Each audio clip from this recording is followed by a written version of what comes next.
Hello everyone and welcome back to Old Man Stories. I'm aware that many of you use these videos to fall asleep, so before you doze off, I thought it would be a fun idea if each of you could leave a comment letting me know which part of the world you're listening from. Also, give a like and subscribe to the channel if you're enjoying the episodes, okay? Let's get comfortable, relax, and begin. I'm not even sure why I'm sharing this, but it's been almost 9 years, and I still wake up in cold sweats thinking about what happened that night. I was 14 at the time, staying at my uncle's place in southern Arkansas during summer break. My parents thought it would be good for me to spend time away from video games and the internet, but my uncle was pretty chill and let me bring my Nintendo DS along. His property was this old farm with a big main house where he lived, and a barn about 100 yards away with this cool loft space that he'd fixed up as a guest room. I thought it was awesome having my own little apartment up there. It had a small TV, a mini fridge, and enough space for a bed and desk. During the day, I'd help him with chores around the farm, and at night I'd play my DS until I fell asleep. This particular night in July, it was really hot and sticky, typical Arkansas summer weather. I'd been playing Pokemon for hours when my DS battery started dying. No big deal, I thought, until I realized I'd left my charger in the main house earlier that day. I checked the time. It was about 11:30 at night. Not super late, but definitely dark out. I wasn't particularly scared of the dark back then. I mean, I was 14, not 8. But there was something about my uncle's property that felt different at night. During the day, it was just fields and trees and normal farm stuff, but at night, I don't know how to explain it. But the darkness there felt thicker somehow, like it had substance. I grabbed this old flashlight my uncle had given me, one of those heavy metal ones that takes like 4D batteries. The thing flickered sometimes, but usually worked fine. I figured I'd just make a quick run to the house, grab my charger, and be back in 5 minutes. The moment I stepped outside the barn, I felt this weird prickle on the back of my neck. It was that feeling you get when you think someone's watching you. The air was completely still. No breeze, no crickets chirping, nothing. Just this heavy silence that pressed against my ears. I switched on the flashlight and started walking toward the house. The beam wasn't very strong, just enough to see a few feet ahead of me so I wouldn't trip on anything. The grass was tall in some spots. My uncle hadn't mowed in a while, and it brushed against my legs as I walked. I was about halfway to the house when I heard it. This weird crunching sound, like someone walking through the grass, but the rhythm was off. Not like normal footsteps. More like, I don't know, like someone taking one step, pausing, then 2 quick steps. Pause, then another step. Irregular, wrong. I froze and swept my flashlight around but couldn't see anything. The crunching stopped as soon as I stopped moving. I told myself it was probably just an echo of my own footsteps, or maybe a possum or something. Rural Arkansas has all kinds of wildlife. I started walking again, faster this time, and there it was again. That irregular crunching, matching my pace, but with that weird offbeat rhythm. Like whatever was making the noise was trying to copy human walking, but couldn't quite get it right. My heart started pounding, and I swept the flashlight around again, more frantically this time. The beam passed over the fence line at the edge of the property, maybe 50 yards away, and that's when I saw it. There was this figure, standing upright, tall. Way taller than a person should be, like maybe 7 or 8 feet. I couldn't make out any details because it was too dark and my flashlight was too weak, but I could see its silhouette against the tree line, and there were 2 points of light where its face should have been, like eyes reflecting my flashlight beam, but they were shining on their own, with this weird yellowish-green glow. I'm not ashamed to admit I completely freaked out. I didn't even think. My body just reacted. I turned and ran toward the main house as fast as I could. The flashlight beam bounced wildly as I sprinted, and I could hear that crunching sound again, faster now, keeping pace with me but still with that wrong rhythm. I didn't look back. I was too scared to look back. I just ran and ran, my lungs burning until I reached the porch. I practically threw myself at the door, fumbling with the handle and bursting inside. My uncle was still up, sitting in his armchair watching some late-night TV show. He jumped up when I crashed through the door, looking ready to grab his shotgun until he realized it was me. "What the hell?" he said, staring at me. I must have looked a mess, sweaty, wild-eyed, gasping for breath. I tried to explain what I'd seen, tripping over my words, about the footsteps and the tall figure by the fence and the glowing eyes. I expected him to laugh it off, to tell me it was just my imagination or some animal. That's what adults usually do, right? But he didn't, and that scared me more than anything. He just got really quiet and serious. He walked to the window and looked out into the darkness for a long time, not saying anything. Then he closed the curtains, all of them, throughout the house, and locked the door. Not just the regular lock, but this heavy deadbolt I hadn't even noticed before. "You're sleeping here tonight," he said. Not like a suggestion, but an order. "What about my stuff in the loft?" I asked. "You'll be there tomorrow," he said, still with that serious look on his face. "You can use the guest room. I've got an extra charger you can borrow." I tried asking him what he thought I'd seen, but he just shook his head and said, "Sometimes it's better not to talk about certain things at night, that we'd discuss it in the morning, if I still wanted to." I didn't sleep well that night. I kept thinking I heard those irregular footsteps outside the house, circling around. And a few times I could have sworn I saw those yellowish-green points of light through the gap in the curtains, like whatever it was had followed me and was looking in.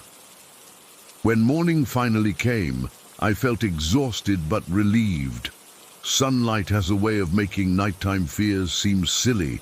I figured my uncle would laugh about it over breakfast, maybe tease me a little, but he didn't.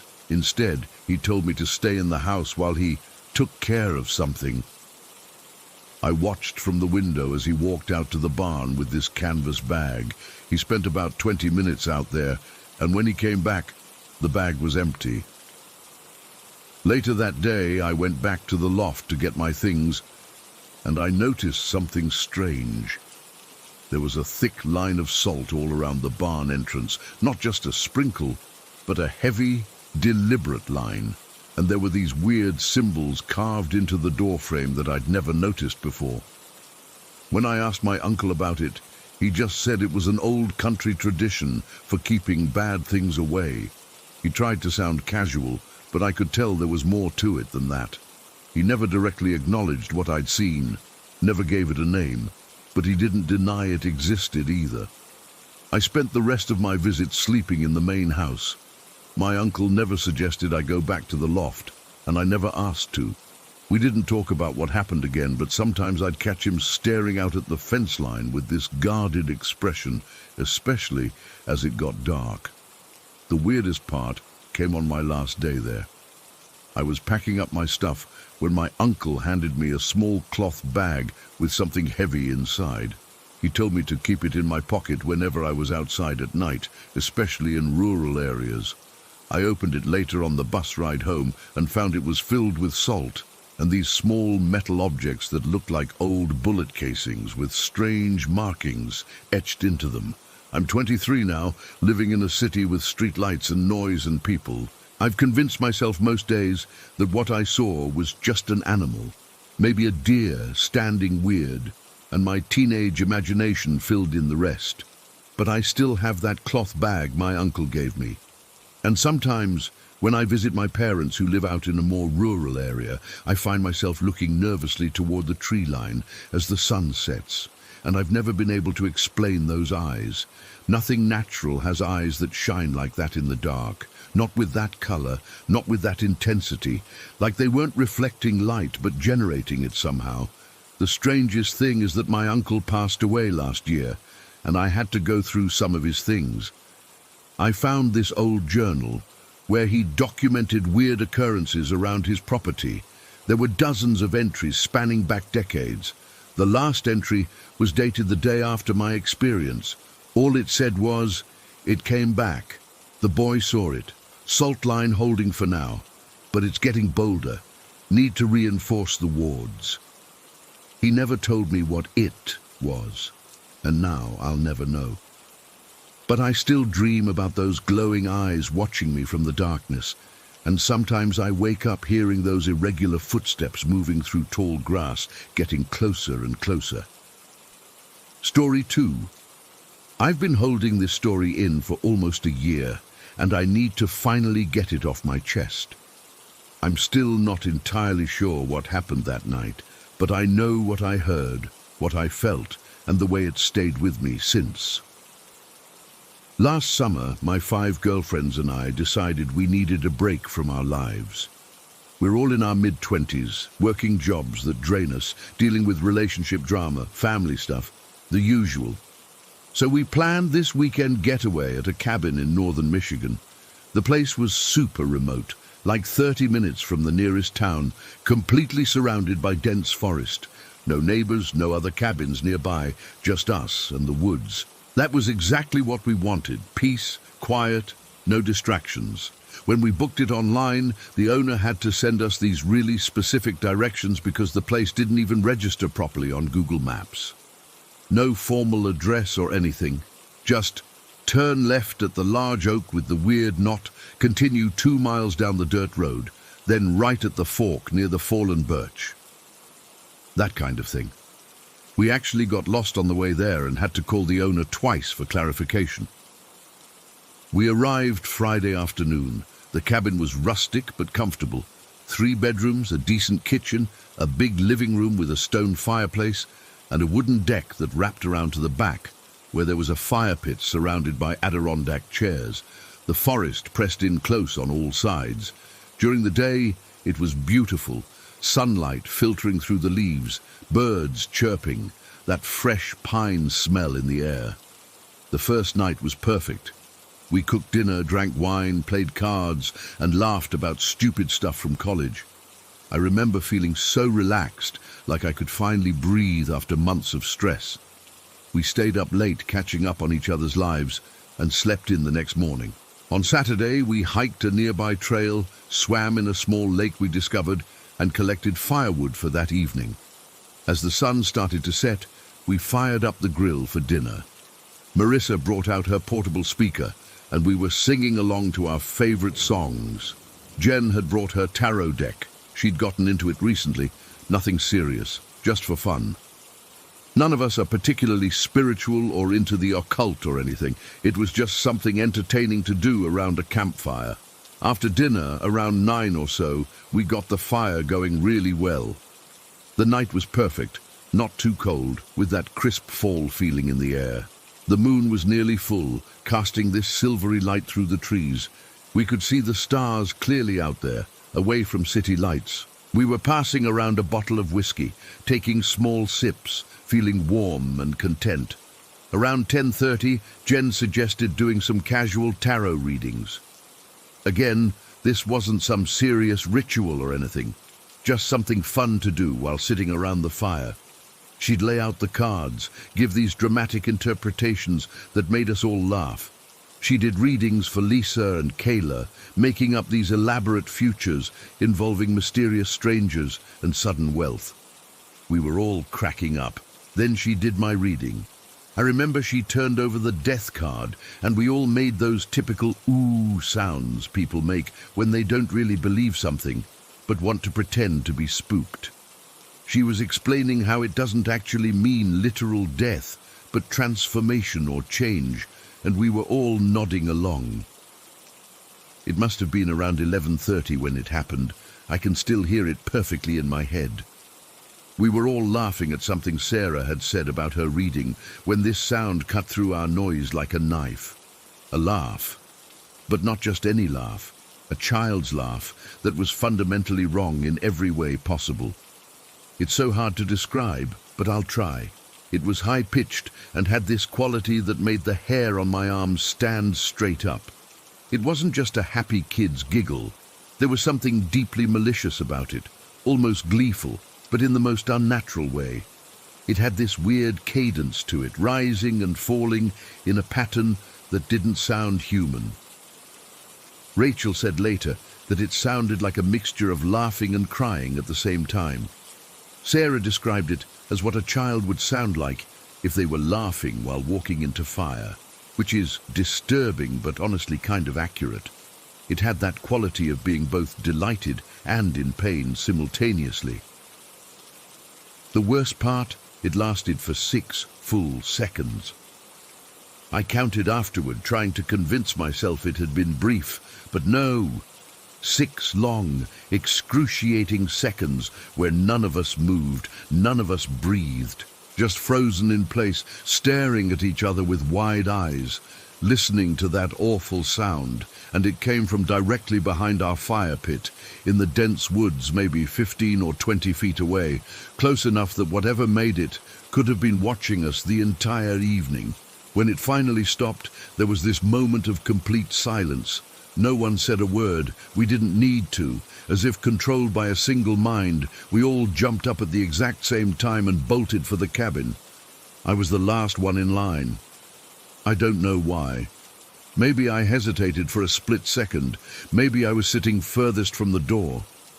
But those few extra seconds of being behind everyone else were the worst moments of my life. As I ran across the yard, I heard something, rustling in the tall grass that bordered the clearing. Not the heavy movement you'd expect from a deer or even a raccoon. This was quick and light, almost skittering, small but fast. And it wasn't just in one spot. It seemed to move parallel to me as I ran. The feeling of being watched hit me so intensely I almost threw up. I could feel eyes on my back, boring into me, and whatever owned those eyes felt close enough to reach out and touch me. I swear I felt a cold spot pass over my right shoulder, like something had reached out but just barely missed. I practically dove through the door. Rachel slammed it shut behind me and locked it. We were all breathing hard, huddled together in the living room, staring at each other with these terrified expressions. "What the fuck was that?" Lisa whispered. No one had an answer. We checked all the windows, made sure they were locked, closed all the blinds and curtains. Then we sat in the living room, lights on, backs against the walls, so we could see everything. We tried to rationalize it. Maybe it was a fox. They can make weird sounds. But none of us believed that. Fox calls are eerie, sure, but they don't sound like a child laughing with malice. Maybe it was someone playing a prank, but how? There were no neighbors for miles. No one even knew where we were, except the cabin owner, who lived over an hour away. The cabin didn't have internet, and our cell service was spotty at best. We were completely isolated. What disturbed me most, what still disturbs me when I think about it, was the timing. Right after the tarot reading, right after that death card. Like something had been watching us and chose that exact moment to make itself known. None of us slept that night. We stayed in the living room, jumping at every creak of the old cabin, every whisper of wind against the windows. Around 3 in the morning, I had to use the bathroom, and I made Sarah come stand outside the door because I couldn't bear to be alone even for a minute. As dawn approached, we started to feel a little braver. We convinced ourselves we'd overreacted. Maybe it was just an animal with a weird call, and our imaginations had run wild because we were in a remote cabin doing tarot readings. Pretty cliché when you think about it. But then, as the first light of day filtered through the curtains, there was a soft thump on the front porch. Just one, like something being set down gently. We froze again, looking at each other. Should we check? Ignore it? Call for help with our barely functioning phones? Finally, Marissa stood up. "This is ridiculous. It's daytime now. It was probably just a bird hitting the window or something." She went to the front door, the rest of us trailing nervously behind her. She took a deep breath, unlocked the door, and pulled it open. There, perfectly centered on the welcome mat, was a tarot card, the death card from Jen's deck. The same one she'd pulled for my reading the night before. Jen went pale.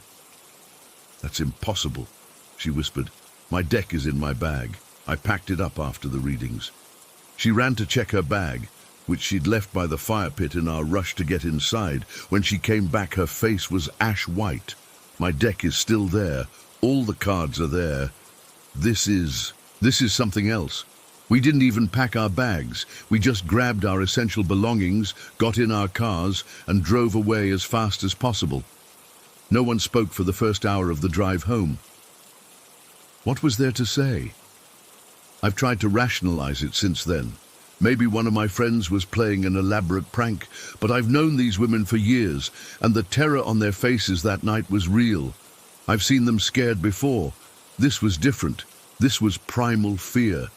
Maybe someone else was staying nearby that we didn't know about, and they saw an opportunity to scare some city girls. But how would they have gotten a tarot card that matched Jen's deck exactly? I still talk to all those friends, but we never bring up that weekend. It's like this unspoken agreement we have.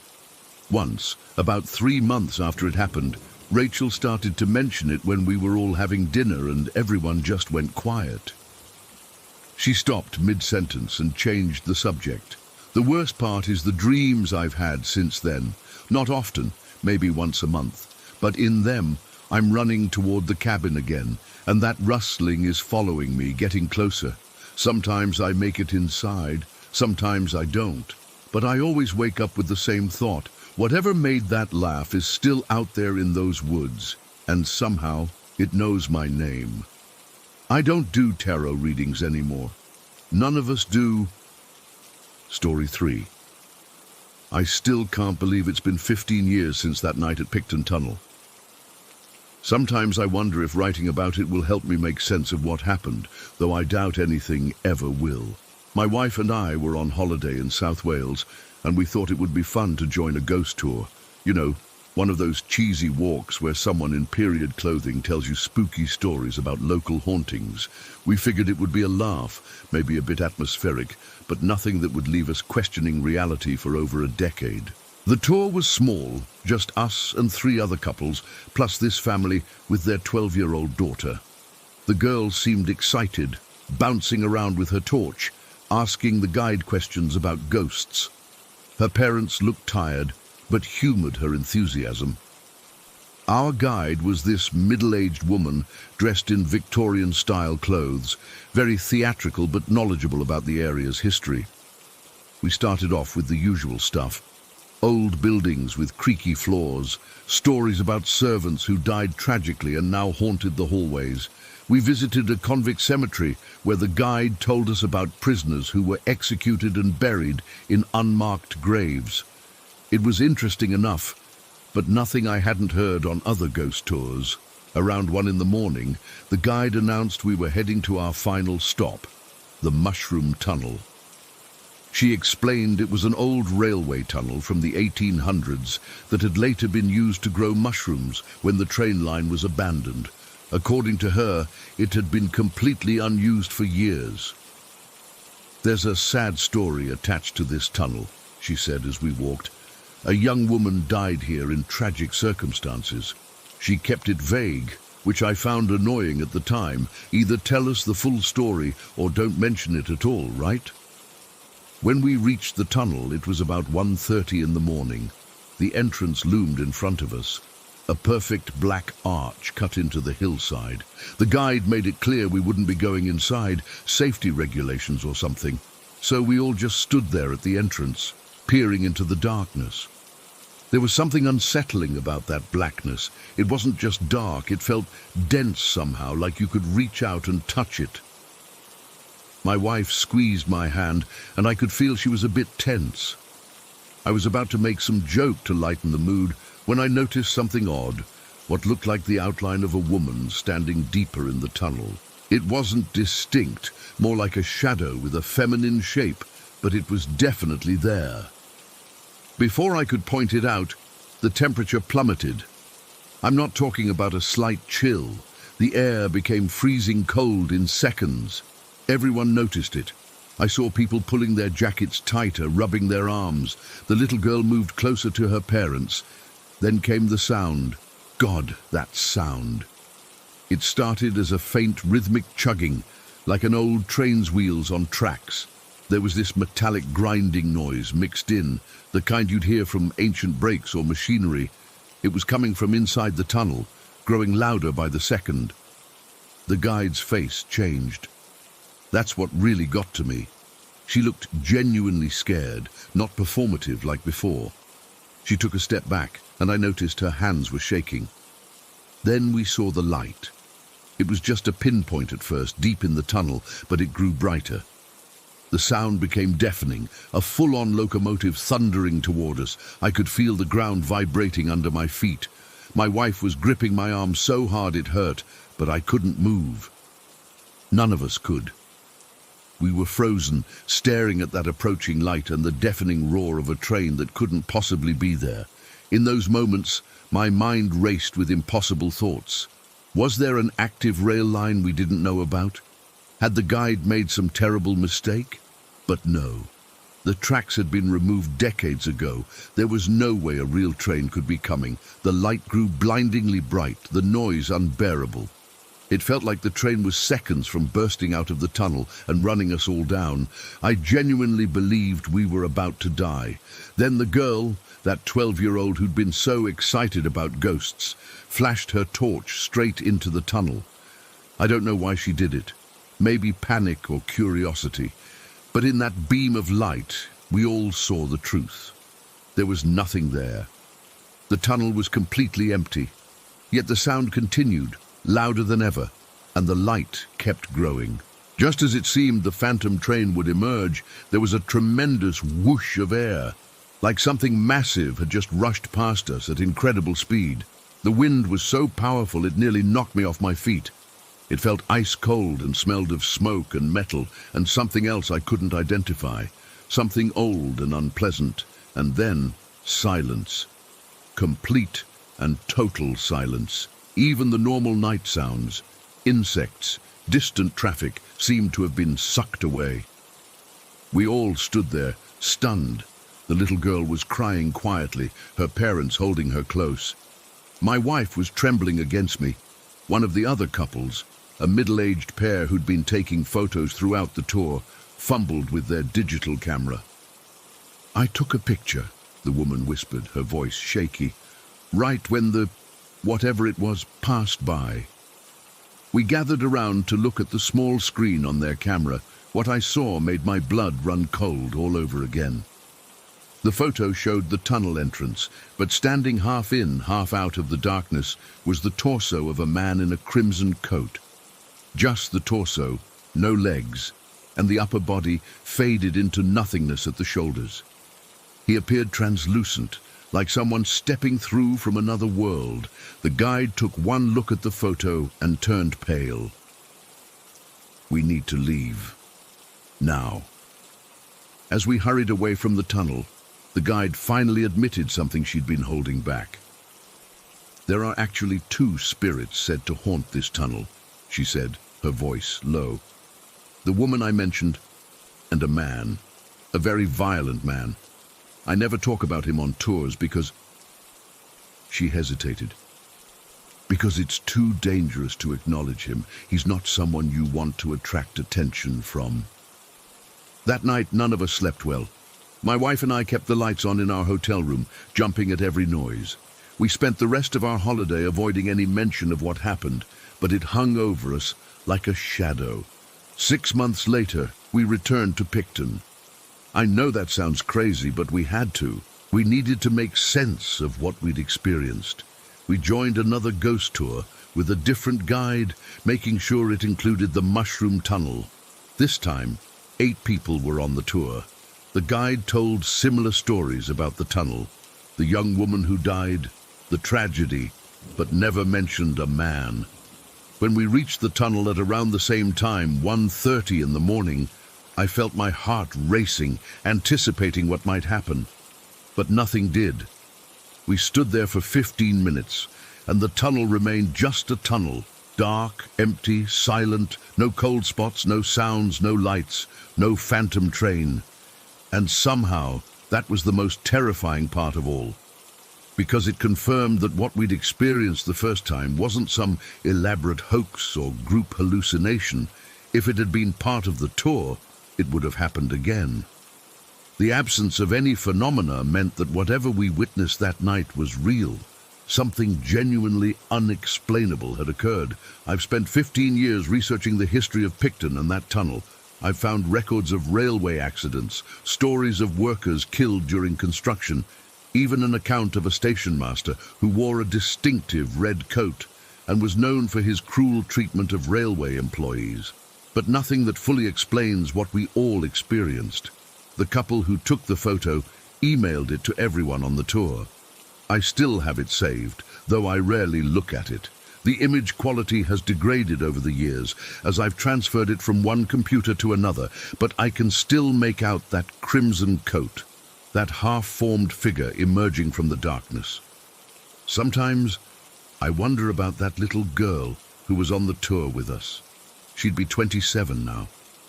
Does she still remember that night? Does it haunt her the way it haunts me? I've never been back to Picton since our second visit, and I never will. Some mysteries aren't meant to be solved. Whatever lives in that tunnel, the woman, the man in the crimson coat, the phantom train that barrels through a tunnel where no tracks remain, it exists in a space between our world and something else. Something I don't want to understand. All I know is that on a cold night 15 years ago, I stood at the edge of that darkness and felt something impossible rush past me. Something that shouldn't exist. And no matter how much time passes, I can still hear that train approaching whenever I close my eyes at night. The chugging wheels, the grinding metal, the blinding light growing closer, closer, closer, and then that rush of wind, as if death itself had just brushed past me, and I'm left wondering, what if next time it doesn't pass by? What if next time it takes me with it? Story 4. I still have trouble sleeping sometimes. Even now, years after moving out of that place, I catch myself waking up in the middle of the night, eyes immediately darting to the bedroom door, half expecting to see her standing there, that little girl in the pinafore dress who never spoke, just watched. Back in 2014, my wife and I were looking for a place to rent. We had a baby on the way and needed something more spacious than our cramped apartment. When we found the farmhouse in rural Indiana, it seemed perfect. 3 bedrooms, spacious yard, and most importantly, dirt cheap rent. The owner seemed almost desperate to find tenants. Looking back, I should have questioned why. The house was old, built sometime in the 1930s, from what the landlord told us, but it had been renovated enough to be livable. Nothing fancy, creaky hardwood floors, outdated kitchen, and windows that rattled when the wind blew. But it was spacious and affordable, and we were expecting our daughter in just a few months. We needed the extra room. The first few weeks were fine. During daylight hours, it was actually kind of charming in a rustic way. My wife decorated the nursery with a woodland theme, soft greens and pinks, a white crib, and this antique wooden toy chest we found at a flea market. She was 7 months pregnant then, glowing and excited, turning that old room into something special for our baby girl. It was the nights that started getting to me. The first time I felt it, my wife was visiting her parents for the weekend. I was alone in the house, trying to finish painting the nursery. As the sun went down, this heavy feeling settled over everything. I can't explain it properly. Like the air itself had weight, like something was pressing down on the house. I remember standing in the hallway, paintbrush in hand, and suddenly feeling like I wasn't alone. I turned on every light in the house that night and slept with the TV blaring. Told myself it was just being alone in an unfamiliar place. Old houses make noises. Everyone knows that. But when my wife came back, the feeling didn't go away. We'd lie in bed at night, and I'd feel eyes on us. My wife claimed she slept fine, but I'd catch her sometimes, staring at the bedroom doorway with this troubled look. Neither of us wanted to freak the other one out, so we didn't talk about it. Not then. When our daughter Emma was born in the fall of that year, we brought her home to the farmhouse, and that's when things escalated. The first few months with a newborn are a blur of exhaustion anyway. Midnight feedings, diaper changes, the constant worry of new parents. So at first, when I'd jolt awake feeling like someone was standing beside our bed, I brushed it off as sleep deprivation. Same with the footsteps we'd hear walking up and down the hallway when we were both in bed. "It's an old house," my wife would mutter, half asleep, just settling. But houses don't settle in rhythmic footsteps. Houses don't stand beside your bed at 3 in the morning, watching you sleep. I remember one night in particular. Emma was about 4 months old. She'd been colicky, screaming for hours, before finally falling asleep. My wife and I were exhausted, practically passing out the minute our heads hit the pillows.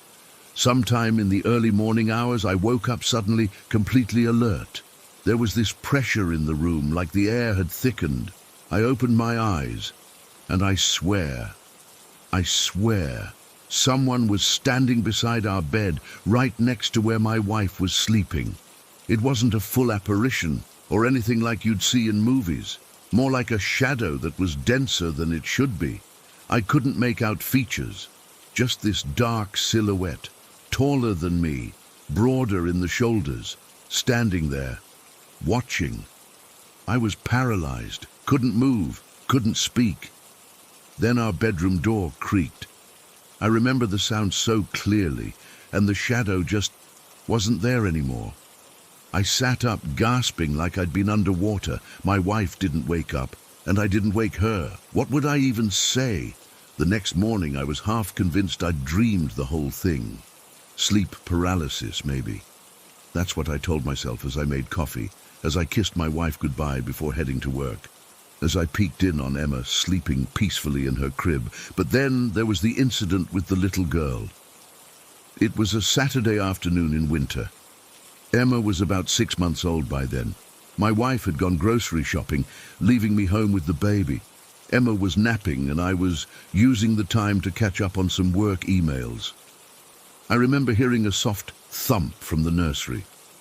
Nothing alarming, just enough to make me think Emma might be awake. I went to check on her. The nursery was dim, with just a bit of winter sunlight filtering through the curtains. Emma was still sound asleep in her crib.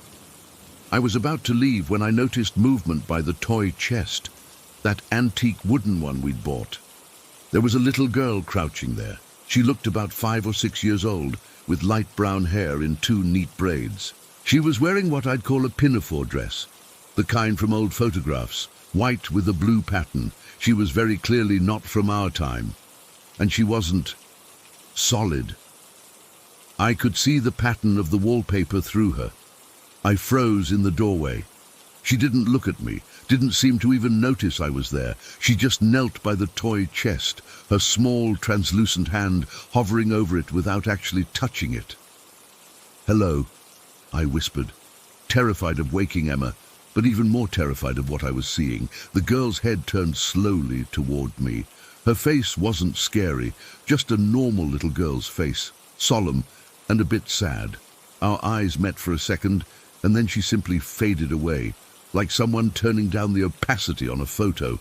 I practically ran to Emma's crib, scooped her up still sleeping, and sat in the rocking chair holding her until my wife got home. I told her what I'd seen, half expecting her to think I was losing my mind. Instead, she went pale. "I've seen her too," she admitted. "Last week, when you were working late. I thought I was just tired. That night, we talked about moving, but we'd signed a year lease. We didn't have the money for breaking it, and honestly, as terrifying as it was, the little girl hadn't seemed threatening. Just lost. Sad." Over the next few months, we both saw her several more times, always in Emma's nursery, always near the toys, sometimes just standing there, sometimes appearing to play with toys that weren't actually moving. We never saw her touch Emma or approach the crib. It became almost normal, not comfortable, never that, but something we learned to live with. "Maybe she's just lonely," my wife suggested once. "Maybe she just wants to be around the toys and the baby." The tall shadow figure was different, That one made my skin crawl, made my heart race with primal fear. It appeared less frequently, but was more menacing somehow, always at night, always in doorways or corners. We never saw a face, just that towering silhouette. We didn't renew our lease when the year was up, found a newer house in a different town, one with no history that we knew of. Emma was a little over a year old when we moved. We never told anyone about our experiences. Who would believe us? We barely discussed it between ourselves after moving, as if talking about it might somehow bring it all back. Life went on. Emma grew into a chatty, creative little kid. We had occasional nightmares about the farmhouse, but they faded with time. I still sometimes wake up feeling watched, but I've learned to shake it off and go back to sleep. Then last month, out of nowhere, Emma, now 7 years old, brought it up. We were driving past a farmhouse that looked vaguely similar to our old rental. Nothing special, just an old white house set back from the road. "That looks like our old house," she said from the back seat. "The one I didn't like." My wife and I exchanged looks. Emma had been so young when we lived there, barely walking when we moved out. We hadn't expected her to remember it at all. "You remember that house?" my wife asked carefully. Emma nodded, looking out the window. "I didn't like my room there. The tall shadow man would stand by my door at night. I nearly drove off the road. My wife's hand gripped my arm, her nails digging in. "What shadow man, sweetie?" she asked, her voice admirably steady. "The tall one," Emma said, still looking out the window. "He never came in my room, but he would stand there watching, and my pink bouncy ball would roll around by itself. I didn't like that." My blood went cold. We had never told Emma about what we'd experienced. Never. The pink bouncy ball had been a gift from my mother, and I distinctly remembered finding it in strange places, assuming my wife had moved it. "Did you see anyone else in that house?" I asked, trying to keep my voice casual. Emma thought for a moment, then shrugged.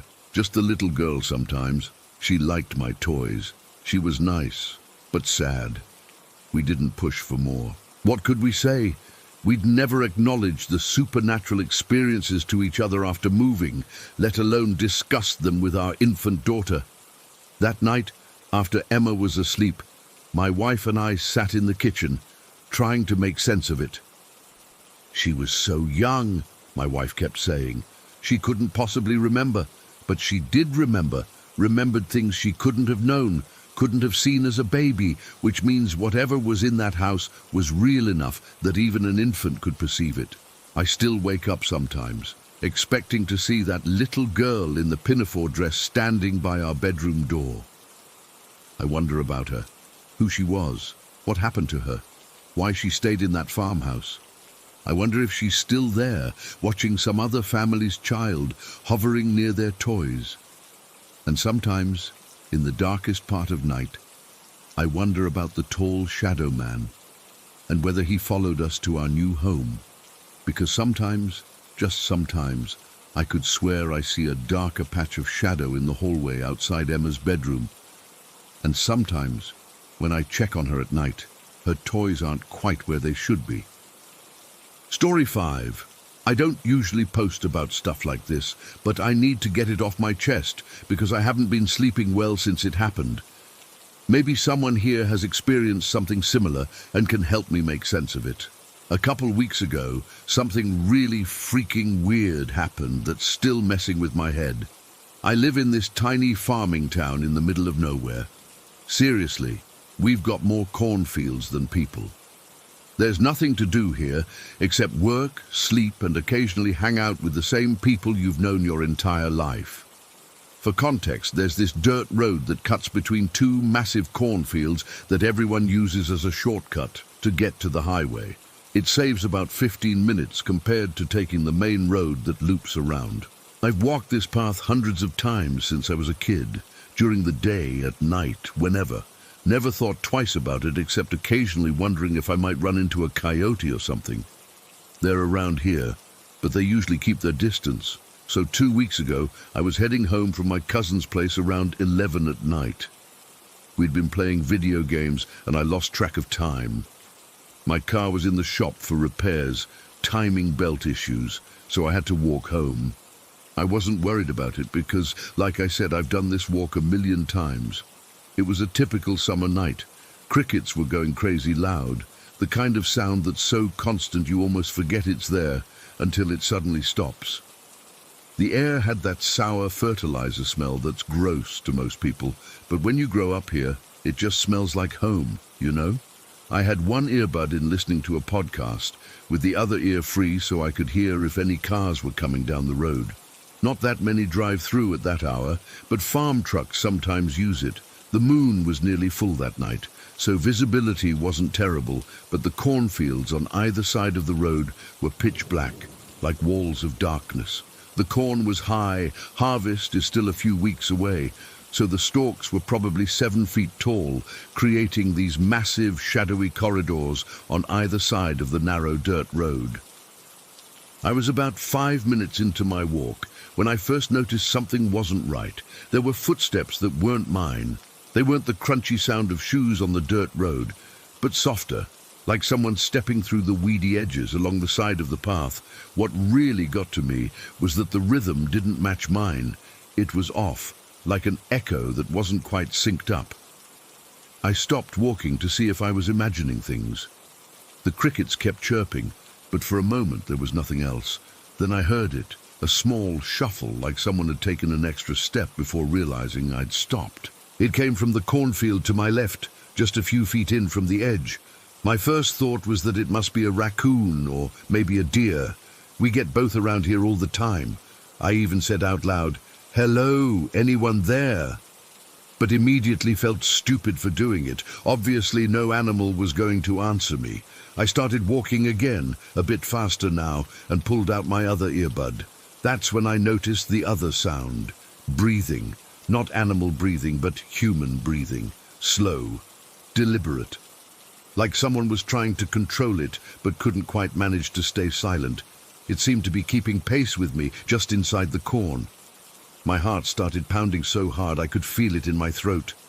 The rows of corn were rustling too, not in the natural way they move with the wind, but like something was pushing through them parallel to the road. The breeze that night was gentle, just barely moving the tops of the stalks. But these movements were lower down, at about shoulder height. I'm not someone who scares easily. Growing up in the country, you get used to being alone in the dark, to strange noises at night, to the occasional farm animal showing up where it shouldn't be. But this was different. My stomach felt like it had dropped straight out of my body, replaced by this cold, hollow feeling. I pointed my phone flashlight toward where I thought the sounds were coming from, sweeping it across the first few rows of corn. The light only penetrated about 10 feet in before the densely planted stalks swallowed it up. I could see the plants moving slightly, the leaves rustling, but nothing else. "Who's there?" I called out, trying to sound authoritative but hearing the tremor in my voice. "This isn't funny." No response, just that breathing, a bit louder now, and the continued soft footsteps in the weeds, matching my pace again as I started moving.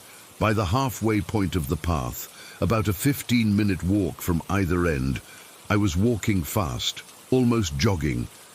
I kept telling myself that I was overreacting, that it was probably just some local kid trying to freak me out for kicks. We don't have much entertainment around here, and scaring people is sometimes how bored teenagers get their thrills. But something deep inside me knew this wasn't a prank. Whatever was following me in those corn rows didn't feel right. The breathing had a raspy quality to it, almost like someone with a bad cold or someone who hadn't used their voice in a long time. The dirt path has one bend in it, about 3/4 of the way toward the highway end, where it curves around an old drainage ditch. As I approached this bend, the footsteps in the field seemed to speed up. I could hear them moving faster, no longer trying to match my pace, but pushing ahead, like whatever it was intended to cut me off at the curve. I broke into a full run at that point. The fear had completely taken over, and all I could think was that I needed to get to that bend before whatever was in the corn did. My lungs were burning, and the dirt kicked up behind me as I sprinted. I could hear the corn rustling more violently now, as if something was thrashing through it with urgency. Just as I reached the bend in the road, it happened. I heard a voice right next to my left ear, so close that I should have felt breath on my skin, but I didn't. It was a wet whisper, like words being pulled through water or mud. The voice was neither male nor female, but somehow both, and neither at the same time. I couldn't make out exactly what it said. It wasn't clear English, more like sounds that almost formed words, with this gurgling quality that made my skin crawl. The closest I can come to describing what I heard is something like "soon return below" or "come back down." But even that doesn't capture it right. It was like the sounds were fighting to become words but couldn't quite manage it. What terrifies me most is that there was absolutely nothing visible when I whipped my head to the left. Nothing at all. Just cornstalks swaying gently, as if nothing unusual was happening. But the whisper had been real. So real and so close that my ear was still tingling from the sound. I ran the rest of the way and didn't stop until I reached the main road where there were streetlights and the occasional car passing by. My lungs felt like they were going to explode, and I had a stitch in my side so painful I had to lean against a telephone pole for support. I stood there under the streetlight for probably 10 minutes, just trying to catch my breath and convince myself I wasn't losing my mind. When I finally got home, I was drenched in sweat. My legs were shaking, and I had to sit on the floor of my shower for 20 minutes before I felt somewhat normal again. I told myself it was just my imagination, that the isolation of that path and the darkness had played tricks on me. But here's the thing. I haven't taken that shortcut since then. I've gone the long way around, adding 20 minutes to my walk each time. My car's fixed now, so I drive everywhere, even short distances. I keep thinking about what happened, turning it over and over in my mind. There shouldn't have been anyone out there that late, especially not in those fields. The farmers around here don't work at night, and trespassers would be noticed during the day. It shouldn't have been anything at all. But I can still hear that whisper if I think about it too long. Sometimes I wake up at night, convinced it's right next to my ear again. The words almost forming, almost making sense, but never quite getting there. I asked my cousin if there were any local stories about that path, trying to be casual about it. He looked at me kind of strange and mentioned that when we were kids, his older brother once told us not to walk it at night because the corn has ears and the dirt has eyes. We'd laughed it off as a stupid attempt to scare us. Now, I'm not so sure it was just a dumb saying. I've lived in this town my whole life, and I've never felt unsafe here until now. I drive past those cornfields every day on my way to work, and sometimes I think I see movement deeper in the rows, like something pacing back and forth, waiting. I keep my windows rolled up tight, even in the heat. What bothers me most is the question of whether it was always there, all those times I walked that path before, just watching and waiting. And if so, why did it choose that night to let me know it was there? What made that time different? I don't have answers, just this lingering feeling that something changed that night, and that whatever spoke to me is still out there in those fields, waiting for me to take that shortcut again. And sometimes, when the wind blows just right across the fields at dusk, I swear I can hear that wet whisper carrying across the distance, "Soon return below." Story 6. I still remember that job like it was yesterday, even though it's been almost 3 years now. I don't usually share this story because people either think I'm making it up or they get really freaked out, but I need to tell someone who might understand what I went through. When COVID hit Bangkok in early 2020, everything went to hell. I lost my job at the hotel where I'd worked for 6 years. No tourists meant no work. I was desperate and needed money fast. Rent doesn't pay itself, and my savings wouldn't last long. A friend suggested I try this cleaning app where people hire house cleaners directly. The pay wasn't great, but it was better than nothing. For about 4 months I cleaned normal apartments and condos around the city. Nothing special, just regular cleaning jobs. Then I got this booking that was different. It was really far from my place, all the way on the outskirts of Bangkok, where the city starts turning into countryside. The fare to get there was expensive, but the client was offering 3 times the normal rate, so I figured it was worth it. The house was huge, not like a normal Thai house, but one of those Western-style mansions rich foreigners build here. 3 stories, big garden, the works. It looked fancy but kind of neglected, like someone with money had stopped caring about it. The paint was peeling in places and the garden was overgrown. The client met me at the gate. His name was Jonathan, a tall European guy, maybe in his 40s, with blonde hair that was starting to grey. He seemed friendly enough, but there was something off about his smile, like it didn't reach his eyes, you know. He showed me around the first floor, kitchen, living room, dining room, and then the second floor with 3 bedrooms and 2 bathrooms. Everything was normal but weirdly untouched, like some rooms hadn't been used in ages.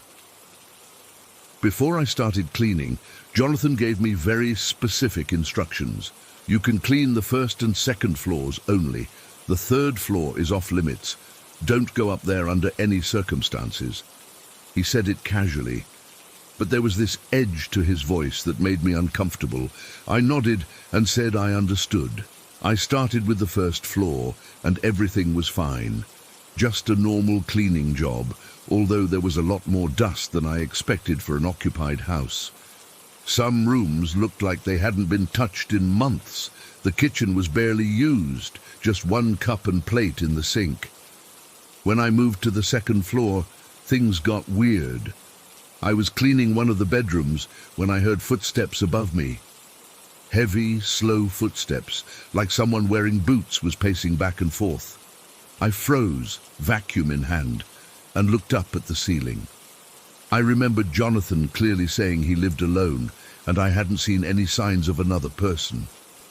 The footsteps continued for about 5 minutes, then stopped. I tried to ignore it and kept cleaning.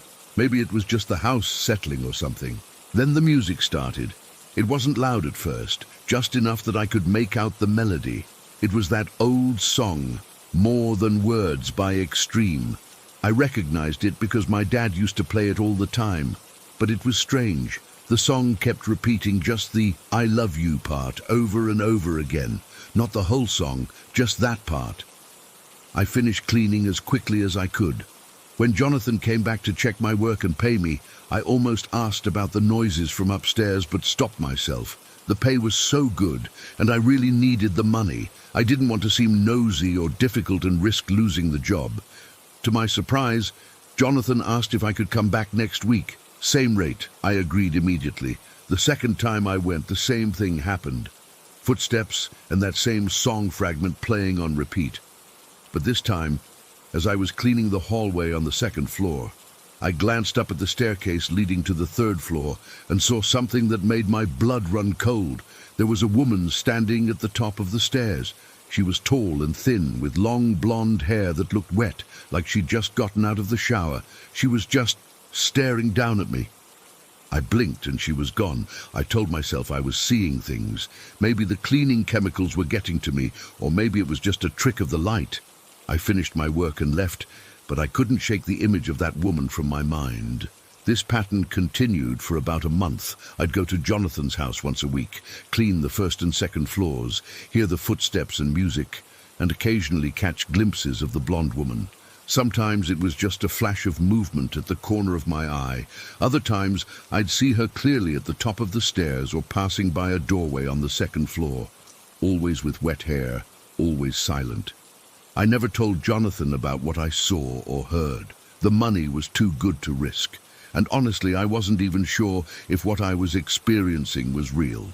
Then came the day everything changed. I arrived at the house as usual, but Jonathan seemed different. More agitated, distracted. After showing me in, he said, "Today I need you to clean the 3rd floor too." I was shocked. "But you said—" "I know what I said." He cut me off. but I'm going away for a few days, and I need the whole house cleaned before I leave. The door should be locked, but here's the key." He handed me a small brass key. "Just basic cleaning, nothing special. Don't move anything." I took the key, my hand trembling slightly. Jonathan left shortly after, and I started with the lower floors as usual. The entire time I was cleaning, I couldn't stop thinking about what waited for me on the 3rd floor. When I finally gathered my courage and went upstairs, I found something unexpected. The door to the 3rd floor wasn't locked. I tried the key anyway, just to be sure, but it didn't even fit in the lock. The door swung open with a long, eerie creak. The 3rd floor was basically one large room, like a master bedroom suite. It was stuffy and smelled like no one had opened a window in years. There was a king-sized bed with expensive-looking sheets that were perfectly made. A large speaker system sat in one corner, powered off. The walls were bare, except for one wedding photo. Jonathan and a beautiful blonde woman. The same woman I'd been seeing glimpses of. They looked happy in the photo, both smiling broadly. She was gorgeous, tall and slender with long blonde hair and bright blue eyes. I started cleaning, trying to work quickly. To distract myself, I put on my rock playlist through my earbuds. About 10 minutes in, something weird happened. My music suddenly changed. Instead of Linkin Park, my phone started playing More Than Words. I checked my phone, confused. The screen showed my playlist was still on, but the audio was definitely that song. I tried skipping to the next track, but it kept playing different versions of I Love You in various languages and songs. This went on for about 20 minutes, and no matter what I did, I couldn't get my normal music back. Getting seriously freaked out, I switched to a radio app instead and found a station where a DJ was telling ghost stories for Halloween. I figured that was better than the creepy I Love You loop. As I was cleaning the attached bathroom, I heard the shower curtain rustle. I turned around slowly, and what I saw will haunt me forever. A figure was emerging from the wall beside the bathtub, not walking through a door, literally coming through the solid wall. It was her, the blonde woman from the photo. But she looked nothing like the happy bride. Her hair was dripping wet, hanging in clumps around her face. Her skin was pale and bloated, like someone who'd been in water too long. She was wearing what looked like a white nightgown, soaked through and clinging to her body. But the worst part was her face. Her eyes were wide and unblinking, and she had this smile, this terrible wide smile that stretched her face unnaturally. As I stood there, paralyzed with fear, she extended one dripping arm toward me. I screamed and dropped everything. I ran out of that room, down the stairs, and out of the house without even stopping to grab all my cleaning supplies. I called Jonathan immediately, my hands shaking so badly I could barely hold the phone.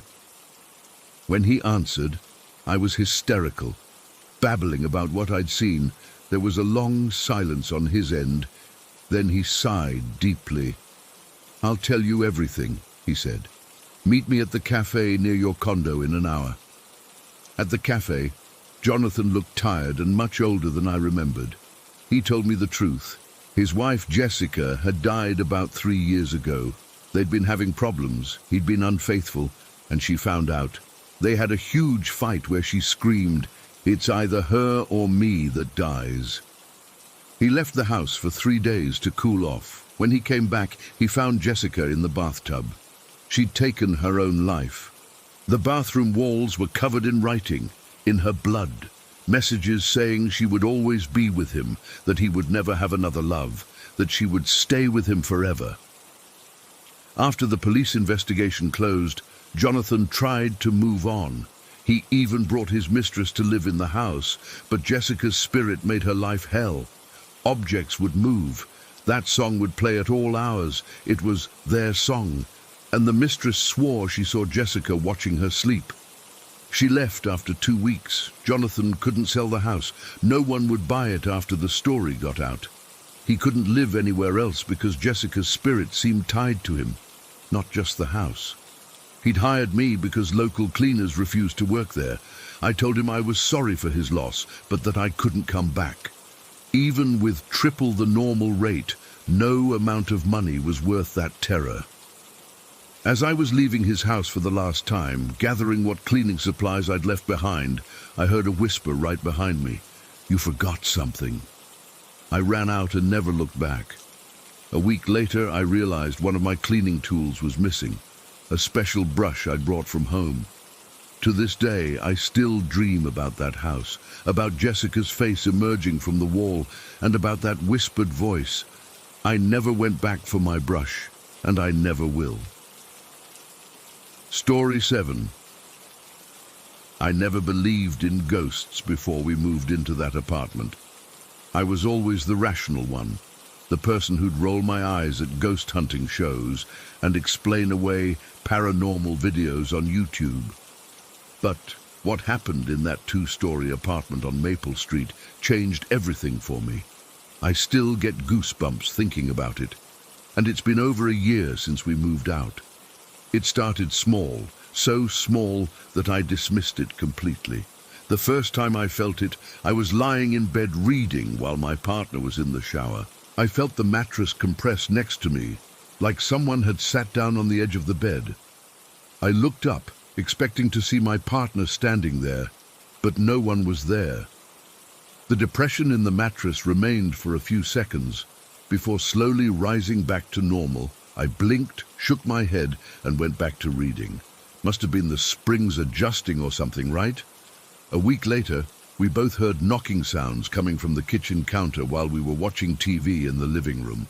3 distinct knocks, like someone rapping their knuckles on the granite. We looked at each other, and I got up to check. Nothing was there. Nothing had fallen. I remember laughing nervously and saying, "Old buildings make weird noises." But then it happened again the next night, and the night after. Always 3 knocks, always when we were relaxing on the couch. Then the garbage bin in the kitchen started getting knocked over. We'd wake up in the morning to find trash scattered across the floor. At first, we blamed each other. "Did you bump into the bin last night?" "No, I thought you did." Eventually, we started making sure it was secure against the wall before going to bed, but it would still end up toppled over by morning. I remember one night sitting at the kitchen table, paying bills while my partner was cooking dinner. My glass of water was sitting about 6 inches away from my hand. I was looking down at my laptop when I heard the scraping sound of glass on wood. I looked up to see my water glass sliding across the table, leaving a wet trail behind it. It moved about 4 inches before stopping. My partner hadn't touched it. We were both completely still, staring at the glass. "Did you see that?" I whispered. "Yeah," they said, spatula frozen mid-flip. I saw it. We tried to rationalize it. Maybe the table wasn't level, maybe there was a draft, maybe the condensation created some kind of weird surface tension thing. But deep down, I knew none of those explanations made sense. A month after moving in, we adopted a cat from the local shelter. We thought having a pet would make the place feel more like home. Instead, it only confirmed our growing suspicions that we weren't alone. The cat would suddenly freeze, her eyes tracking something across the room that we couldn't see. She'd arch her back and puff up her tail, hissing at empty corners. Sometimes she'd bolt out of a room for no apparent reason, as if something had scared her. Other times, she would sit and meow at the wall for minutes at a time, her head moving slightly as if following something's movement. One evening, I was folding laundry in the bedroom while my partner was cooking dinner downstairs. The overhead light fixture, one of those ceiling fans with lights attached, suddenly turned off. I figured the bulb had burned out, so I got up on a chair to check. While I was reaching for the light, it turned back on by itself. I nearly fell off the chair in surprise. I checked the wall switch. It hadn't moved. No one else was in the room. The light stayed on after that, but the incident left me deeply unsettled. The breaking point for me personally was the night of the remote. We were watching a movie in the living room, The TV remote sitting on the coffee table next to a Harry Potter wand replica my partner had bought at a theme park. We were both totally engrossed in the movie when suddenly the remote slid across the coffee table and knocked over the wand. It didn't just fall, it moved at least 8 inches in a straight line. We both saw it happen. There was no denying it. No earthquake, no vibration, no draft could explain that movement. It was deliberate, like someone had pushed it.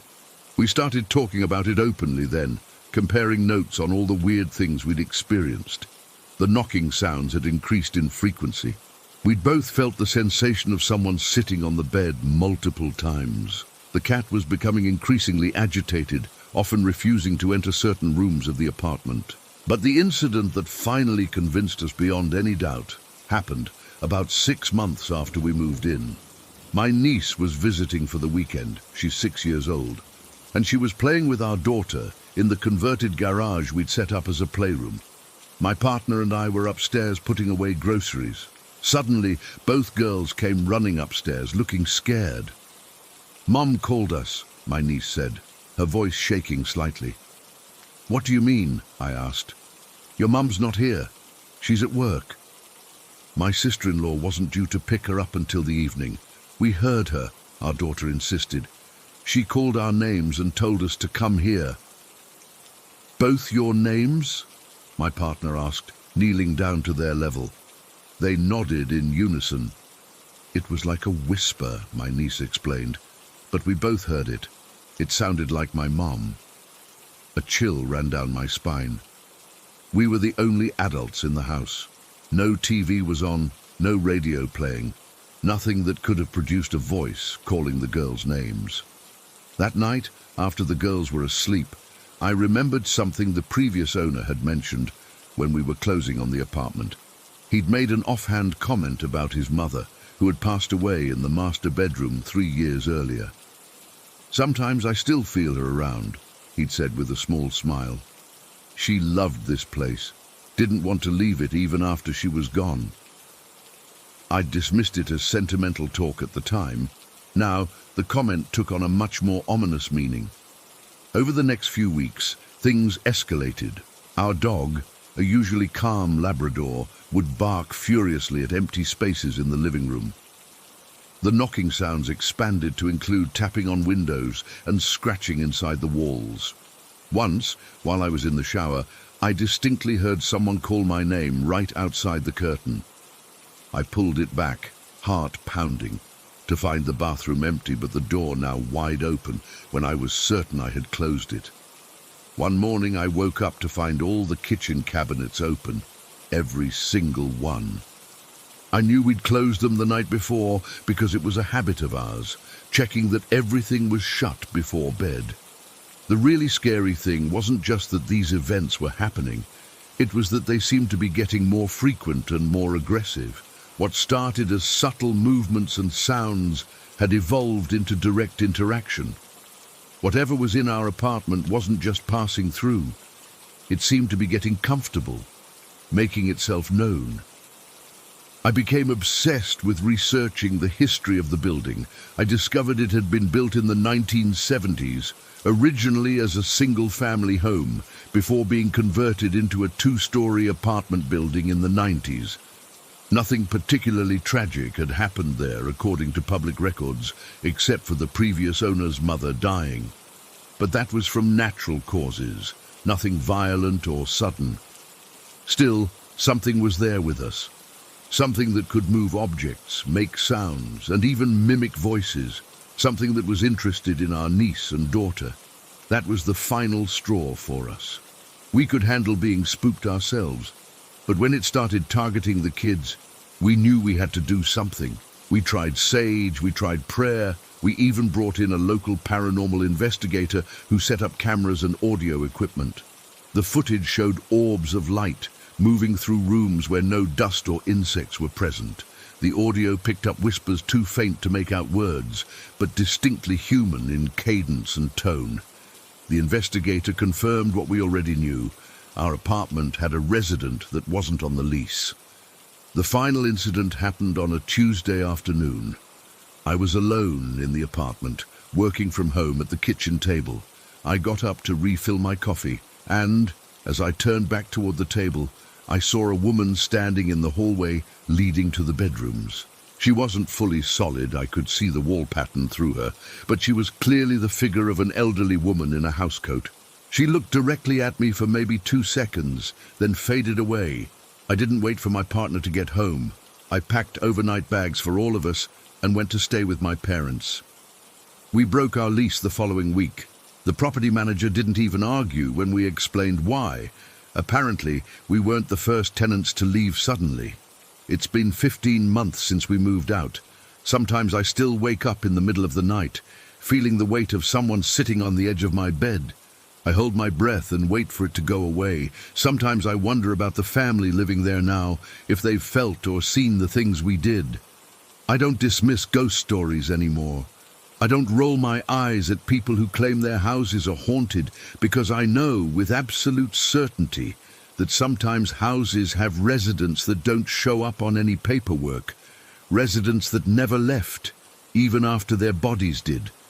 And sometimes they want you to know they're still there. Story 8. I've been carrying this with me for over 20 years, never telling a soul until now. Back when I was 9 or 10, something happened that I've tried to rationalize away, but I can't anymore. Not after what I found online in 2020. It was summer break, probably around 97 or 98.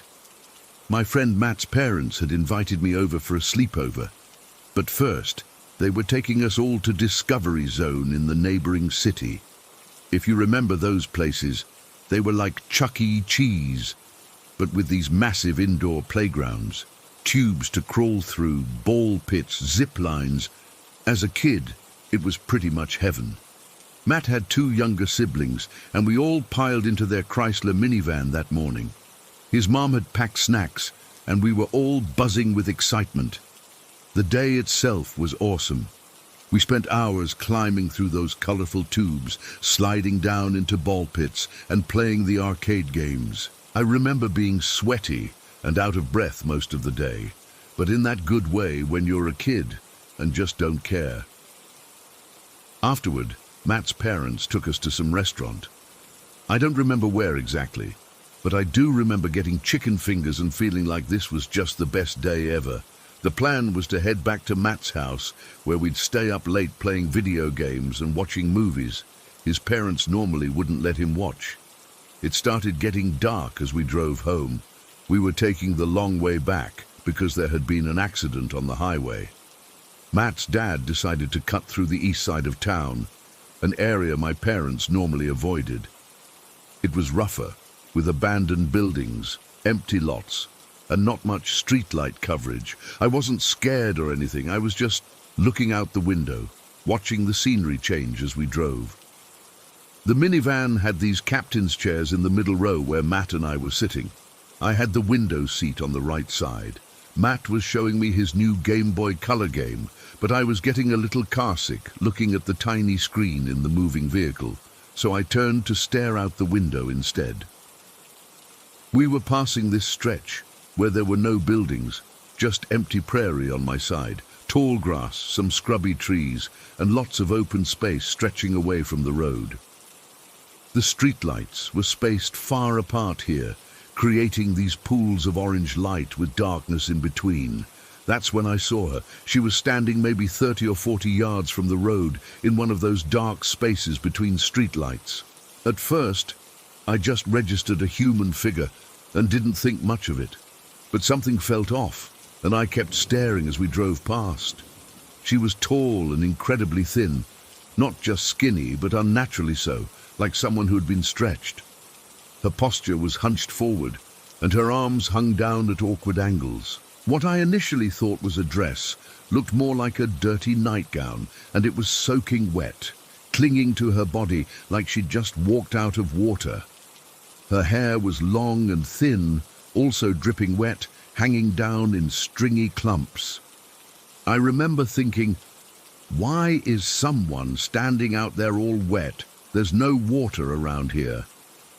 Then she turned toward our passing van, and my entire body went cold. She didn't have a human face, Where her head should have been was unmistakably the head of a horse, but wrong somehow. The hair on it was a muddy white-grey colour, matted and filthy. The proportions were off, too elongated to be a real horse, but unmistakably equine, and the eyes, they were milky white, clouded over like she was blind. Here's the thing that still bothers me the most. I wasn't scared, not like you'd expect. Instead, I felt this strange calm wash over me, like someone was whispering directly into my mind that it was okay. That it was okay that we had seen each other, that this was just something that happened sometimes. That feeling was almost more terrifying than the sight itself. The van kept moving, and within seconds, she was out of view. I didn't scream or alert anyone, I just sat there, my heart pounding, trying to process what I'd seen.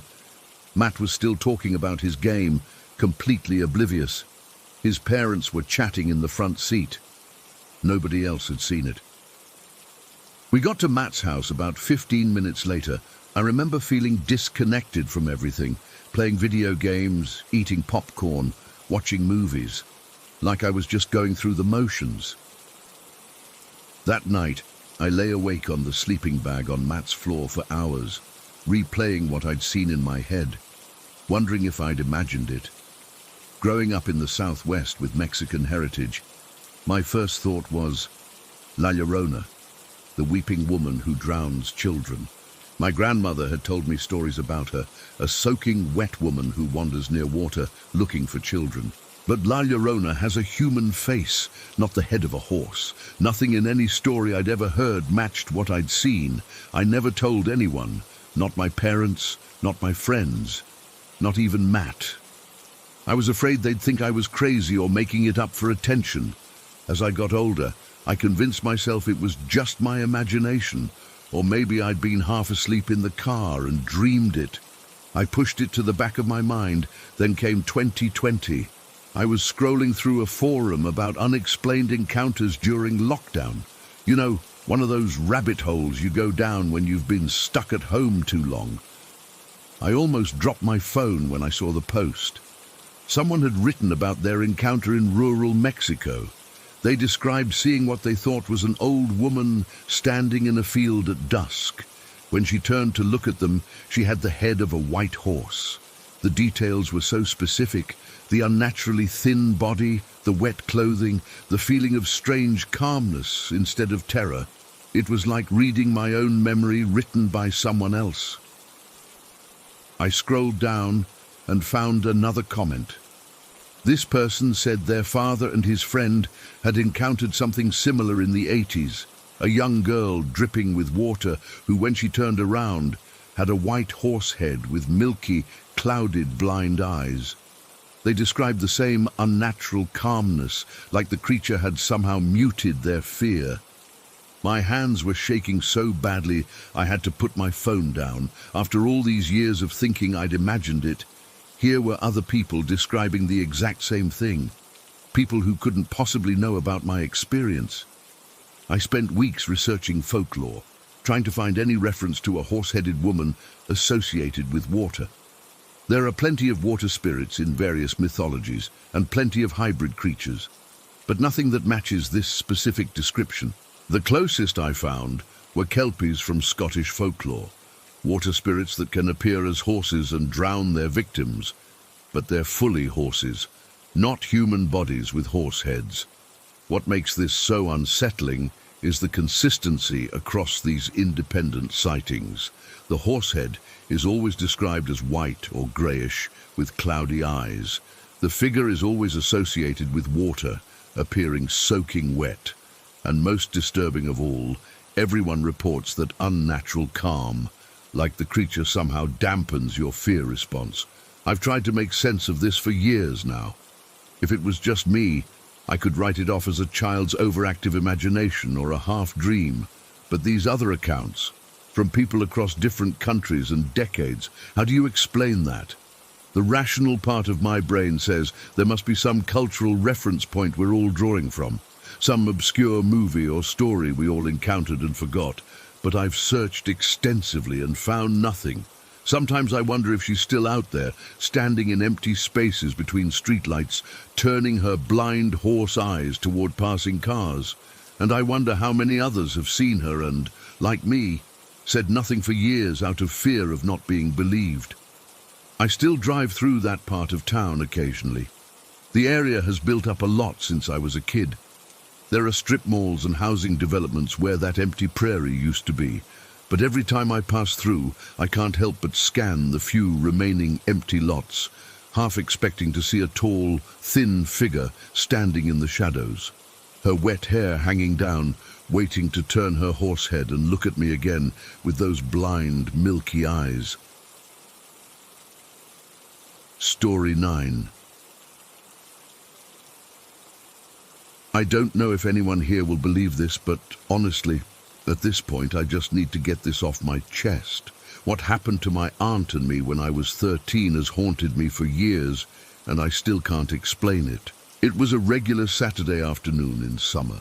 My parents were out running errands, and I was staying at home with my grandma and my aunt, who was living with us at the time. Nothing felt off about that day. The sun was shining, birds were chirping outside, and everything was perfectly normal. My grandma and I were watching some game show in the living room. I remember the couch was this scratchy fabric that would leave marks on your legs if you sat in shorts. Grandma had made her special lemonade that was always too sweet, but I never told her that. My aunt had gone to take a nap in the guest bedroom down the hall. She worked night shifts at the hospital and often slept during the day. I remember thinking how quiet the house felt despite the TV being on.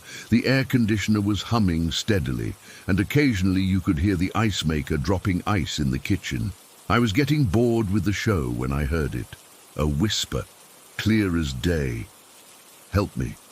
It was my name whispered urgently, like someone was trying to get my attention without alerting anyone else. The voice was familiar, but distorted somehow, like hearing someone talk underwater. I looked at my grandma, who was completely absorbed in guessing the prices on the TV show. "Grandma, did you hear that?" I asked. She looked at me, confused. "Hear what, honey?" "Someone calling my name," I said. She shook her head and turned back to the TV. "It's just that imagination of yours, always running wild." I tried to focus back on the show, but something felt off. The air in the room seemed heavier somehow, like the pressure had changed. Then I heard it again. "Please, help." This time it was louder, more desperate. It sent chills down my spine because I realized it sounded like my aunt's voice, but coming from somewhere else in the house, not from the guest room where she was sleeping. "Grandma, I swear someone's calling me," I insisted. She just patted my knee. "It's nothing, dear. Maybe it's the TV." But it wasn't the TV. The game show host was enthusiastically describing a washer-dryer combo that a contestant might win. No one was whispering my name. The third time it came, it wasn't just my name, it was clearer. "Help me. I can't move." It was definitely my aunt's voice, and it seemed to be coming from down the hallway. I felt this overwhelming need to go check on her, not just curiosity. It was like something was pulling me toward her room. My skin was covered in goosebumps despite the summer heat. I got up from the couch, and my grandma barely noticed, too engrossed in her show. The hallway seemed longer than usual, and darker too, even though it was the middle of the afternoon. The walk to my aunt's room felt like it took forever. When I reached her door, I hesitated. I had this awful feeling in my stomach, like when you're at the top of a roller coaster and about to drop. I didn't want to open it, but then I heard the whisper again, right through the door. "Please, help." I pushed the door open slowly. The room was dim. The curtains were drawn to help my aunt sleep during the day, but there was enough light filtering through for me to see. And what I saw still makes my hands shake when I think about it. There was a tall black figure standing at the foot of the bed, not like a person wearing black clothes. This was different. It was like a void in the shape of a person, completely featureless. No face, no clothes, just darkness that seemed to absorb the light around it. It was so tall, its head nearly touched the ceiling. I froze in the doorway. I couldn't scream. I couldn't move. I just stood there staring at this impossible thing in my aunt's bedroom. The figure seemed to notice me. It didn't turn. It had no discernible front or back. But I felt its attention shift to me. Then, in a movement I can only describe as unnatural, it sort of glided backwards, not like walking or floating, but like it was being pulled away by some invisible force. Within seconds, it simply vanished into the corner of the room, but that wasn't the worst part. As my eyes adjusted more to the dim light, I could see my aunt lying on the bed. She was completely still, eyes wide open and staring at the ceiling, and hovering above her, practically on top of her, was another dark figure. This one was smaller, hunched over her body. The darkness around it seemed to pulse and swirl, like smoke, but more solid. It was surrounding my aunt, especially her chest and face.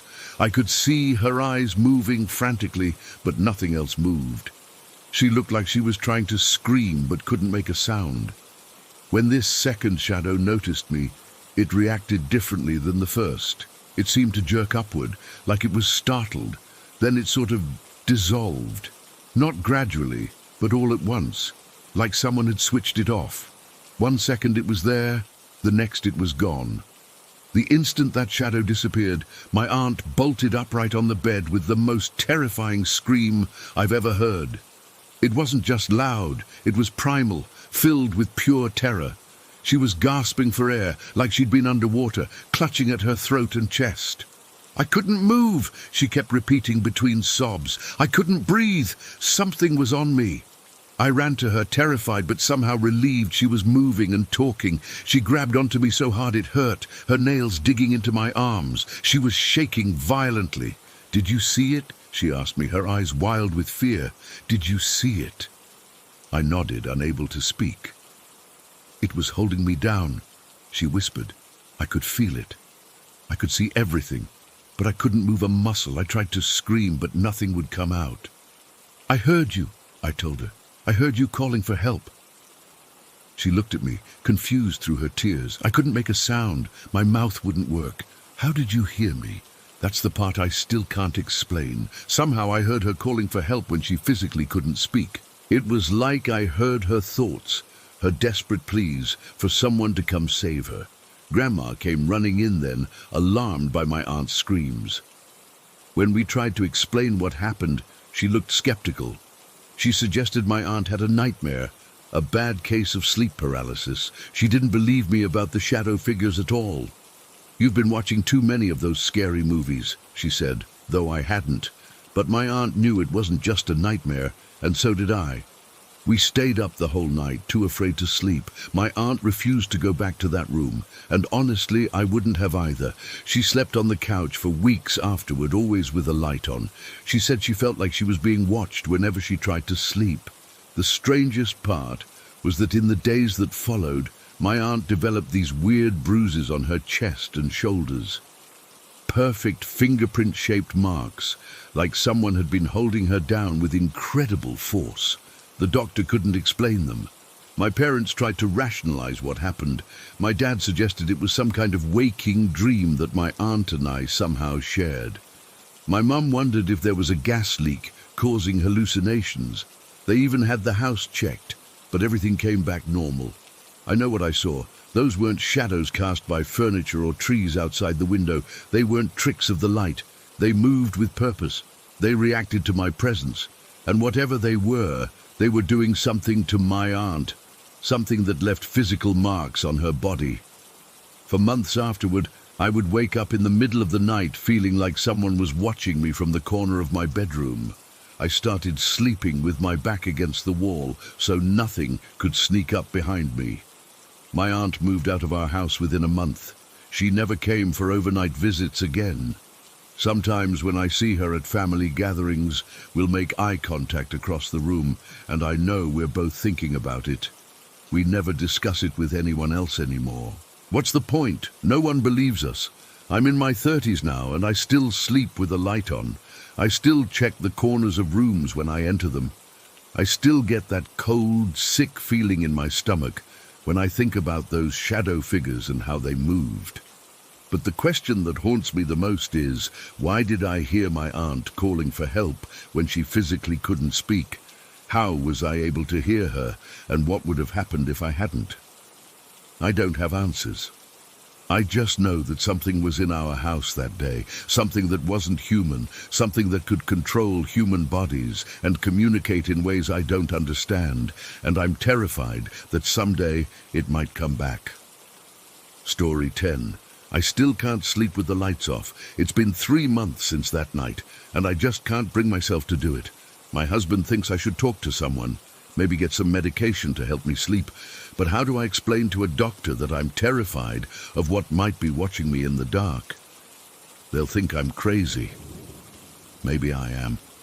This happened back in July, during that heat wave we had. You know the kind, where the air feels like soup, and even with all the windows open and fans running, you still wake up with the sheets stuck to your skin. We live in this old 2-story house in a quiet neighborhood. It's not fancy or anything, just a normal suburban home with 3 bedrooms, 1.5 baths, and a backyard that's always in desperate need of mowing. That night was particularly bad. It must have been around 90 degrees, even at 4 in the morning. I remember checking the time on my phone when I woke up, my nightgown clinging to me like a second skin. 4:03 a.m. I hate waking up at that hour. It's like the world is holding its breath, too late to be night, too early to be morning. The bedroom wasn't completely dark. It never is during summer because the streetlight outside our window shines through the gaps in our blinds, casting these long, thin stripes across our bed and floor. Our room was weirdly bright that night, like it was dusk instead of the middle of the night. I could see everything, the dresser against the wall, the pile of laundry I'd been meaning to fold, my husband's work boots by the door. Speaking of my husband, he wasn't beside me. The sheets on his side were thrown back, and I could hear water running in our bathroom. He has trouble sleeping sometimes, insomnia that gets worse when it's hot, so I figured he'd gotten up to splash some water on his face or take some melatonin. I was just lying there, waiting for him to come back, trying to find a cool spot on my pillow, when I noticed something at the foot of our bed. At first, I thought my eyes were playing tricks on me. You know how sometimes when you stare into darkness long enough, you start seeing shapes that aren't really there. But this was different. This was solid, a dark mass rising up over the edge of our comforter, right at the foot of the bed. It was about the size of a human head, just hovering there, completely still. I froze. My first thought was ridiculous. I wondered if our cat had somehow gotten into the house and jumped onto the bed. But we don't have a cat. Haven't had one in years, not since our old Tabby died. Then I thought stupidly that it must be my husband. Sometimes when he can't sleep, he sits on the floor at the foot of the bed with his headphones on, playing games on his phone. He says the blue light helps him get tired again. "Why are you sitting on the floor?" I asked, my voice sounding weird and thin in the quiet room. The shape didn't move, didn't answer. That's when the first real stab of fear hit me. My heart started pounding so hard I could feel it in my throat. I tried again, a little louder this time. "Hey, what are you doing down there?" Nothing. No response. Just that dark, head-shaped mass, perfectly still, rising just high enough that I could see it over the rumpled covers at the foot of our bed. I wanted to reach for my phone to use as a flashlight, but it was on my nightstand, and I'd have to move closer to the thing to grab it. I didn't want to move. I didn't even want to breathe. I just lay there, staring at the shape, and it felt like it was staring back at me. Then I heard the click of the bathroom doorknob turning. The sound made me jump, and my eyes darted to the bathroom door as it swung open. Light spilled out into the hallway, and I could see my husband's silhouette standing in the doorway. He was drying his hands on a towel. My blood turned to ice. If my husband was there, then what the hell was at the foot of our bed? I looked back, and the shape, that head-sized dark mass, ducked down out of sight. It moved. It fucking moved like it knew it had been seen and was hiding. I screamed. I screamed so loud my throat hurt afterward. My husband came running, dropping the towel, asking what was wrong, what happened. Was I hurt? I couldn't speak at first. I just pointed frantically at the foot of the bed, making these pathetic whimpering sounds. When I finally found my voice, all I could say was, "There's something there. There's someone there." My husband grabbed his phone and turned on the flashlight, pointing it at the foot of the bed. Nothing. He got down on his knees and looked under the bed. Nothing there either. He checked our closet, behind the curtains, even in the hallway outside our room. "There's no one here, babe," he said, sitting beside me on the bed. I was hyperventilating by this point, clutching the sheets up to my chin like a little kid afraid of monsters. "I saw something," I insisted. "A head or something. It was watching me. And when you came out of the bathroom, it ducked down." He didn't believe me. Not really. I could see it in his eyes. He thought I'd had a bad dream or that the heat was making me delirious. But he humored me, searching the entire house from top to bottom, turning on every light, opening every closet, checking every possible hiding spot. He even went outside to make sure all the doors and windows were locked, which they were. We have an alarm system too, one of those DIY setups that beeps whenever a door or window opens. It hadn't made a sound all night. By the time he finished searching, it was almost 5 in the morning. The sky was starting to lighten outside, that deep blue before dawn. He made me some tea and sat with me in the living room, my hands still shaking so bad I could barely hold the mug. "It must have been a shadow," he said. "Or maybe you were half asleep and saw something that wasn't really there." But I wasn't half asleep. I was wide awake, staring right at it, and it wasn't a shadow. Shadows don't duck down when they've been spotted. I didn't go back to the bedroom that day. I called in sick to work and spent the day on the couch, jumping at every creak and groan of our old house settling. My husband stayed home too, worried about me, though he never said it out loud. He kept saying things like, "It's okay," and "You're safe," but I could tell he thought I was overreacting. That night, I made him leave all the lights on. I couldn't bear the thought of being in darkness again. We slept with the TV on too, the blue glow filling our room, drowning out the shadows. I didn't sleep much, just dozed fitfully, jerking awake whenever I felt myself drifting off too deeply. The next few nights were the same. Lights on, TV on, me barely sleeping while my husband snored beside me, completely unbothered. He started suggesting that maybe I should talk to someone, get some help for what he called my night terrors. But they weren't night terrors. I know what I saw. I've tried to rationalize it. Maybe it was a burglar who somehow got in without triggering our alarm, then hid and slipped out when we were searching another part of the house.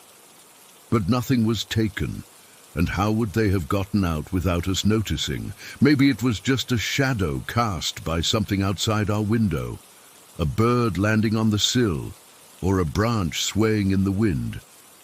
But there's no tree near our bedroom window, and shadows don't move the way that thing moved, with purpose, with intent.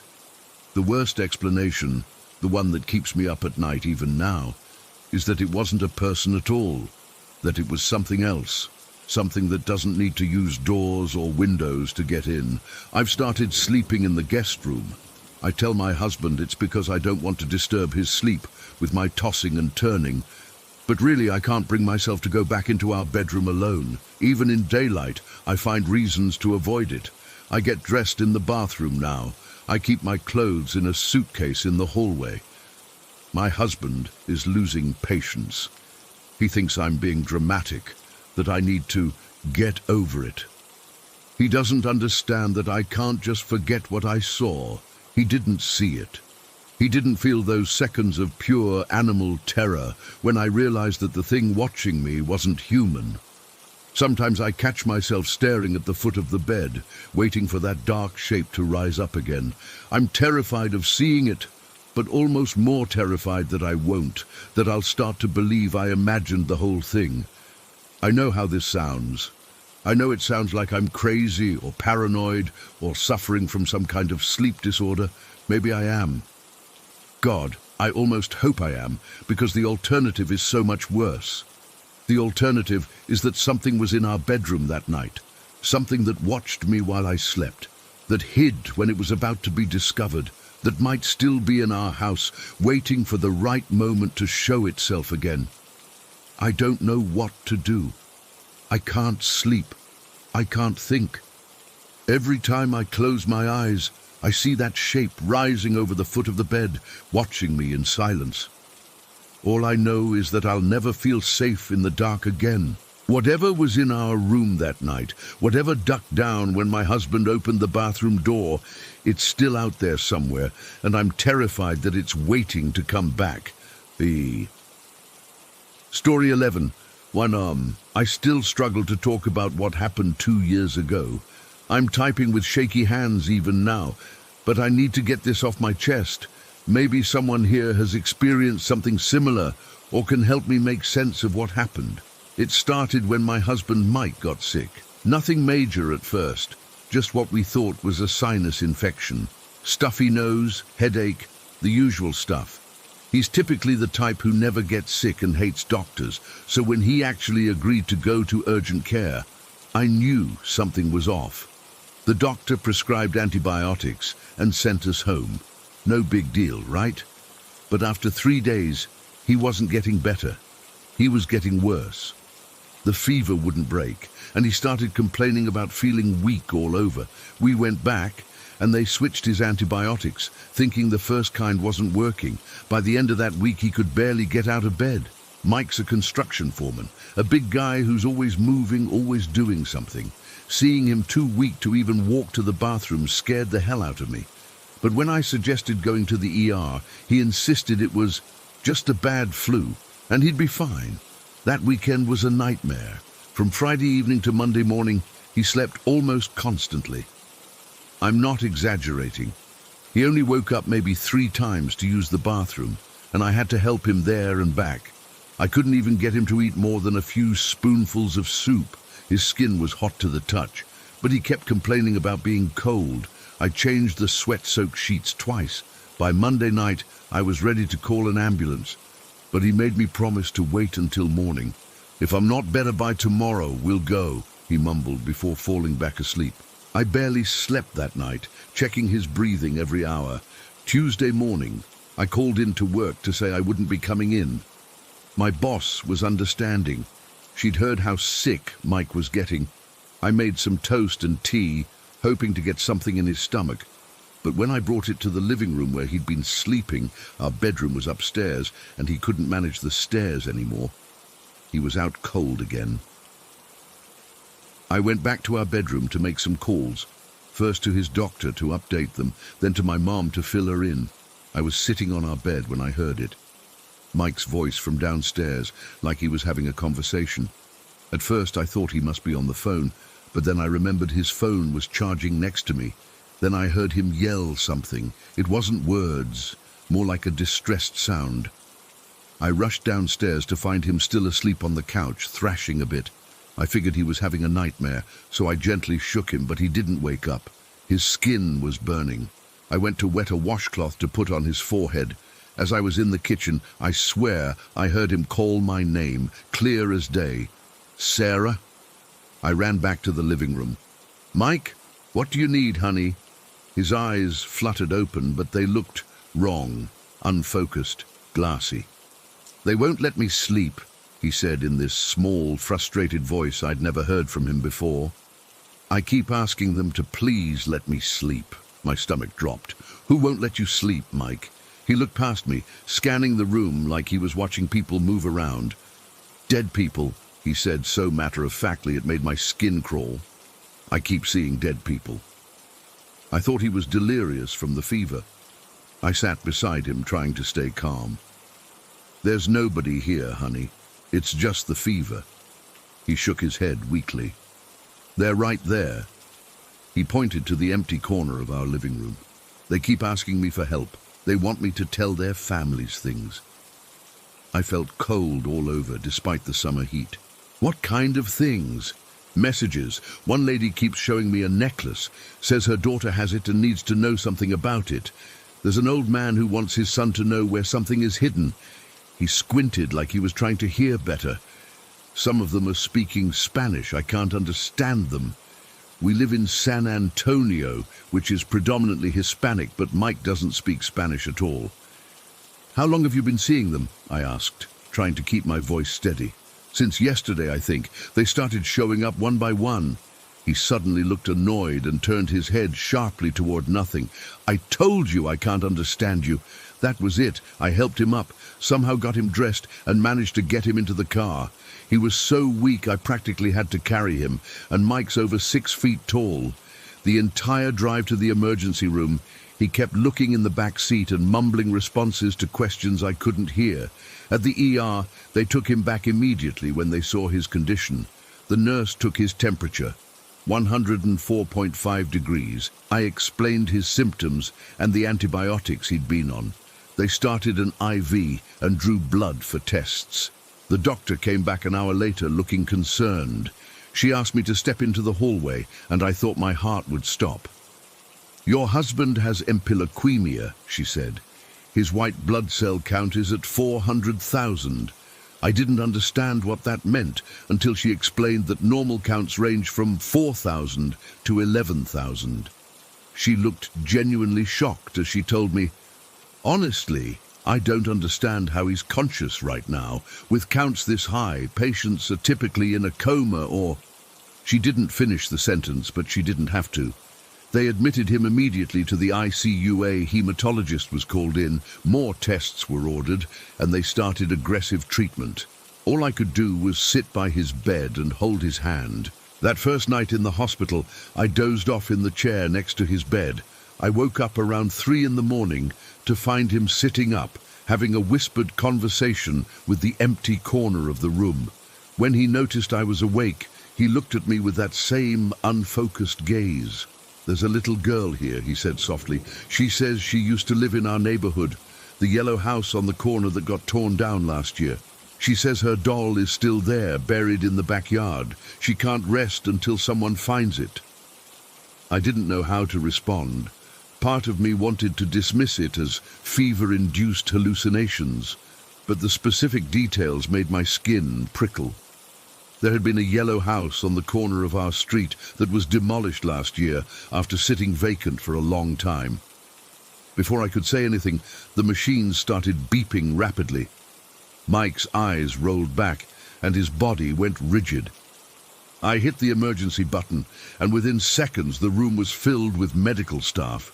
I was ushered out into the hallway, hearing someone yell "Code Blue" as the door closed behind me. Those next 20 minutes were the longest of my life. I paced the hallway, praying to any god who would listen. Finally, a doctor emerged to tell me they'd stabilized him. His heart had stopped briefly, but they'd brought him back. When I was allowed back in the room, Mike was unconscious, intubated, with even more machines surrounding him. The doctor explained they'd put him in a medically induced coma to help his body fight the infection. They still weren't sure what had caused it. Possibly an untreated infection that had spread to his blood. For 3 days, I barely left that room. I slept in short bursts in the chair, talked to him even though he couldn't respond, and fielded calls from worried family and friends. On the 4th day, they started bringing him out of the coma. By that evening, he was breathing on his own again. When he finally opened his eyes, I cried with relief. The strangest thing. He had no memory of seeing or talking to dead people, none whatsoever. He remembered feeling sick, remembered sleeping a lot, and then waking up in the hospital. That's it. The doctor said the severe infection had caused delirium, which explained the hallucinations, a perfectly logical medical explanation. But here's the thing. 2 weeks after Mike came home from the hospital, I was walking our dog past that vacant lot where the yellow house used to stand. Some construction workers were there, preparing the foundation for a new build. One of them called out to his buddy, holding something up. Even from the sidewalk, I could see it was a dirty, old-fashioned doll, partially decomposed, but unmistakably a doll. They'd found it while excavating. I stood there frozen as goosebumps covered my entire body, despite the summer heat. It's been 2 years now. Mike has fully recovered, with no lasting effects from his brush with death. We never talk about the things he said while delirious with fever. I've never told him about the doll. Sometimes I wonder if his proximity to death somehow lifted a veil between worlds. If being so close to dying let him see beyond our reality, even briefly. Or maybe it was just coincidence paired with a fevered brain. But in those quiet moments when I'm alone, I find myself looking at the corners of rooms, wondering if there's someone there, watching, waiting for someone who can see them to deliver their unfinished messages. I don't think I'll ever know for sure, and honestly, I'm not sure I want to. Story 12. I still wake up thinking about it, even after all these years. I'm 26 now. The memory is crystal clear, like it happened yesterday. I was 6 years old when I first saw her, and the encounter lasted maybe 10 seconds, but those seconds have stretched across my entire life. Let me start by saying I've always been sensitive to things others can't see. My mom would call me her little psychic when I was young, because I'd often talk about the people in our house that no one else could see. Usually these spirits were chatty. They'd tell me their names, how they died, sometimes even what year they were from. My parents thought it was just an overactive imagination, but I knew they were real. That day was different, though. It was summer break, and I remember it was hot, the kind of sticky heat that makes you want to do nothing but lie in front of a fan. Our house was old, built in the 40s, with creaky wooden floors and thin walls. My room was at the end of the hallway upstairs, next to the bathroom. I woke up thirsty in the middle of the night. The digital clock on my nightstand read 3:17 in the morning. I remember because the red numbers seemed so bright in the darkness. My parents always left the hallway light on for me and my brother at night, so I could see well enough to make my way to the bathroom. I was filling my plastic Barbie cup with water from the bathroom sink when I felt something change. The air seemed to get heavier, colder. You know that feeling when you suddenly realize you're not alone. It was like that, but amplified. The hairs on my arms stood up and my stomach dropped. I looked up into the mirror above the sink, and that's when I saw her standing in the doorway behind me. At first, my brain couldn't process what I was seeing. It was me, but not the 6-year-old me. It was adult me, maybe the age I am now. Her hair was so long it reached past her waist, dripping wet like she'd just stepped out of water. She wore a white gown that was also soaked through, clinging to her body. Water pooled around her bare feet on the hardwood floor. But it was her face, my face, that made my blood turn to ice. She was smiling, not a normal smile.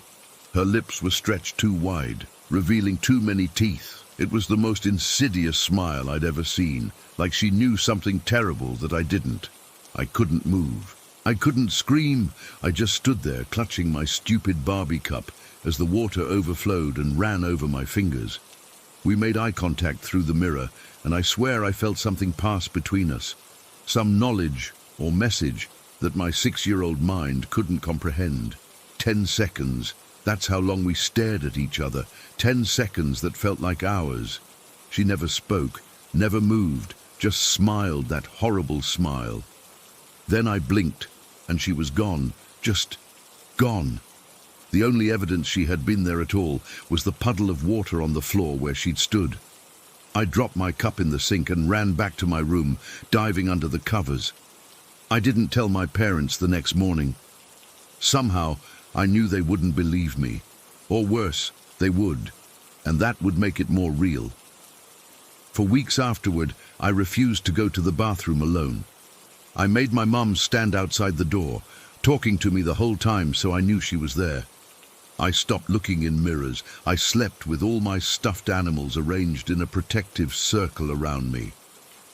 Eventually, the fear faded to the background, became just another weird childhood memory. Until my brother saw her too. Ethan was 4 years younger than me. We weren't particularly close. The age gap was just enough to make our interests completely different. But one evening when I was about 12, I overheard him talking to my mum. He was upset, almost in tears. "The lady in the white dress was in the yard again," he said. "She was looking up at my window. My blood went cold." I stepped into the kitchen where they were talking. "What lady, Ethan?" I asked, my voice shaking a little. He looked at me, his eyes wide and serious. "The wet lady, the one who smiles too big." My mom thought it was just a nightmare, or that he'd overheard me talking about my experience years before and incorporated it into his own imagination. But I knew better.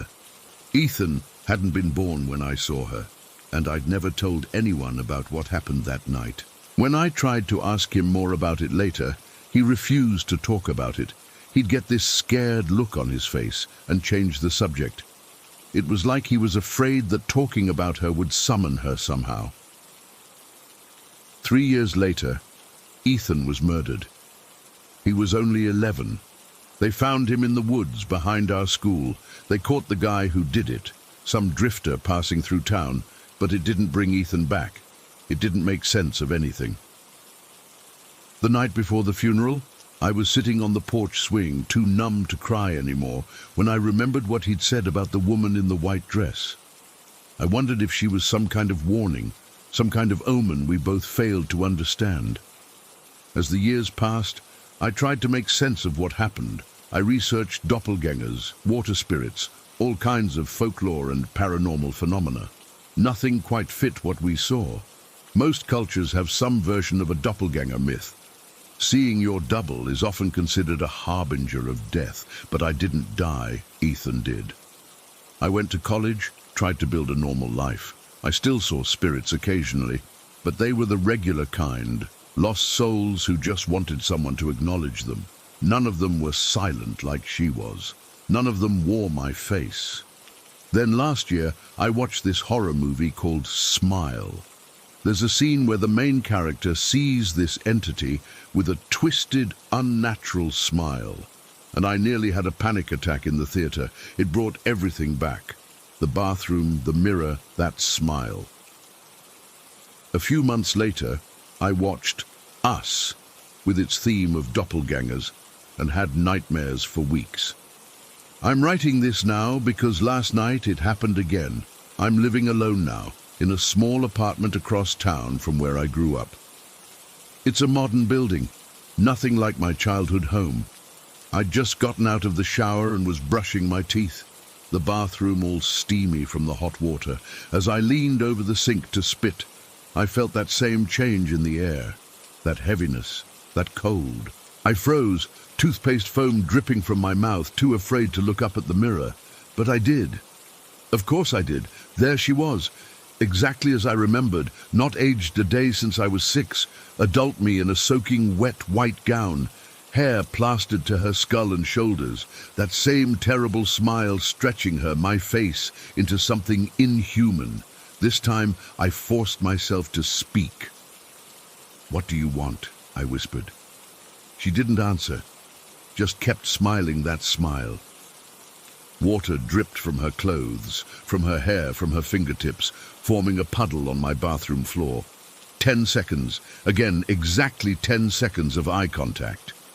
Then she was gone. I didn't sleep last night. I sat in my living room with all the lights on, jumping at every creak and groan of the building. I'm exhausted today, but I'm afraid to close my eyes. I don't know what she is. I don't know what she wants. Is she me from some alternate timeline? A spirit that's attached itself to me for some reason? A warning of something to come? Is she connected somehow to what happened to Ethan? The fact that she appeared again after all these years terrifies me. It feels like the beginning of something, not the end. Like whatever has been building for 20 years is finally coming to a head. Has anyone else experienced anything like this? Seeing an older or younger version of yourself, a doppelganger that seems to be watching you from some other place or time. I keep thinking about Ethan, about how scared he was to talk about her, Was he right? Does talking about her make her stronger, more present? Is writing this post a mistake? The water in my bathroom has been acting strange today. The faucet drips, even though I've tightened it as much as I can. The shower turned on by itself while I was making breakfast. Just for a second, but enough to send me running out of the apartment for most of the day. It's night now. I'm sitting in bed with my laptop, too afraid to go to sleep. My bathroom door is closed, but I can hear water dripping. Drip, drip, drip. I think she's coming back, and this time, I don't think she's just going to watch. Story 13. I still can't believe what happened to me last month, and I've been debating whether to even share this.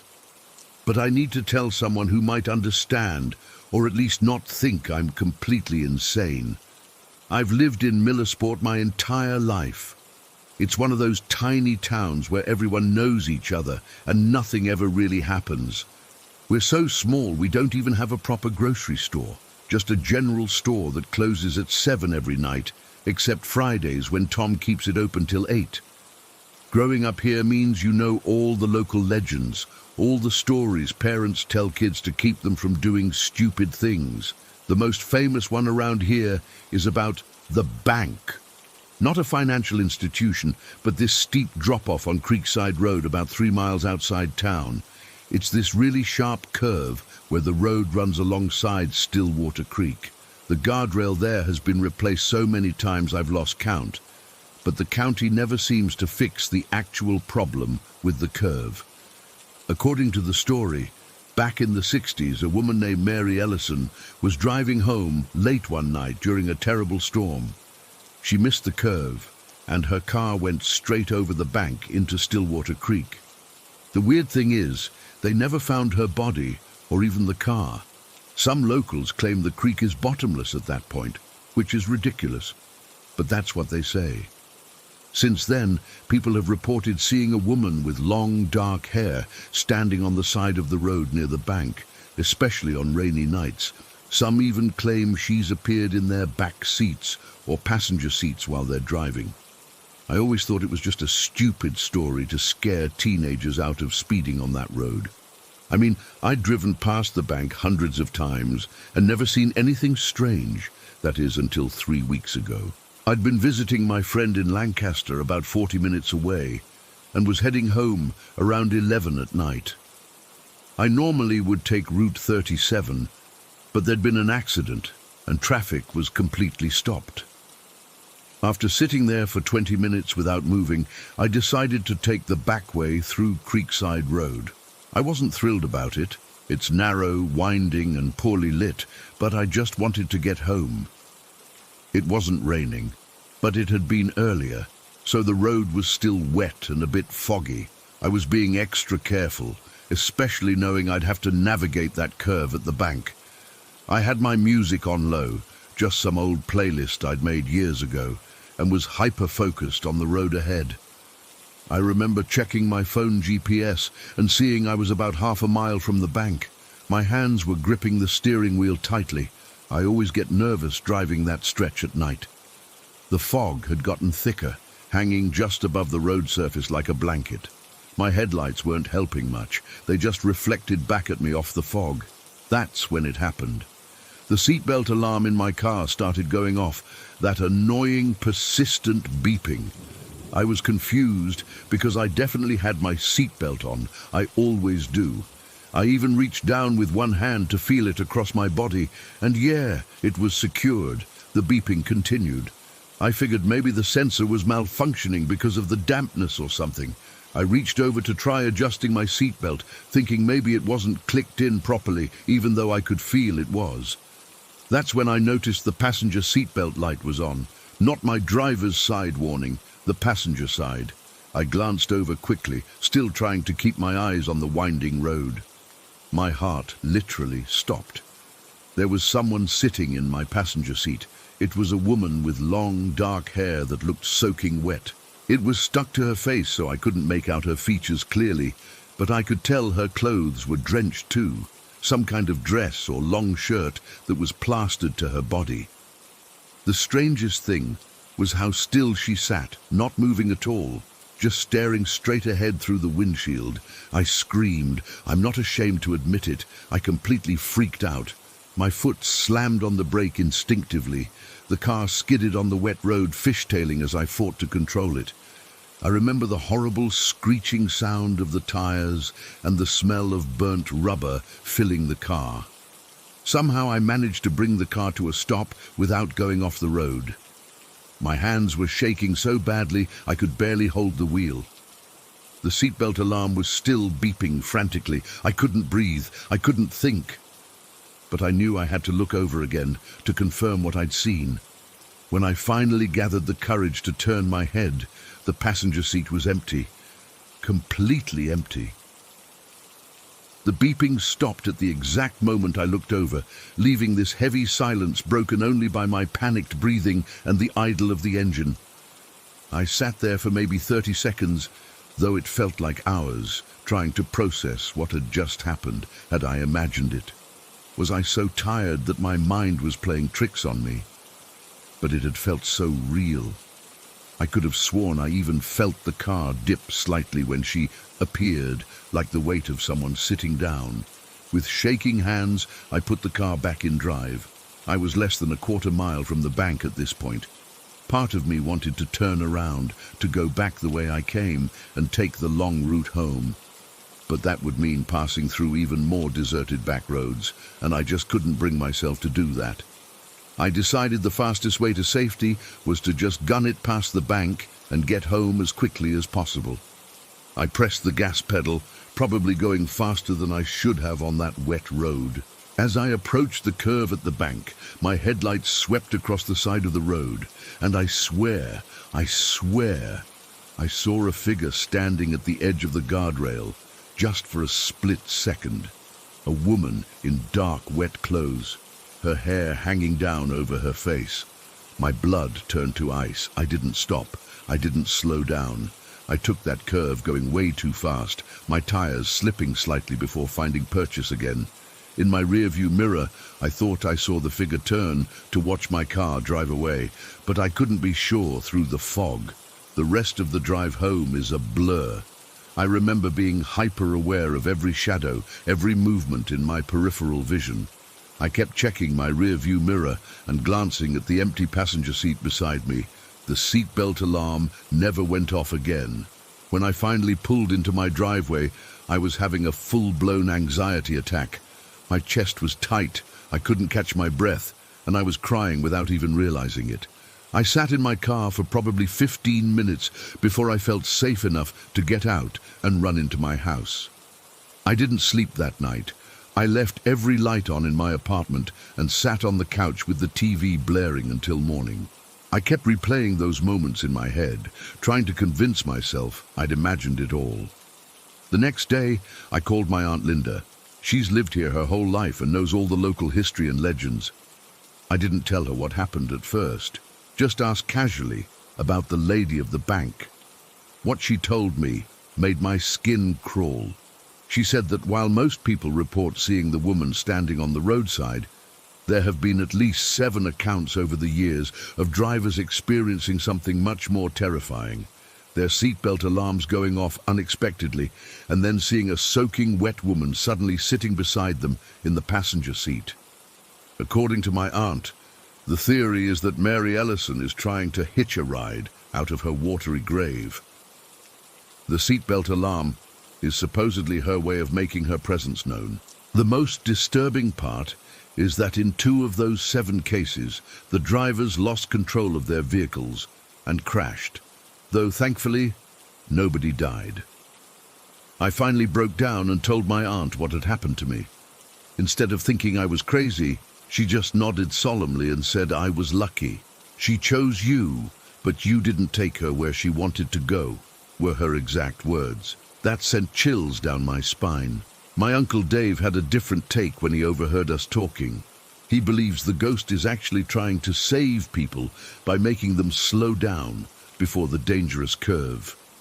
He pointed out that if I hadn't braked when I did, I might have been going too fast to safely navigate the bank, especially on a wet night. I don't know which explanation is more comforting or if either of them is true. All I know is what I experienced. I saw someone in my car that night, someone who couldn't possibly have been there. I felt her presence as clearly as I'm feeling this keyboard under my fingers right now. It's been 3 weeks, and I still get anxious every time I have to drive after dark. I've been taking the long way around, adding 20 minutes to my commute just to avoid Creekside Road. My friends think I'm being ridiculous, but they weren't there. They didn't see her. The thing that keeps me up at night isn't just the memory of that wet hair and those soaked clothes. It's wondering what would have happened if I hadn't stopped the car. Where was she trying to go? What would have happened if I'd given her a ride to her destination? Would she have eventually disappeared? Or would she have led me over the bank into Stillwater Creek to join her? I don't have answers to any of these questions, and I don't want to find out. All I know is that the lady of the bank is real. I've made a promise to myself that I'll never drive that road after dark again. Some things are better left alone, and some passengers should never be picked up, no matter how persistently their seatbelt alarm beeps. Hooray! Story 14. I still get goosebumps thinking about what happened that night last October. It's taken me months to even write this down. My hands are shaking as I type this, but I need to share what I experienced at the Purple Light Bridge in Elizabethtown. I've lived in Lancaster County my entire life, 32 years, and I've always heard the stories about the purple light that supposedly appears near the railroad bridges. Growing up, it was just something teenagers talked about to scare each other. I never paid much attention to it, honestly. Ghost stories were for kids around campfires, not something I thought about as an adult with bills and responsibilities. My interest started when my cousin Mark came to visit from Pittsburgh last fall. He's really into paranormal stuff, watches all those ghost hunting shows and has apps on his phone that supposedly detect spirits. I always thought it was silly, but he was excited to check out some local legends while he was in town. "You've lived here your whole life and never checked out the Purple Light Bridge?" he asked, looking genuinely shocked when I told him I'd never bothered to investigate. "It's just an old story," I said. "Probably just reflections from cars or something." Mark pulled up some forum on his phone where people had posted their experiences. "Look at all these accounts," he insisted. "Too many people have seen something for it to be nothing." I rolled my eyes, but agreed to take him there the next night. What else was I going to do on a Tuesday evening? Besides, I figured it would be a quick trip. We'd see nothing, and that would be that. I did some quick research before we went. There are actually several bridges people claim to see the purple light at, which should have been my first clue that it was all nonsense. Some say it's at the bridge intersecting Turnpike Road and High Street near the Amtrak station. Others swear it's at the bridge on Bosler Road. The stories about what caused the light vary too. Some say a boy was hit by a train back in 1934.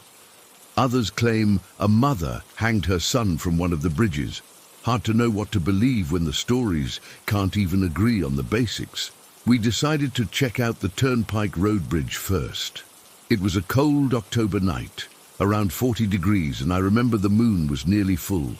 We parked in a small gravel area about 50 yards from the bridge. The spot was empty except for our car. "Should we bring anything?" I asked, not really knowing what you take on a ghost hunt. Mark grabbed a small backpack from the back seat, got my flashlight, a camera, and my phone with the ghost detector apps. He grinned like a kid on Christmas morning. I couldn't help but laugh at his enthusiasm. The walk to the bridge was eerie. The sound of crickets filled the air, along with the occasional car passing in the distance. The bridge itself isn't anything special, just an old stone structure built probably 100 years ago that crosses over the railroad tracks below. During the day, it's just another piece of infrastructure. At night, with the moonlight casting shadows across the weathered stone, it looked much more imposing. We stood on the bridge for about 20 minutes. Nothing happened.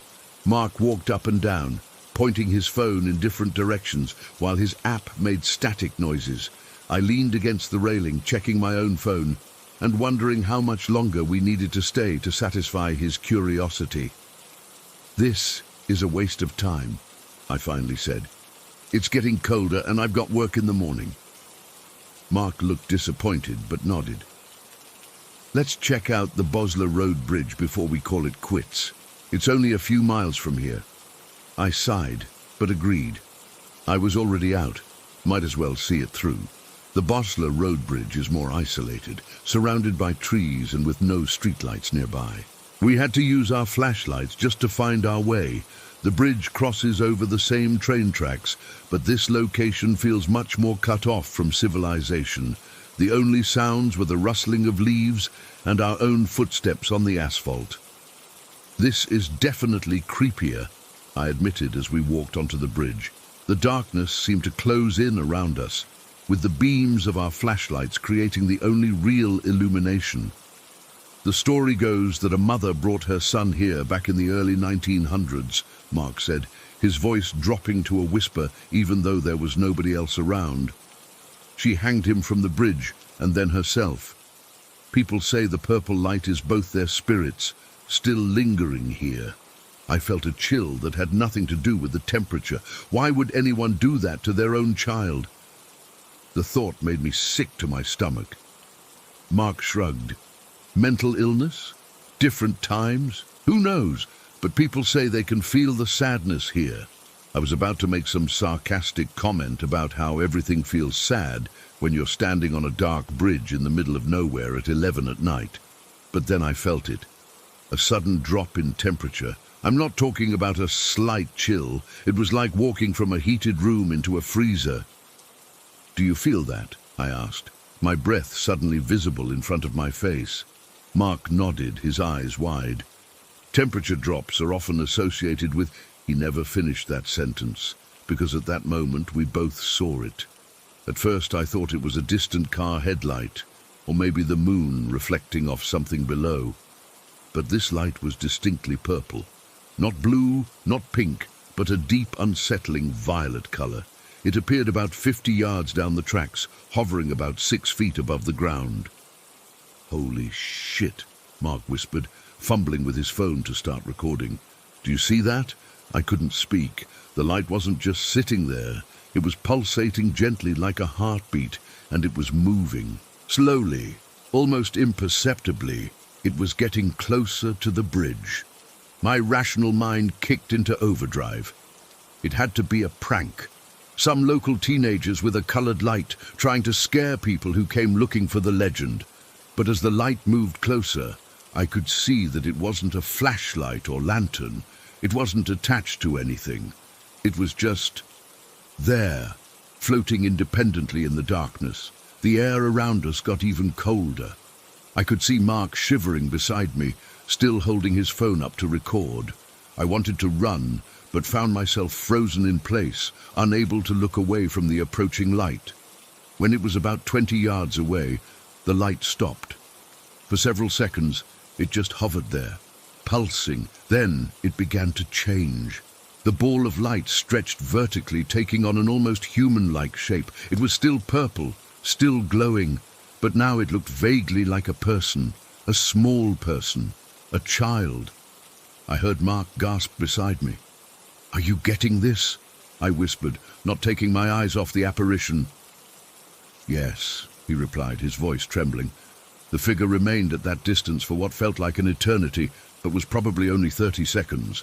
Then, without warning, a second light appeared beside it. This one was larger, also purple, also human-shaped, an adult figure standing next to the child. My heart was pounding so hard I thought it might break through my chest. Every instinct told me to run, but curiosity and fear had me rooted to the spot.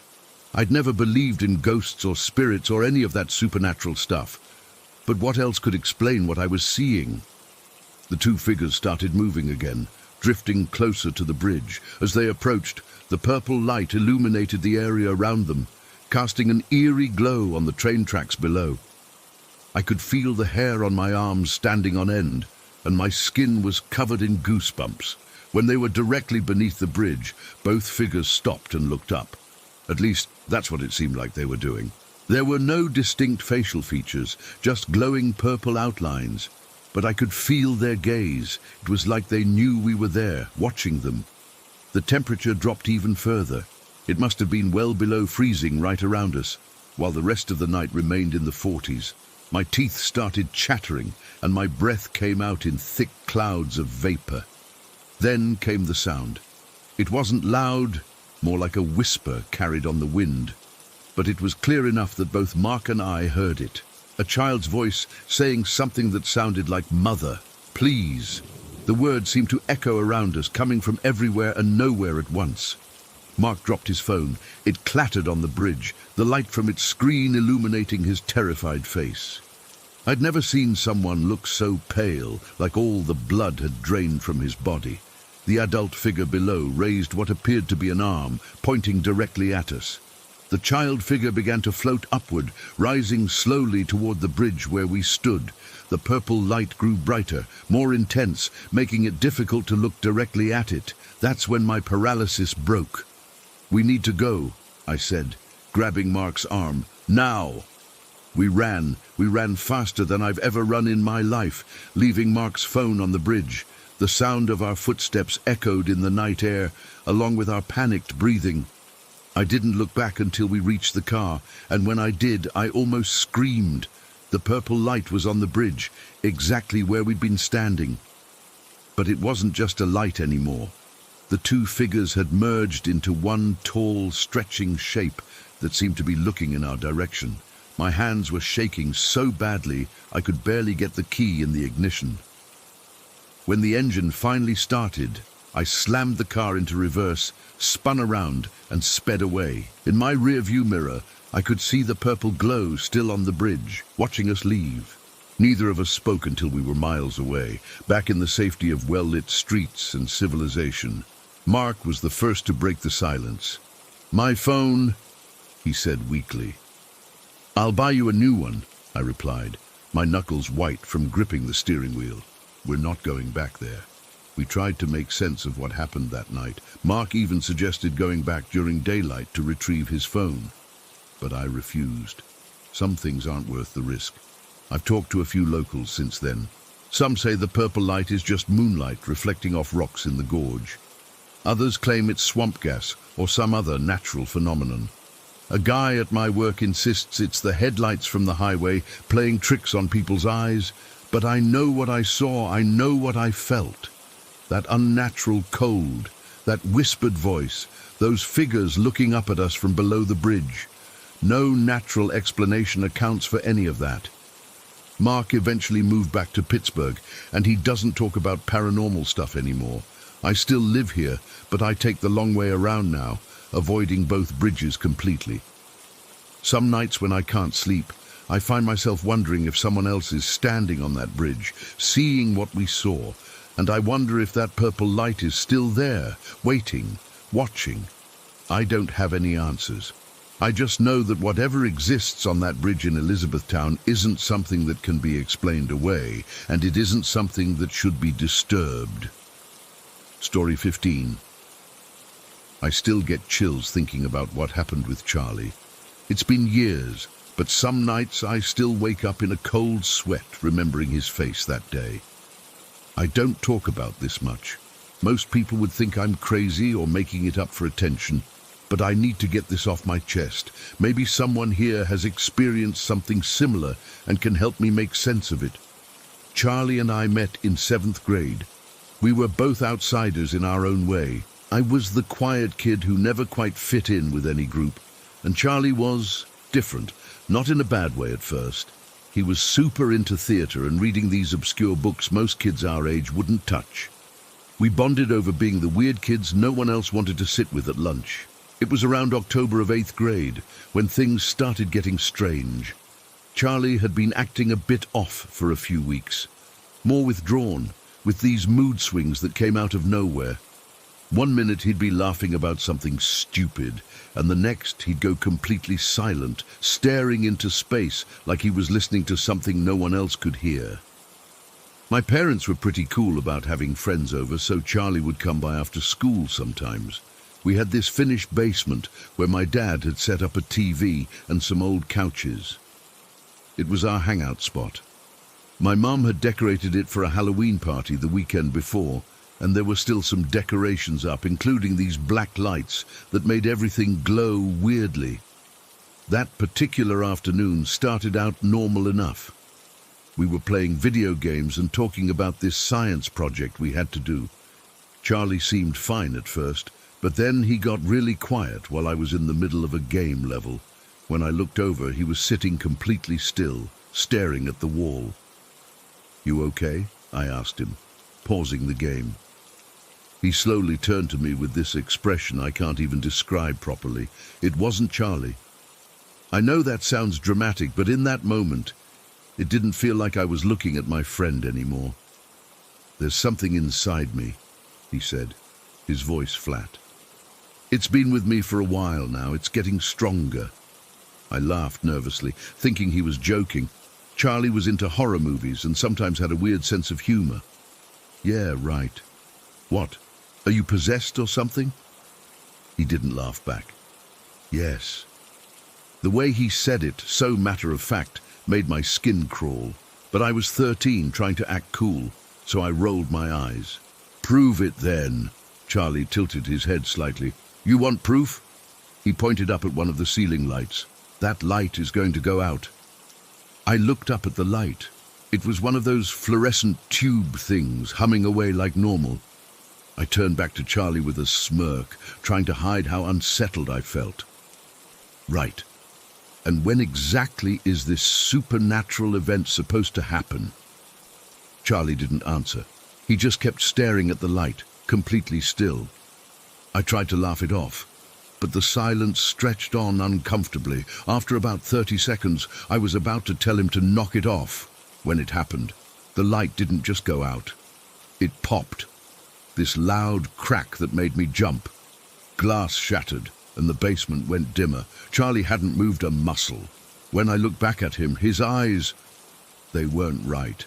Charlie had dark brown eyes, almost black, but in that moment they looked completely black, even the whites, and he was smiling this horrible smile that stretched too wide across his face. My heart was pounding so hard I could feel it in my throat. "How did you do that?" I managed to ask, my voice shaking. "I told you," he said, his voice deeper than usual. "There's something inside me." Then, just like that, he blinked and seemed to return to normal, asking if I had any snacks. I was so freaked out, I made up an excuse about homework and asked him to leave. He acted confused, like he didn't understand why I was suddenly kicking him out. That night, I couldn't sleep. I kept trying to convince myself there was some logical explanation for the light. Maybe it was just a coincidence, or maybe the black lights had made his eyes look weird. But deep down, I knew something wasn't right with Charlie. I avoided him at school for the next few days. He kept texting me, acting like nothing had happened, which somehow made it worse. Eventually, I convinced myself I was overreacting. We were teenagers. Maybe he'd rigged the light somehow as a prank, though I couldn't figure out how. My 14th birthday came about 3 weeks later. My parents let me have a small get-together. Just me, Charlie, and 2 other friends, Leda and Chloe. I'd known Leda since elementary school, and Chloe had moved to our town the year before. I almost didn't invite Charlie, but I felt guilty about avoiding him, and he seemed back to his old self at school.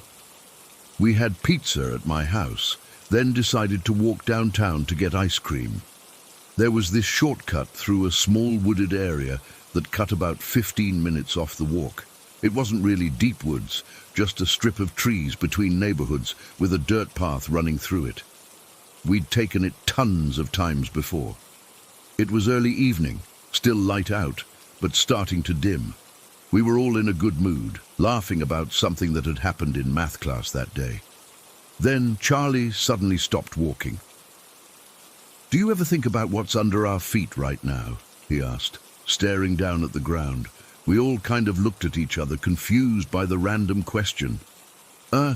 Dirt," Chloe said, laughing uncertainly. Charlie shook his head slowly. "Graves. The whole world is one big grave.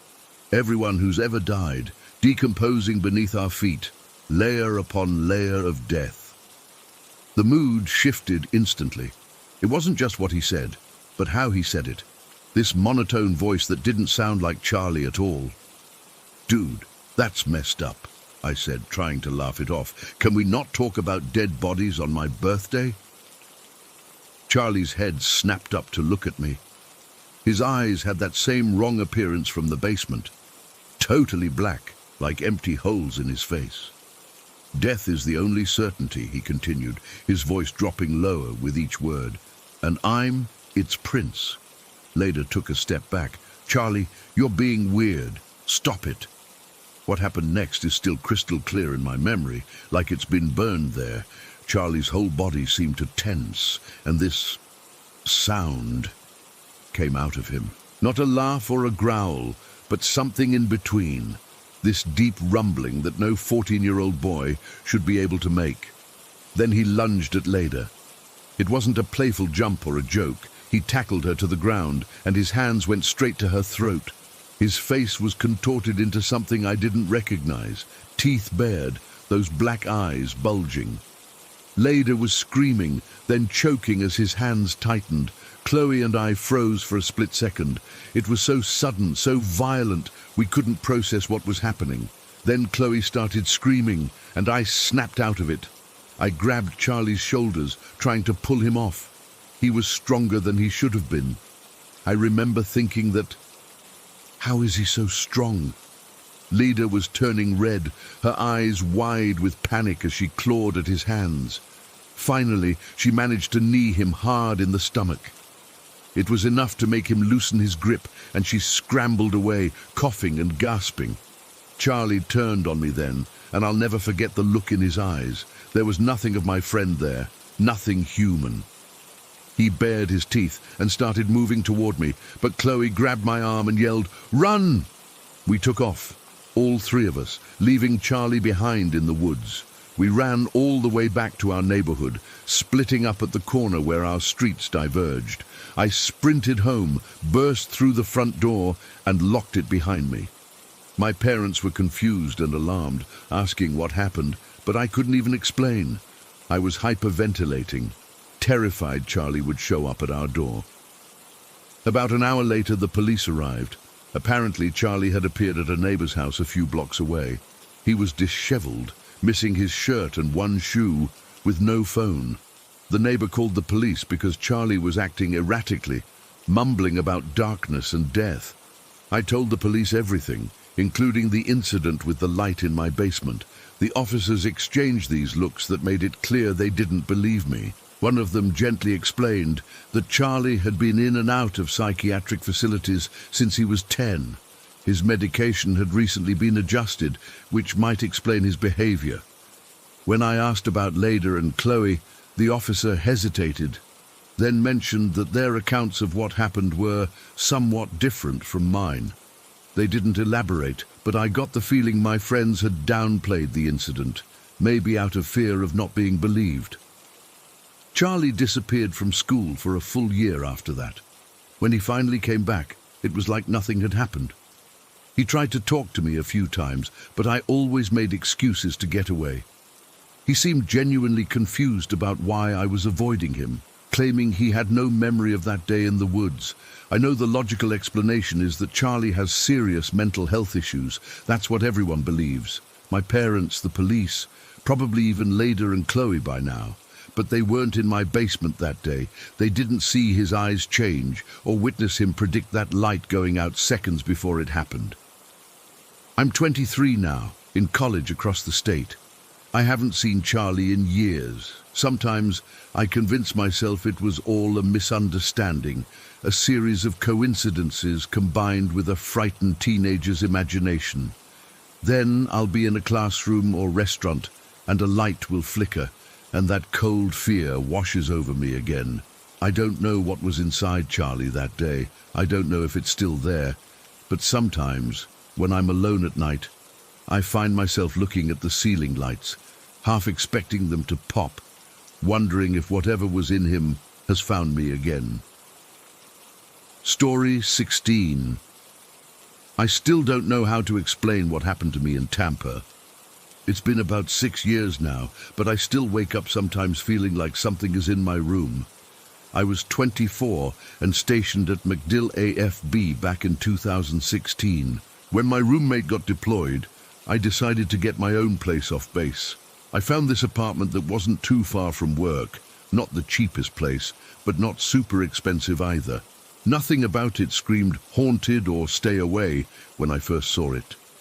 It was just a regular apartment in a decent complex. From the very first night, though, something felt off. Not in a way I could explain. There were no weird smells or strange noises, but I just felt watched. I chalked it up to being alone in a new place and figured I'd get used to it, but instead of getting better, things got worse. About 2 weeks after moving in, I experienced sleep paralysis for the first time in my life.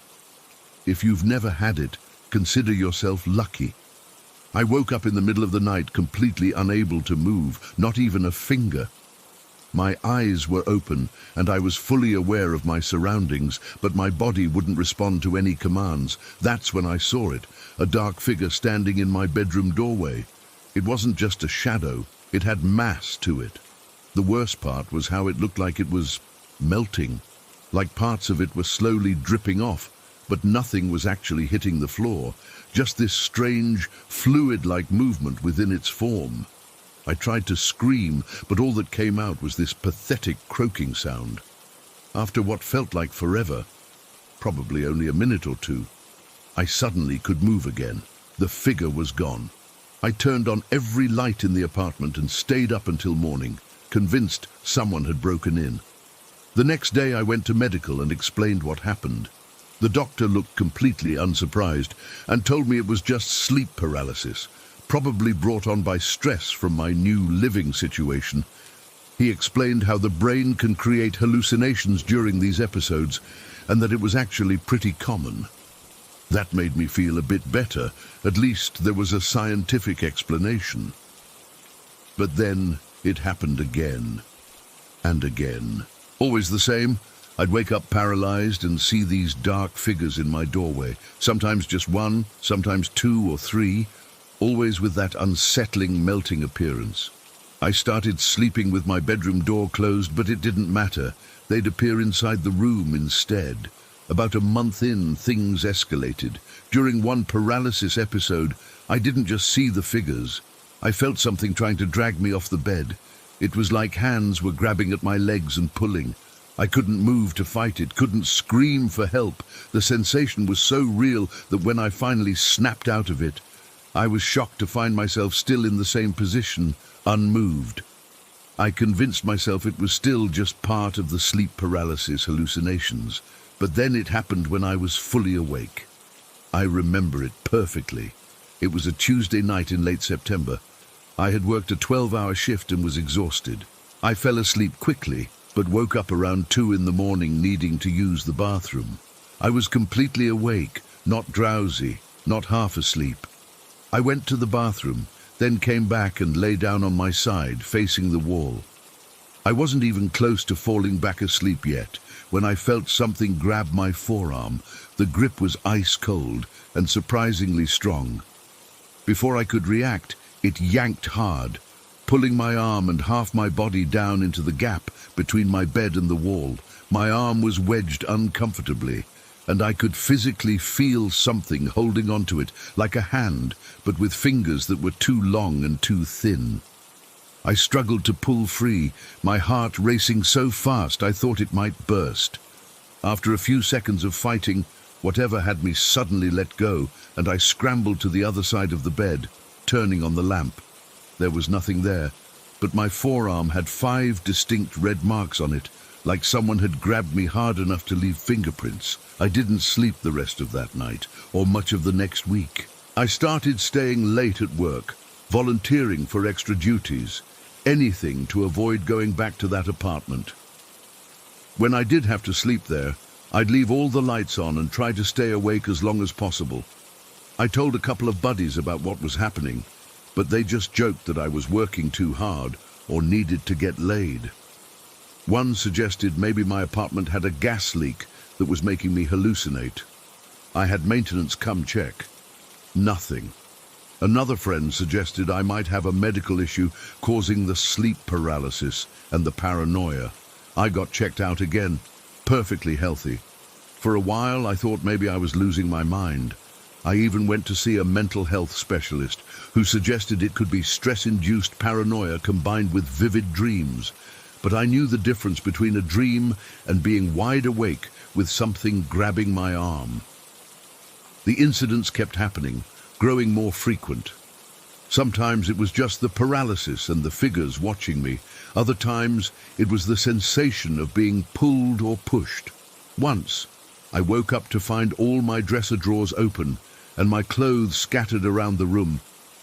Another time, I came home from work to find every faucet in the apartment running full blast. I hadn't left them on. By this point, I was desperate to leave, but I couldn't afford to break my lease, and the military wasn't going to help me move just because I thought my place was haunted. So I stuck it out, counting down the days until I could leave. Then came the night that finally drove me out for good. It was about 3 weeks before my lease was set to expire. I had fallen asleep on my stomach, something I rarely did because it made me feel vulnerable. I woke up to the now familiar feeling of paralysis and that gut-deep certainty that I was being watched. But this time was different. I felt pressure on my back, as if something was sitting on me. It wasn't just a sensation of weight. I could feel the distinct impression of what felt like knees digging into either side of my spine. I tried to move, tried to scream, but nothing would work. Then I felt hot breath on the back of my neck. Not just a slight warmth, but actual moist breath coming in slow, deliberate puffs against my skin. Whatever was on top of me was breathing directly onto my neck, so close I could feel moisture condensing on my skin. The fear was indescribable. I've been through combat training, faced down dangerous situations, but nothing has ever terrified me like being pinned to my bed by something I couldn't see or fight. What finally broke the paralysis wasn't my own effort, but pain. Sudden, searing pain that ripped across my back. It felt like someone had taken 3 burning hot pokers and dragged them from my right shoulder blade all the way down to my left hip. The pain was so intense, so unexpected, that my body finally responded. I screamed and jumped up, throwing off whatever had been on top of me. I didn't even look back. I grabbed my phone and keys and ran out of the apartment in just my boxers. I didn't stop until I reached my car, and I sat there shaking, trying to figure out what to do. The pain in my back was still throbbing. I twisted around and used my phone's camera to see what had happened. There were 3 long red marks running diagonally across my back, not like scratches from fingernails. These were deeper, wider, more like claws. They weren't bleeding much, but they were definitely real physical wounds. That was it. I called my buddy Ryan at 3 in the morning and asked if I could crash at his place. He agreed, and I drove straight there, not even going back for clothes. The next day, I went to medical to have the marks looked at. The doctor seemed confused by them, said they weren't consistent with any kind of self-inflicted wound, and asked if I'd been in a fight. I just took the antibiotic cream he gave me and left. I never spent another night in that apartment. I went back during daylight hours with Ryan to pack up my stuff, and even then, I felt like something was watching me, following me from room to room. We got everything out in 2 trips, and I turned in my keys 2 weeks early, telling the apartment manager I'd been reassigned and had to leave unexpectedly. I paid the penalty for breaking the lease and considered it money well spent. To this day, I don't know what was in that apartment. I don't know if it was some kind of entity or spirit or something else entirely.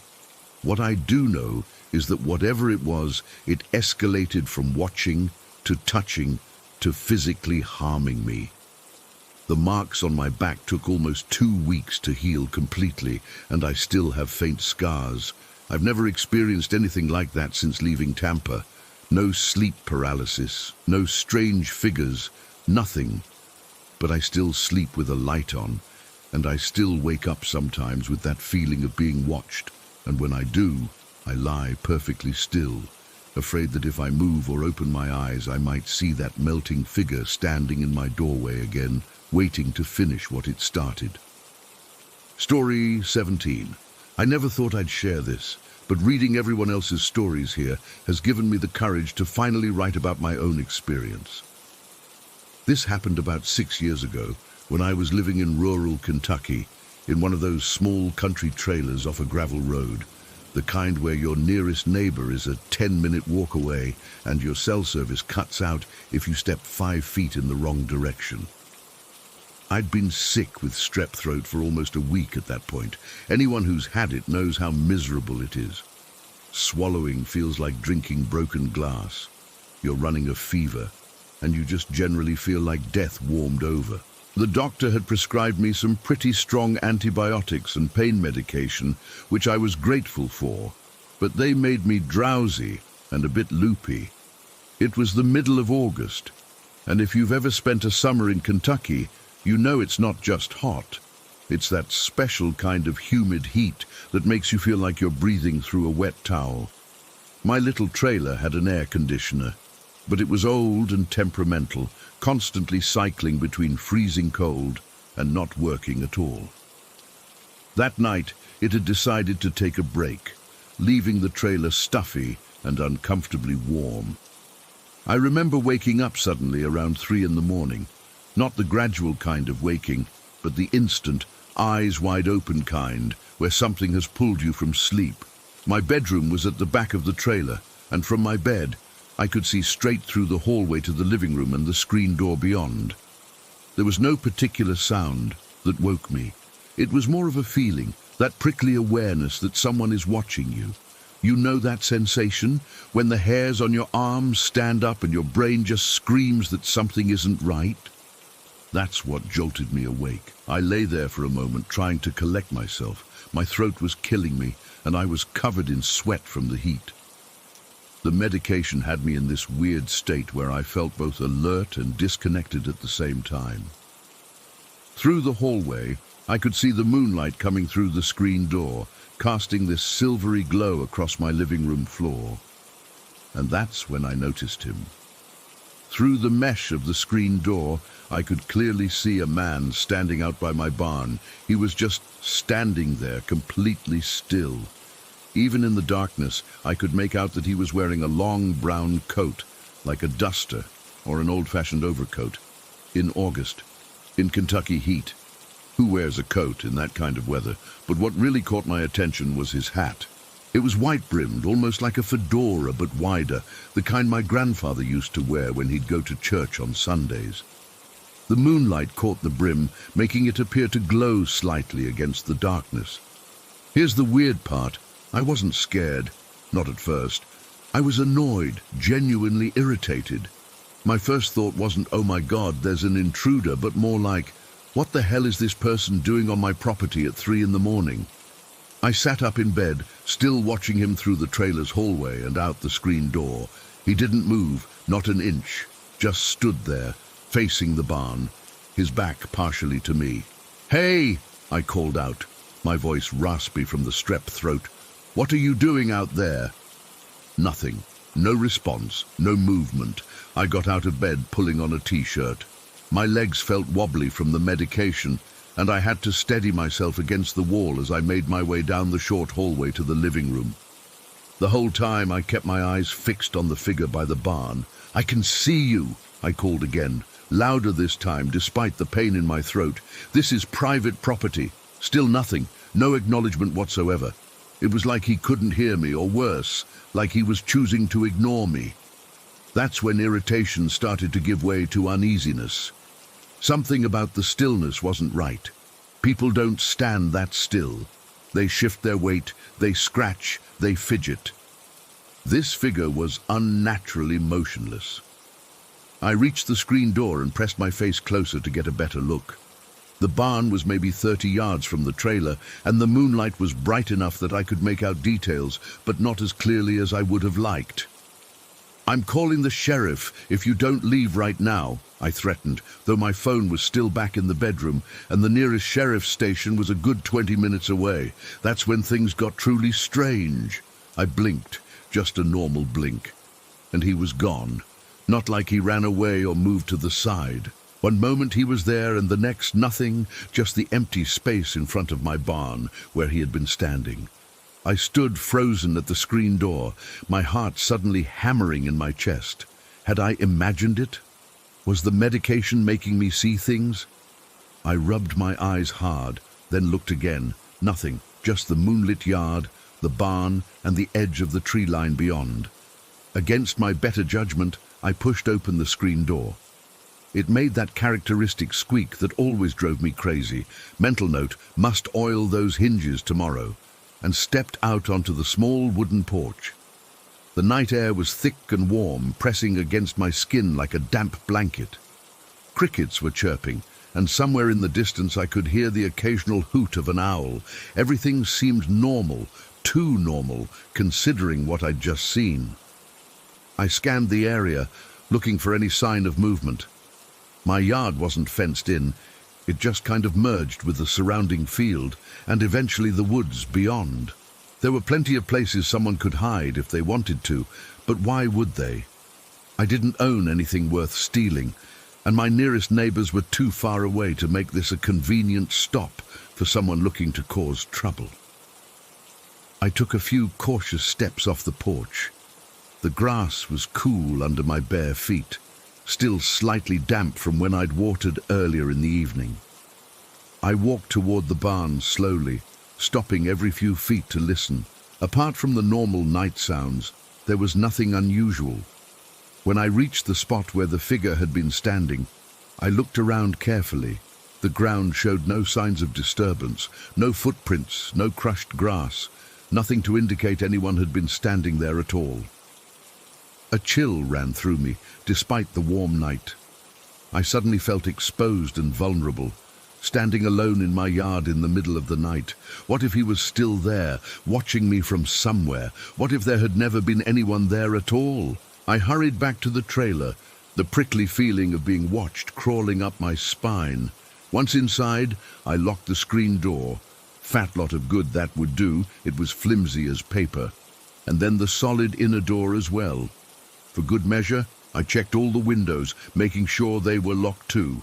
I didn't sleep the rest of the night. I sat in my living room with all the lights on, alternating between watching out the window and telling myself I was being ridiculous. By the time the sun rose, I had almost convinced myself it had been a hallucination.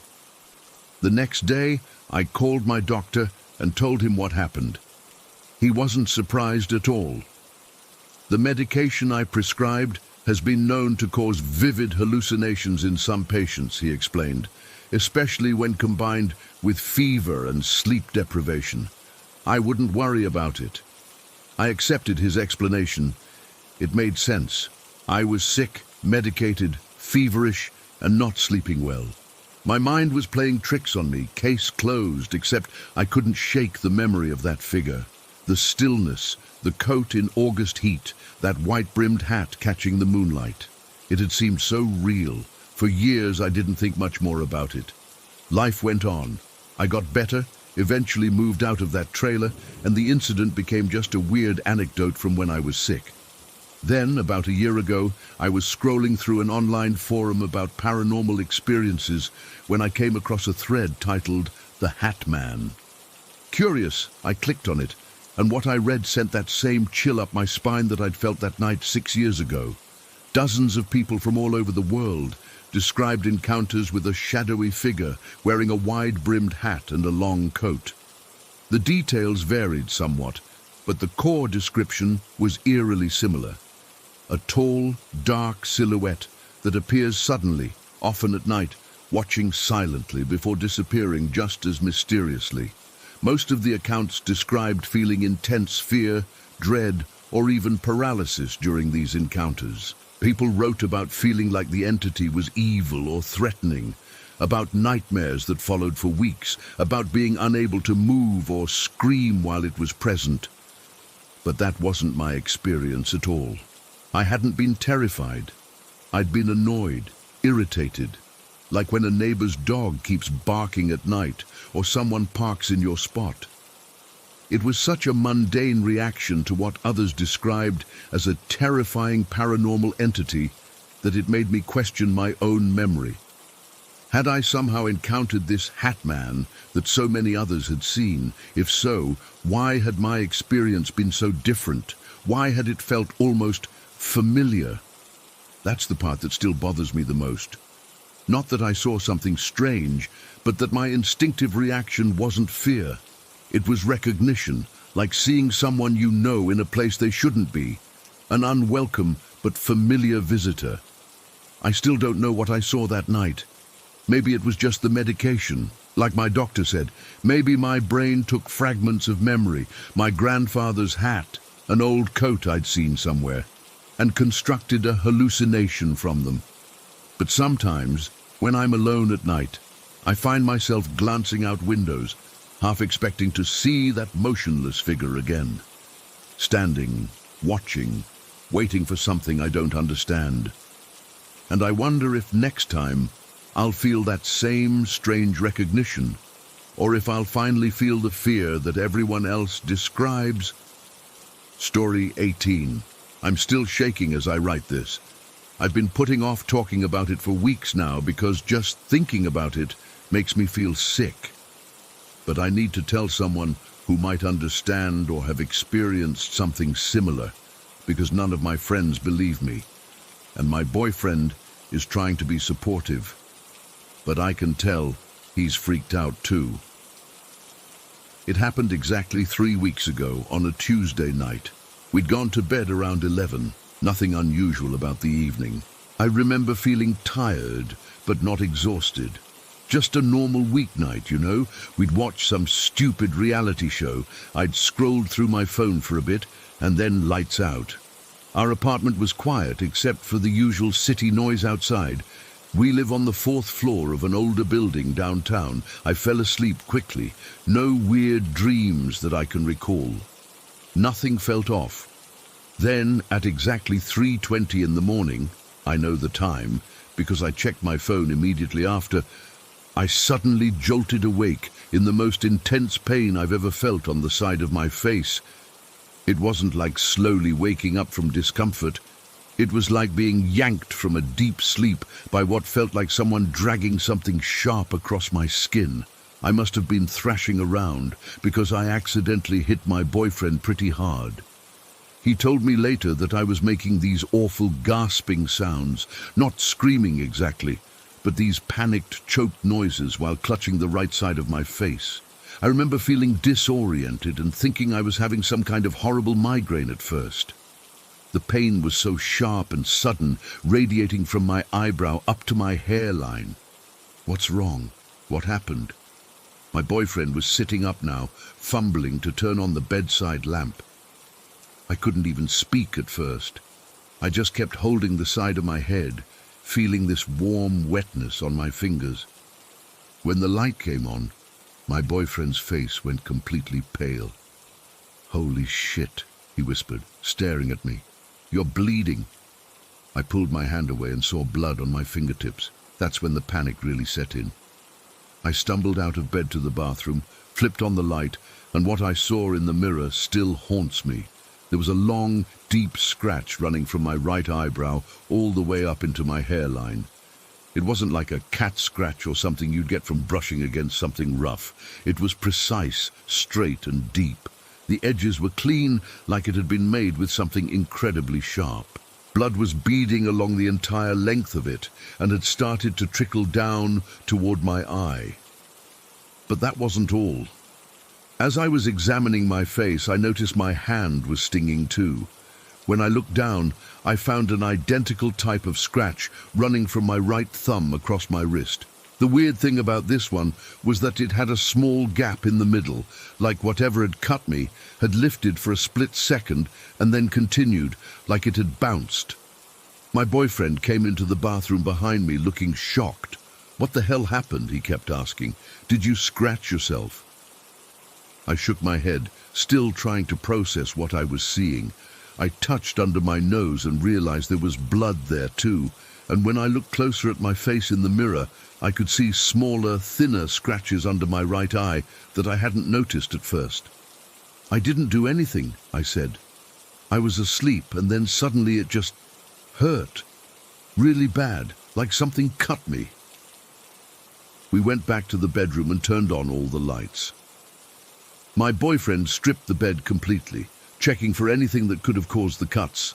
A piece of metal sticking out from the bed frame, an exposed staple, anything. There was nothing.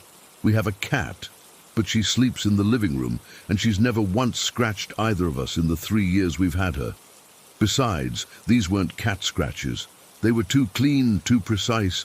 I went to the bathroom to clean the wounds. The one on my face burned like hell when I put hydrogen peroxide on it. It was so deep that I probably should have gotten stitches, but the thought of trying to explain what happened to a doctor made me hesitate. What would I even say?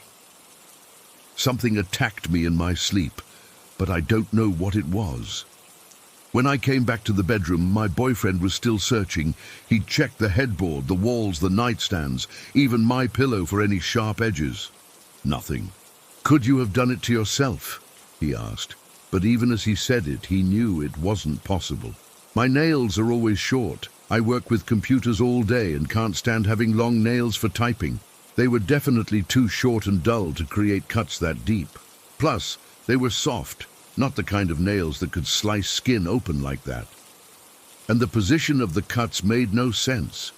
They were all on the right side of my body, in places I couldn't easily reach while sleeping, and they all seemed to trail away from each other, like something had swiped at me from the side. I'm a light sleeper," my boyfriend reminded me.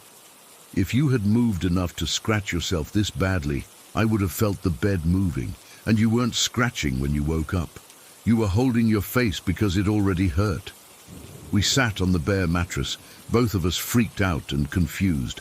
I felt violated somehow, like my own bedroom wasn't safe.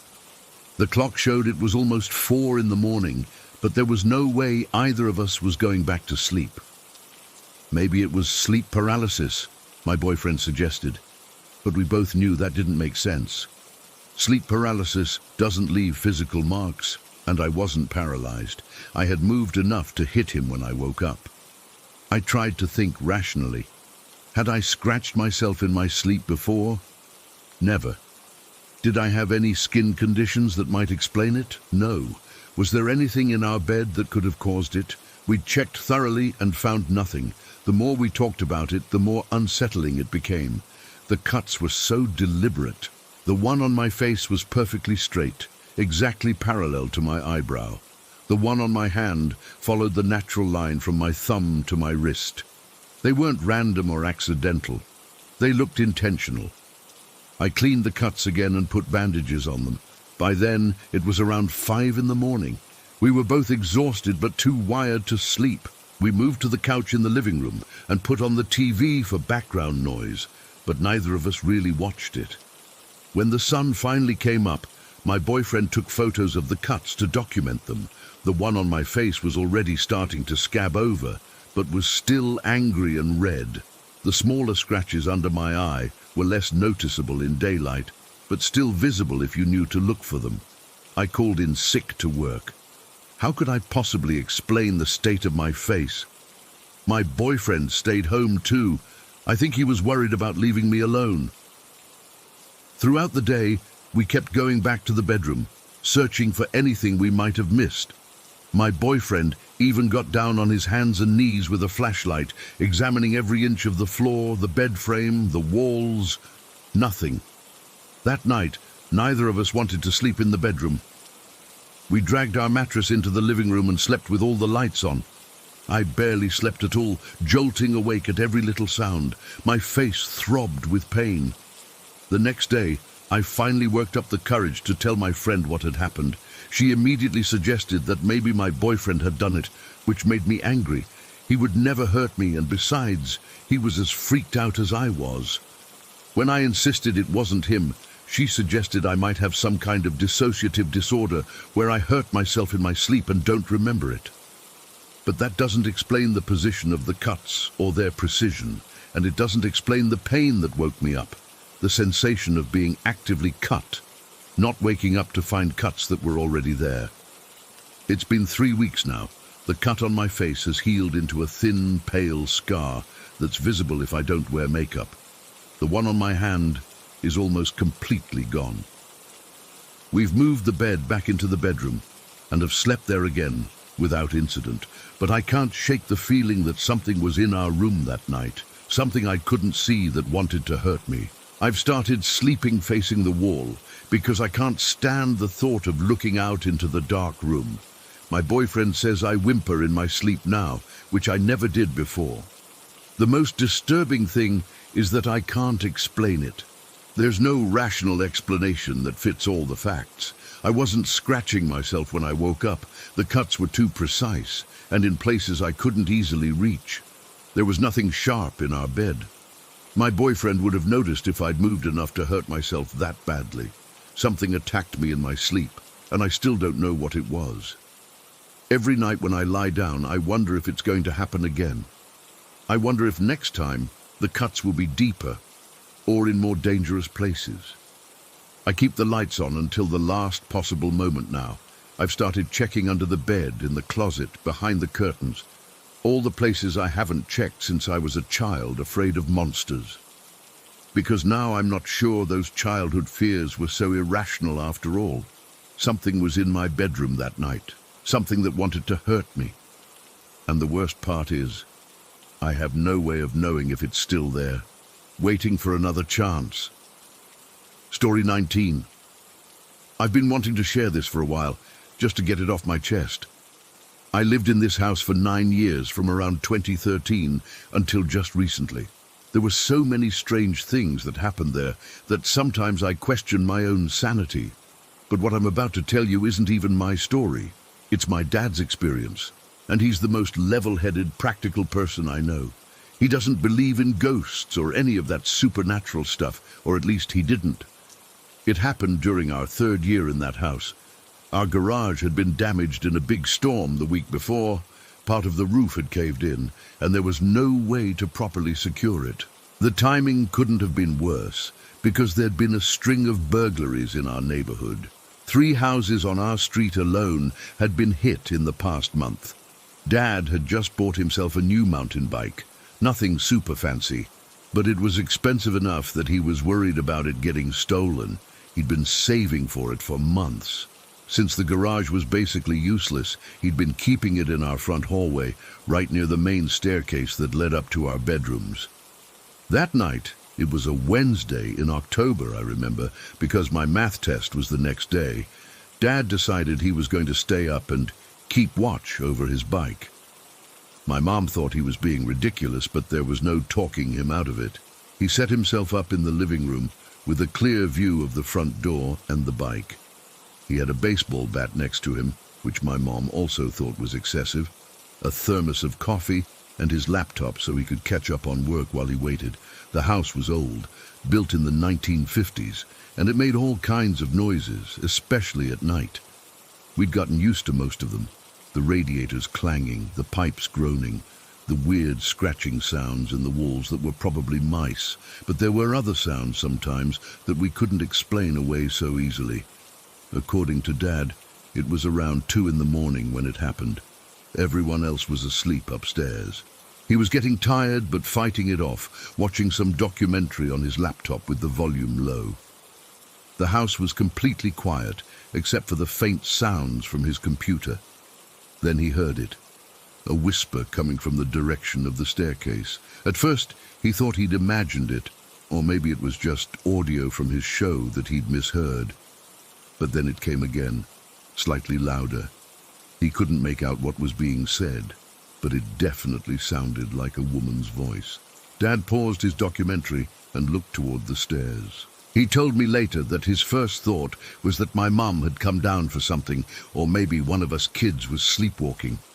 But when he looked over, what he saw made his blood run cold. There, about halfway down the stairs, was what looked like my mom. She was just standing there, completely still, wearing her usual nightgown. Dad said he couldn't see her face clearly because the staircase was dark. We always left a small lamp on in the hallway, but it only cast enough light to make out shapes, not details. "Carol," he called out, assuming it was my mom. "That's not my mom's name, by the way. I'm changing names for privacy." No answer. The figure didn't move. "What are you doing up?" he asked, a little louder. Still nothing. Just that eerie stillness. Dad started to get annoyed. He thought my mom was messing with him, maybe trying to scare him as a joke about his guard duty. He stood up and took a few steps toward the stairs. That's when he noticed something was off about the figure. The proportions weren't quite right. The arms seemed too long, and the head was tilted at a strange angle. And there was something about the way it was standing, too still, like it wasn't even breathing. A chill ran down his spine, but he tried to rationalize it. The darkness, the shadows, the late hour, they were playing tricks on his eyes. It had to be my mom. "Carol, quit messing around," he said, trying to keep his voice steady. The figure shifted slightly, and Dad swears to this day that it made a sound that wasn't human, a sort of clicking noise at the back of its throat. Then it whispered again, and this time he could make out what it was saying. It was saying his name over and over, in a voice that sounded like my mom's but wrong, like someone trying to imitate her but not quite getting it right. Dad isn't a man who scares easily. He's been through some tough stuff in his life. Grew up rough, worked dangerous construction jobs, the whole deal. But he told me that in that moment, he felt a fear unlike anything he'd ever experienced. It was primal, instinctual, the kind of fear that bypasses all rational thought. But instead of running, which is what most people would do, my dad did something that still amazes me when I think about it. He got angry, really angry. "Who the hell are you?" he shouted, gripping the baseball bat. "Get out of my house!" The figure didn't move. It just kept whispering his name, the sound somehow coming from everywhere and nowhere at once. Dad took another step forward, raising the bat. I said, "Get out!"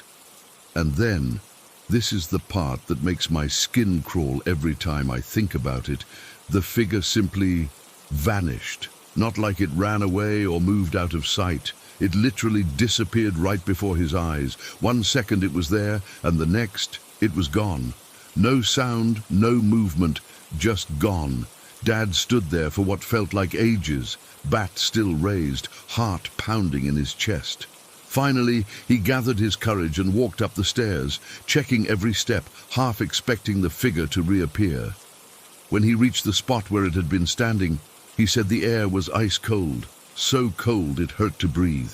He continued up the stairs and went straight to their bedroom, and there was my mom, fast asleep in bed, exactly where she'd been all night. He woke her up immediately, switching on the lights and checking that it was really her. My mom was confused and annoyed at being woken up so abruptly, but she could tell from his face that something serious had happened. Dad made her get up and walk around the room so he could be sure she was real. Then they checked on all us kids, making sure we were in our beds and okay. Everyone was accounted for.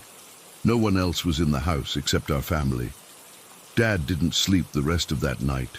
He sat in a chair in their bedroom watching over my mom until morning came.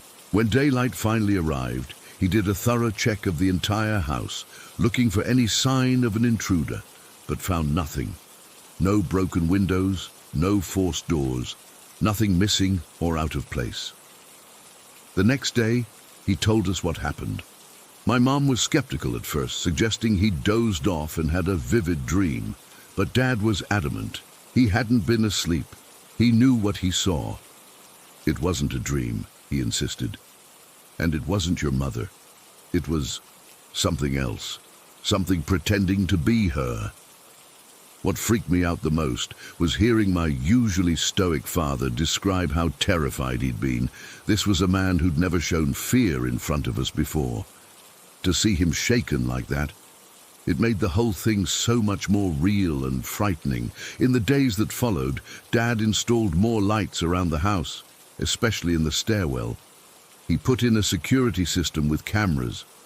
He even considered moving, but we couldn't afford it at the time. Instead, we all became hyper-aware of every sound, every shadow in that house. The strangest part? After that night, my dad never left his bike in the hallway again. He kept it in our bedroom, leaning against the wall, even though it took up so much space. When I asked him why, he just said, "I don't want to have a reason to be downstairs alone at night." We never figured out what that thing on the stairs was. Some people I've told suggest it was a mimic, a type of spirit that imitates living people to lure others. Others think it might have been a hallucination caused by sleep deprivation and stress. My mom still thinks Dad fell asleep briefly and had a nightmare, but Dad knows what he saw. And in the years that followed, other things happened in that house that made his experience seem less isolated, less easy to dismiss. Footsteps overhead when no one was upstairs, doors opening and closing on their own, objects moving from where we left them, cold spots that appeared and disappeared without explanation. For 9 years we lived with these occurrences, never fully getting used to them, but learning to coexist with whatever shared our space. We didn't talk about it much outside the family. Who would believe us? But we all knew something wasn't right about that house. We finally moved out last year. Dad says he sleeps better now, doesn't wake up in the middle of the night convinced someone's standing at the foot of his bed. Mom says the constant tension headaches she used to get have disappeared. And me? I still catch myself looking over my shoulder sometimes, still feel uneasy when I'm alone in a dark room. The new owners of our old house seem happy enough. I drive by occasionally, wondering if they've experienced anything yet.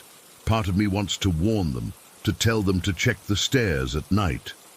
But another part of me knows they probably wouldn't believe me anyway. I still don't know what my dad saw that night. I don't know if it was a ghost, a demon, or something else entirely.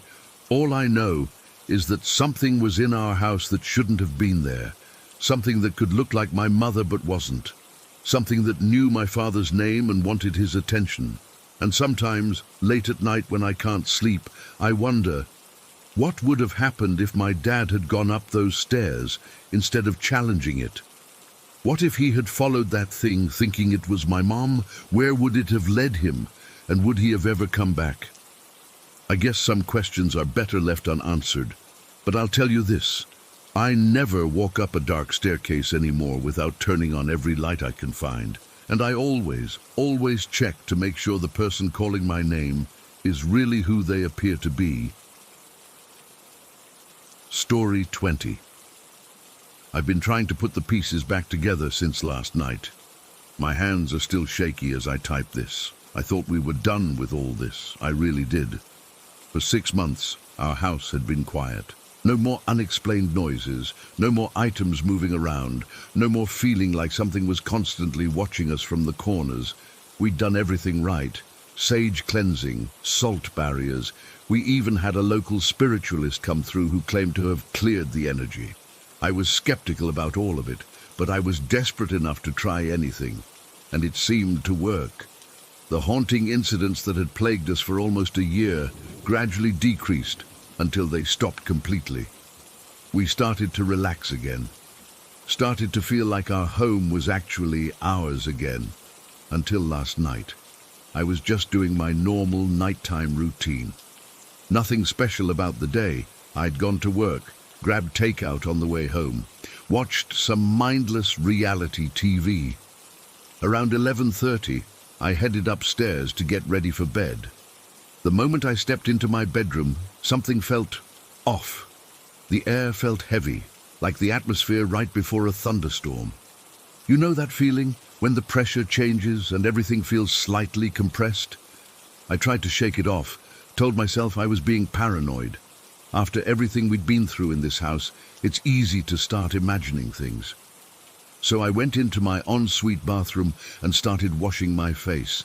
That's when I first felt it. Someone standing behind me.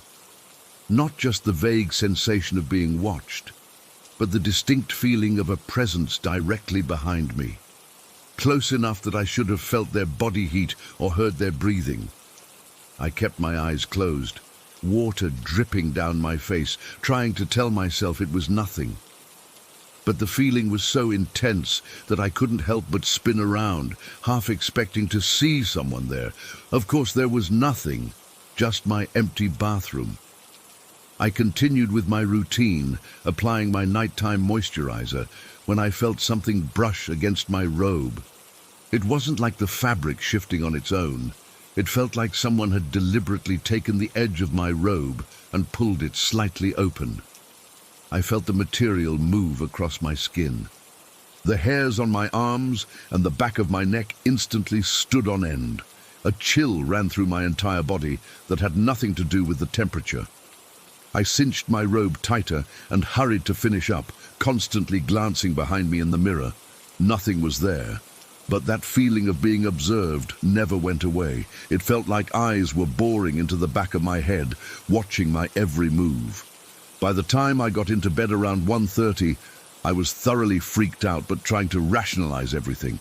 I told myself it was just my imagination playing tricks on me, that the stress from work was making me paranoid, that the house settling was creating drafts that made my robe move. All the logical explanations that never quite explain away what you know you felt. I couldn't sleep.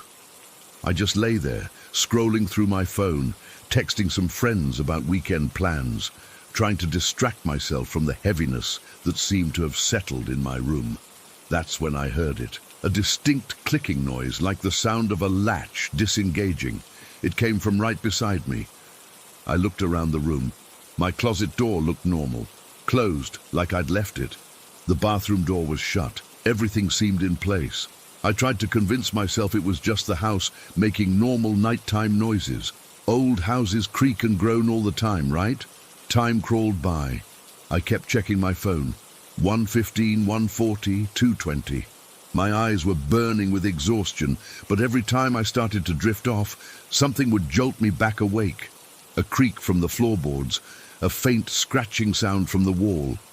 Nothing concrete enough to really freak out about, but enough to keep me on edge. At exactly 2:53, I remember looking at my phone right as it happened. I sat up to grab some water from my nightstand. That's when I saw it. My closet door was opening. Slowly, with that high-pitched squeak it always makes when the humidity is high.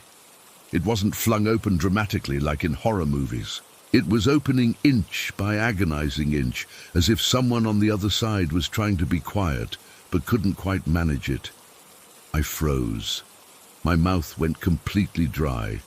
My heart felt like it was trying to punch its way out of my chest. I couldn't move, couldn't scream, could barely breathe. I just watched as the door continued its slow, excruciating movement. Finally, when it was open about 6 inches, it stopped. I could see nothing inside but darkness. The little nightlight I keep plugged in by my dresser didn't illuminate that far into the closet. There was just a black void where the door had opened. I don't know where I found the courage, but I closed my eyes tight and turned away, lying on my left side facing the window instead of the closet. I pulled the covers up over my shoulder like a child, as if a thin layer of cotton could protect me from whatever was happening. My entire body was trembling. I could feel sweat beading on my forehead, despite the cool air from the ceiling fan. I kept trying to rationalize it. Maybe I hadn't closed the door properly. Maybe the latch was faulty. Maybe the slight draft from the air vent was enough to push it open.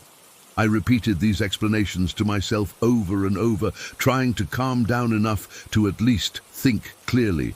Just as my heart rate was beginning to slow, I felt it. The unmistakable sensation of the mattress depressing behind me. Like something had climbed into bed with me. The weight shifted the mattress enough that I rolled back slightly toward the center. Then came the breathing. Soft but unmistakable, right against the back of my neck.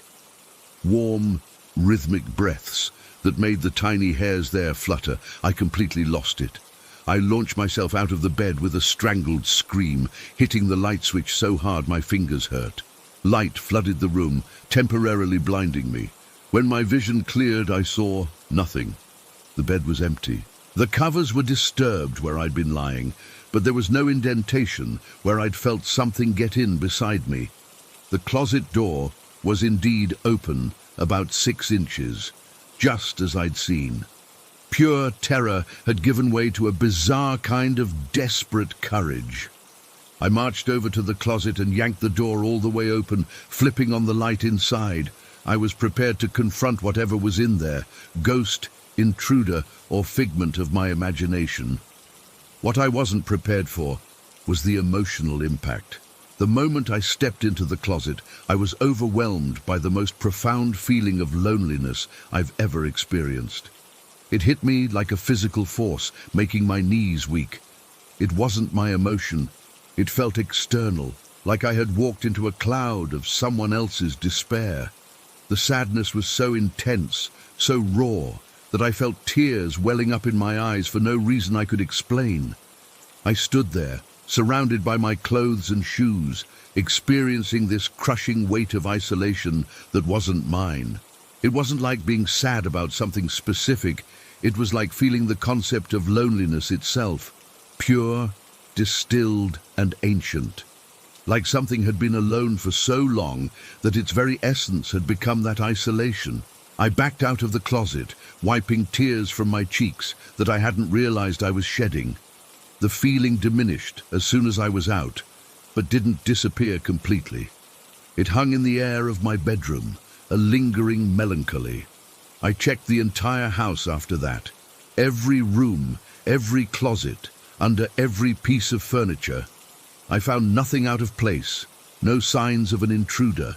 Everything was exactly as it should be, except for that open closet door and the residual sadness that seemed to have permeated my bedroom.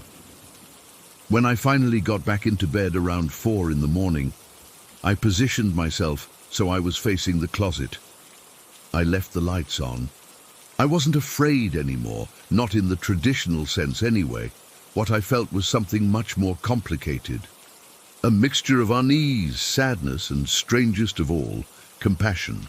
Whatever had gotten into bed with me, whatever had been watching me, didn't feel malevolent anymore. It felt lonely. I must have fallen asleep eventually. When I woke up this morning after only about 4 hours of sleep, I expected to feel exhausted, but weirdly, I felt energetic, almost wired. Physically, I felt fine. Mentally, though, I keep replaying everything that happened. The entity that seems to have returned to our home has changed. Before, when all this started months ago, it felt threatening. It would slam doors, move objects, wake us up with loud noises. It wanted attention through fear. Now it feels different. That overwhelming sense of isolation and sadness I felt in the closet, that seems to be what it's projecting now, and somehow that feels more disturbing than the fear it used to cause. I don't know what to do. The cleansing obviously didn't work, or maybe it did, and this is something new. Either way, I'm sitting here in my kitchen now, typing this out while constantly glancing over my shoulder. The house is quiet. Everything looks normal. But I can feel it.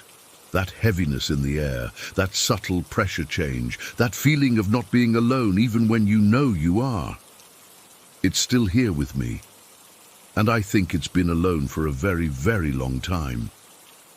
Story 21. I've never been the type to believe in ghosts or the supernatural. I was raised pretty grounded. My parents were practical people who taught me to look for logical explanations. But what happened last summer completely changed my perspective, and I still don't have a rational explanation for it. I was staying at my aunt's house for a few weeks while looking for a new apartment. Her place is in this older neighborhood, with lots of trees and houses built in the 70s. Nothing creepy about it, just a normal suburban area where families live. I'd spend my mornings applying for jobs and my afternoons walking around the neighborhood to clear my head. It was during one of these walks, around 4 in the afternoon, when I first felt something unusual. The day was warm but not hot, with a slight breeze. I remember because I was wearing a light jacket and thinking I probably didn't need it. I was passing this small playground when I felt like someone was watching me. You know that sensation when the hairs on your neck stand up. That's exactly what happened. I turned around expecting to see someone behind me, but there was nobody there. Just as I was about to continue walking, I noticed something in my peripheral vision, a small figure by the swings. When I looked directly at it, I saw what appeared to be a little girl, maybe 6 or 7 years old, sitting on one of the swings.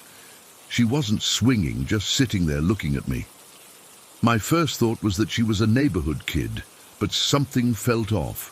She was wearing a pale yellow dress that looked a bit dated, and she had this stillness about her that didn't seem natural for a child. I remember thinking maybe she was lost or needed help, so I walked toward her. As I got closer, the air around me felt colder, not dramatically colder like in movies, just noticeably different, like walking past an open freezer in a grocery store. The girl smiled at me, and that's when I noticed something else strange. Her feet didn't quite touch the ground under the swing, but not in the way you'd expect with a small child. They seemed less substantial somehow. "Hi there," I said, trying to sound friendly but not creepy. "Are you okay? Are your parents around?" She looked at me with these incredibly deep, knowing eyes that seemed much older than her appearance suggested. "They can't see me anymore," she said in a voice that was soft but perfectly clear. "Not since I went away." A chill ran through me. Her words didn't make sense, but something in me understood immediately what she meant. I didn't run away, though. I wasn't even afraid, which is strange considering I'm usually jumpy about this kind of stuff. Instead, I felt an overwhelming sense of sadness and compassion. "What's your name?" I asked, moving closer. "Emma," she replied. "I was 7 when I left." When she said left, I knew she wasn't talking about moving to a different town. Something compelled me to sit on the swing next to her. The metal chains felt ice cold against my hands. "I was sick for a long time," Emma continued, looking down at her hands. 5 years. That's a lot when you're only 7. She looked up at me with a small smile that broke my heart. "I don't hurt anymore now." I couldn't speak. I just sat there, my mind racing between thinking I was hallucinating and believing I was truly speaking with the spirit of a dead child. She seemed so real, so present, but also somehow not fully there, like looking at a reflection in water that's been disturbed. "My mommy and daddy stopped being together after I left," she said, her voice getting softer. "Daddy stayed in our house, but mommy went far away. They're both so sad all the time, and it makes me sad too." I found my voice finally. "I'm sorry, Emma. That must be really hard." She nodded, swinging slightly now. "I can walk now and dance. I couldn't do that before I left because the medicines made me too tired." Her face brightened as she said this. "I'm happy where I am. It's nice there. I don't hurt anymore." I didn't know what to say. I just listened as she told me more about herself. She liked butterflies and the color yellow. Her favorite book was about a princess who saved herself from a dragon. She'd had a cat named Pepper who used to sleep at the foot of her hospital bed. Then she said something that made my stomach drop. "I need your help. I need to tell my mommy something." "What do you need to tell her?" I asked, my voice barely above a whisper. "I need her to know that I'm okay now, that I'm happy and I can run and play. I want her to be happy too and not be sad about me anymore. She moved all the way to China after I left, and she's still so sad." My mind was reeling. This couldn't be happening. I must be having some kind of breakdown or vivid daydream, but everything felt so real. The cold metal of the swing chains, the light breeze, the sound of distant traffic. "How can I help?" I heard myself ask. "I don't know your mom." Emma smiled again, and I swear the air around her seemed to shimmer slightly. "You can find her. Her name is Catherine Wilson. She teaches English in Beijing now. She has a picture of me on her desk with a yellow butterfly frame." The specificity stunned me. This wasn't vague like horoscopes or psychic readings. These were concrete details that could be verified. I took out my phone and quickly wrote down everything she was telling me. "Will you help me?" she asked, her eyes wide and hopeful. "Please, I just want my mommy to be happy again." I nodded, unable to refuse this request, even though I had no idea how I'd accomplish it. "I'll try, Emma. I promise I'll try." She seemed satisfied with that. We sat in silence for a few minutes, and then she said, "I have to go now, but I'll come back to check if you found her." Before I could respond, I blinked, and she was gone. Just gone. The swing beside me was still, with no indication anyone had been sitting there.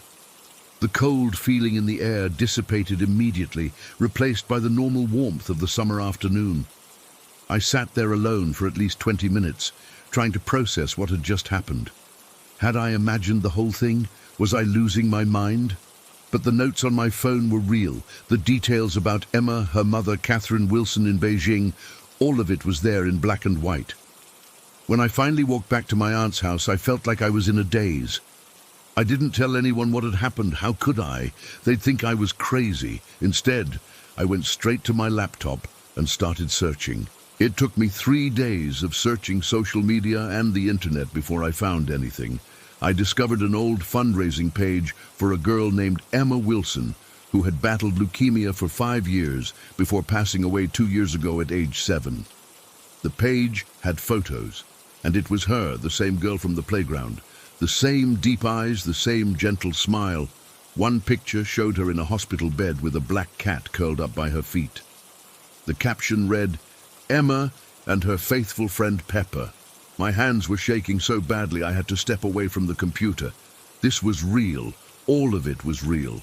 I kept digging and eventually found Catherine Wilson on LinkedIn. She was indeed teaching English in Beijing, but how was I supposed to contact her? What would I even say? "Hi, your dead daughter's ghost approached me in a playground and asked me to pass along a message. She'd block me instantly, and I wouldn't blame her." After more research, I discovered she was active on WeChat, which is huge in China. I downloaded the app and created an account, but then realized I had no way of finding her specifically without more information. I was about to give up when Emma appeared to me again. This time I was in my aunt's garden, pulling weeds as a favor. It was early evening and the sun was starting to set. I felt that same cold sensation and looked up to see Emma standing by the fence, watching me. "Did you find her?" she asked simply. I nodded, wiping my hands on my jeans as I stood up. "I found her online, but I don't know how to contact her or what to say." Emma walked closer. Her movements were odd, fluid, but somehow not quite right, like watching someone walk underwater. Her WeChat ID is Cat Wilson 85. She checks it every morning before she teaches her classes. Again, the specificity shocked me. "Emma, even if I contact her, why would she believe me? Tell her that I said butterfly kisses before bedtime. That was our special thing. And tell her I can dance now in my yellow shoes." The next morning, I sent the request on WeChat. To my surprise, Catherine accepted it quickly. Before I could even formulate what to say, she messaged first, asking who I was and how I knew her. I took a deep breath and typed out everything: how Emma had appeared to me, what she looked like, the things she told me. I included the detail about butterfly kisses and the yellow shoes. Then I hit send and waited, expecting to be blocked or reported. 5 minutes passed. 10. Then my phone chimed. Her response was short. "How do you know these things?" I explained again that Emma had told me, that she wanted her mother to know she was happy and free from pain, that she could run and dance now, and that she wanted her mother to be happy too. This time, Catherine's response came faster. The yellow shoes were dance shoes I bought her when she first got sick. She never got to wear them. No one knows about that. No one. We messaged back and forth for over an hour. Catherine crying, she told me this. Me trying to convey everything Emma had said as accurately as possible. By the end, Catherine thanked me. She said she'd been consumed by grief for the past 2 years, unable to move forward, which is why she'd moved so far away from everything that reminded her of Emma. "Tell Emma I'm going to try," her last message read. "Tell her I promised to find happiness again, and thank you for reaching out, even though it must have seemed crazy. This means more than you can ever know." The next day, I went back to the playground, not really expecting anything. But Emma was there, sitting on the same swing. "She got your message," I said, sitting beside her. "She said to tell you she's going to try to be happy. She promised." Emma's face lit up with the most beautiful smile. "I know," she said simply. "I can feel it already. She's letting some of the sadness go." We sat in companionable silence for a few minutes. Then Emma stood up. "Thank you for helping me," she said. "I can go now." "Go where?" I asked. She just smiled and pointed upward. "Back to the good place. I just needed to make sure Mommy would be okay." She started to walk away toward the trees at the edge of the playground. As she walked, her form seemed to become more transparent, the sunlight shining through her. "Emma," I called out, suddenly not wanting her to leave. "Will I see you again?" She turned and shook her head. "You don't need to. You did what I needed, but I'll remember you." And then she was gone, fading into the sunshine like she had never been there at all. That was 8 months ago. Catherine and I still message occasionally. She's doing better, finding joy in small things again. She's even started dating someone, a fellow teacher at her school. As for me, I've never seen Emma again. But sometimes when I pass that playground, I feel a slight chill in the air and catch the faintest scent of something sweet, like butterflies might smell if they had a scent, and I know somehow that she's at peace. Story 22. I've been cycling for years. Rain, shine, snow, doesn't matter. I'm out there pushing pedals. That was my routine, my therapy. Was not anymore. Not since December 21st, 2019. I'll never forget the date, because it was right before the holidays, and I was planning to visit my parents the next day. That morning changed everything. I woke up around 3:30 a.m. I know that sounds crazy, but I've always been an early riser, especially for my weekend rides. The forecast had mentioned potential storms, but the radar showed I had a window before the heavy stuff would hit. Perfect time for a quick 20-mile loop, while the world was still sleeping. By 4 a.m., I was already on my usual route. The air felt heavy, that unmistakable pre-storm electricity that makes everything seem more intense. The roads were empty, just me and my thoughts in the dark. Streetlights created pools of yellow light every 100 feet or so, but between them was just darkness and the narrow beam from my bike light cutting through it. About 7 miles in, I noticed the sky darkening faster than expected. The wind picked up, blowing leaves across the road. I knew I needed to find a shorter way back or risk getting caught in what looked like a serious downpour. I remembered an underpass about half a mile ahead that connected to a back road network that would cut my return time in half. When I reached the turnoff, I hesitated. The main road was well lit, familiar. This detour would take me through a less traveled area, but I could already feel the first drops of rain, so I made the decision quickly and turned onto the narrow road. The houses along this back road were scattered and set further back from the pavement. Most were dark, everyone still asleep at this hour. My bike light seemed dimmer here, struggling against the thick darkness. The trees on either side created a tunnel effect that made me feel suddenly claustrophobic. About 5 minutes down this road, I started hearing something. At first, I thought it was just the wind through the trees or maybe distant thunder, but it had a rhythm to it, a pattern. I slowed down slightly, straining to listen, whispering. No, more like chanting, multiple voices, but hushed, as if they didn't want to be heard by anyone passing by. I couldn't make out any words. It wasn't in any language I recognized. The sound seemed to move with me, sometimes coming from the left, then from the right, never from a fixed point.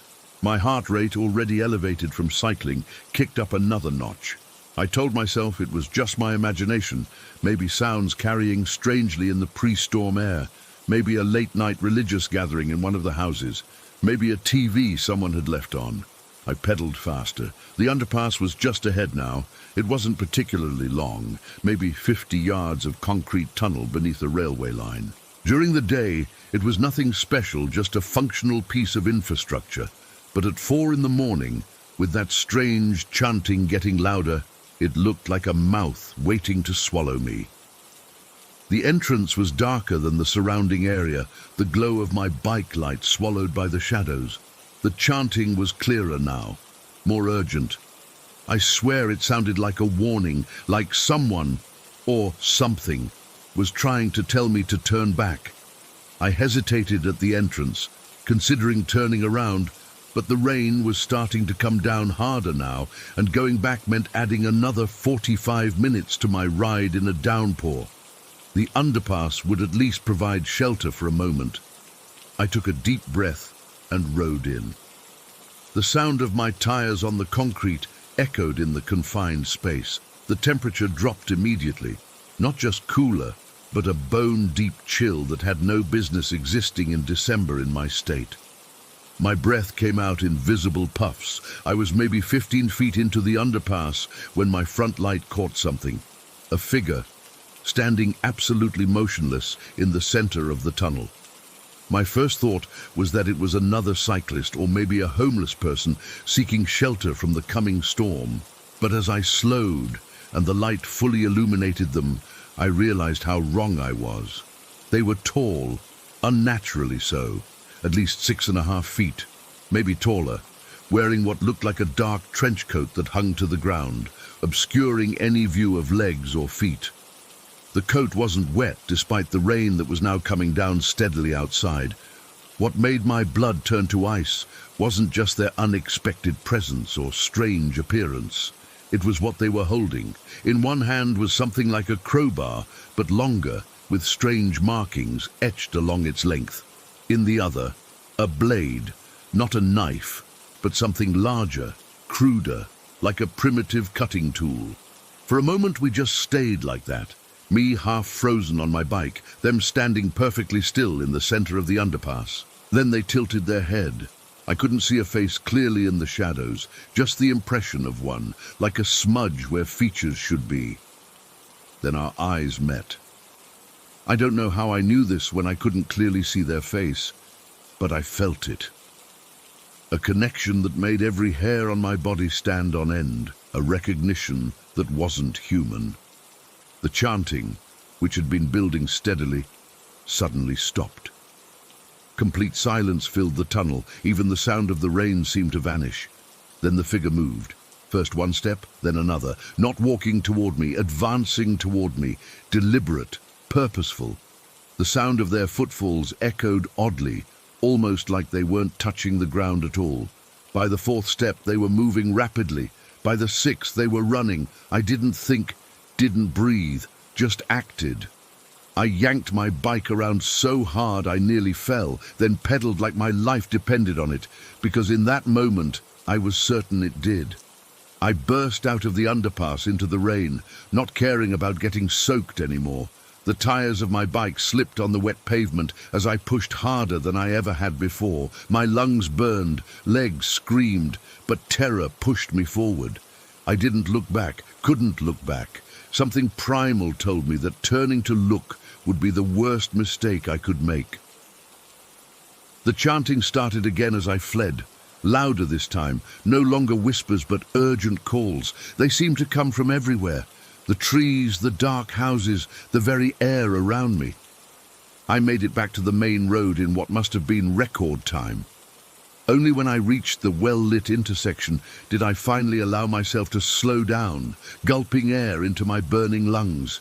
My hands were shaking so badly I could barely keep hold of the handlebars. I was completely drenched, partly from rain, mostly from sweat. I checked over my shoulder. Nothing. No figure in pursuit, just the empty road disappearing into darkness. I didn't feel safe until I reached a 24-hour gas station about 2 miles further. I stopped there, locked my bike with trembling hands, and went inside. The bored cashier looked up, probably taking in my wild eyes and soaking clothes. After buying a coffee, I didn't want just to have a reason to be there. I called the police.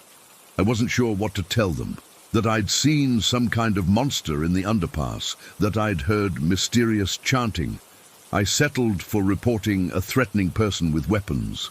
The dispatcher took my information calmly, asked if I was hurt, I wasn't, and said they'd send someone to check it out. They also suggested I wait at the gas station for an officer to take my statement.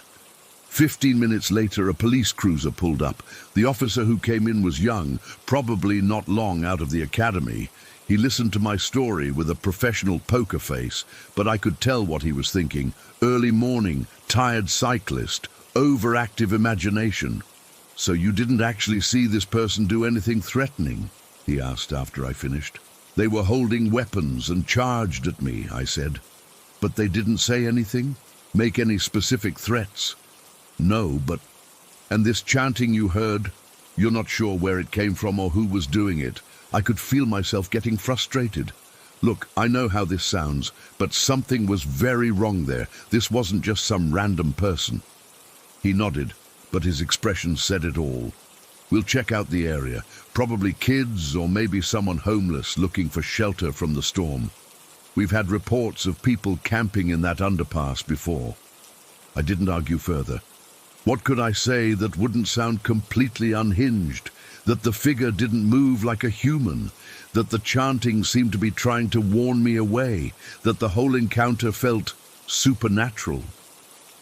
After taking my contact information, the officer offered to escort me home, but I declined. The sky was lightening with dawn now, and the storm had mostly passed. I needed the ride to try to process what had happened. The next few days were a blur. I kept expecting the police to call with news, but they never did. I checked local news sites for any strange reports from that area. Nothing. I tried to convince myself it had been a homeless person or some kind of elaborate prank. The chanting could have been the wind. The weapons could have been ordinary tools, misinterpreted in the poor light. But I know what I saw, what I felt. The absolute wrongness of that figure. The way the air changed in the underpass, the inhuman speed with which it moved from stillness to charging. It's been over 3 years now. I still cycle, but never alone, never in the dark, and never, ever near that underpass. I've taken the long way around ever since, even in the worst weather. Sometimes I wake up at night hearing that chanting in my dreams. Sometimes I think about going back in daylight with other people to prove to myself it was nothing. But I won't, because deep down I know what was waiting for me, and that underpass wasn't human, and I'm convinced that if I had been even seconds slower in turning around, whatever waited in that darkness would have taken me. And the most disturbing part, sometimes I think about those chants and wonder if they were trying to warn me away or call me in. The timing was too perfect, as if something knew I would be there at that exact moment and was waiting, just for me. Story 23. I never thought I'd be sharing this, but I need to get this off my chest because it's been eating away at me for months now. I don't expect everyone to believe me. Hell, I wouldn't believe me either if I hadn't lived through it. But I swear every word of this is true. About 3 years ago, I lost my puppy, Benji. He was only 8 months old when he got diagnosed with parvovirus.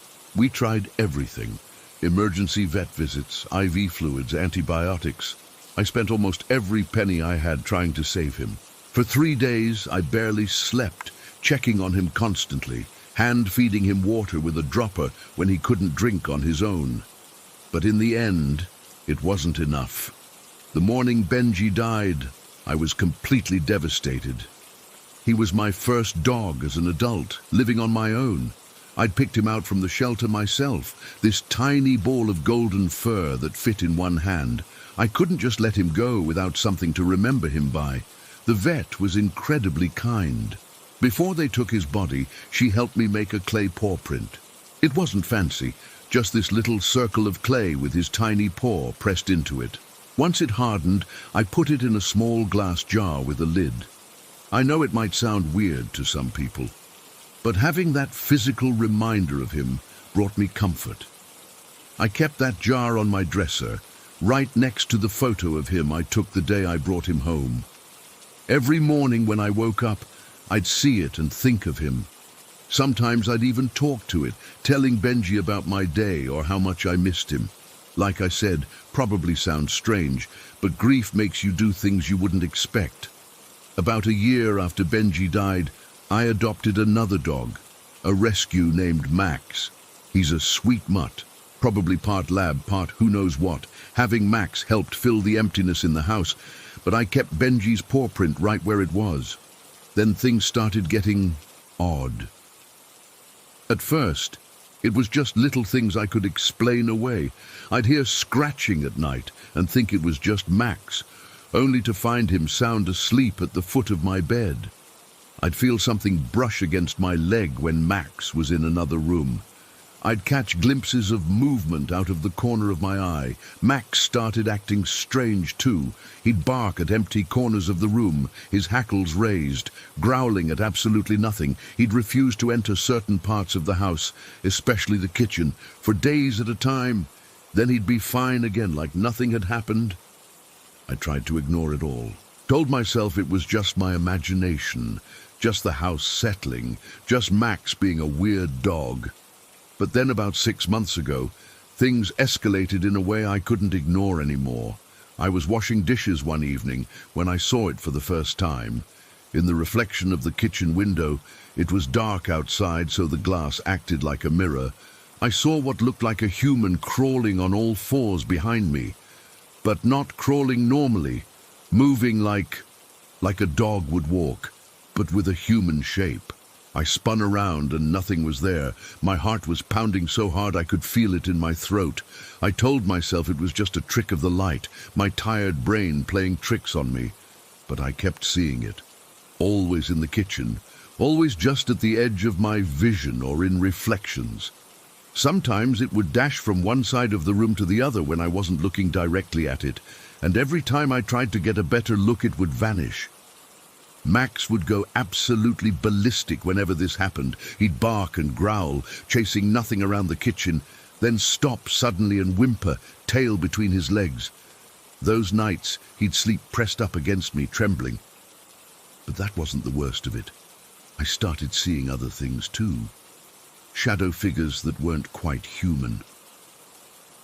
The most disturbing were what I can only describe as shadow babies. They'd appear in the hallway outside my bedroom or sitting in the corner of my living room.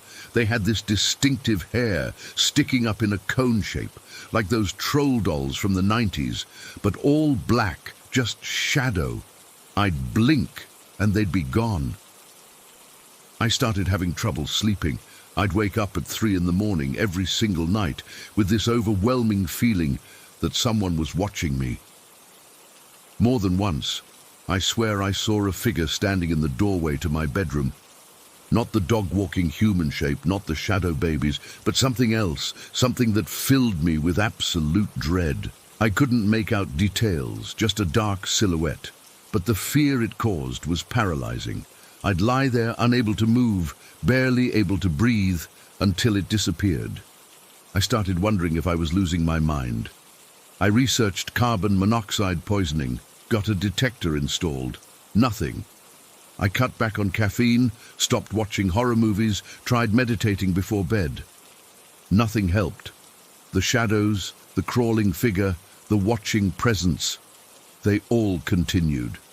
Then about 2 months ago, something happened that I still can't explain.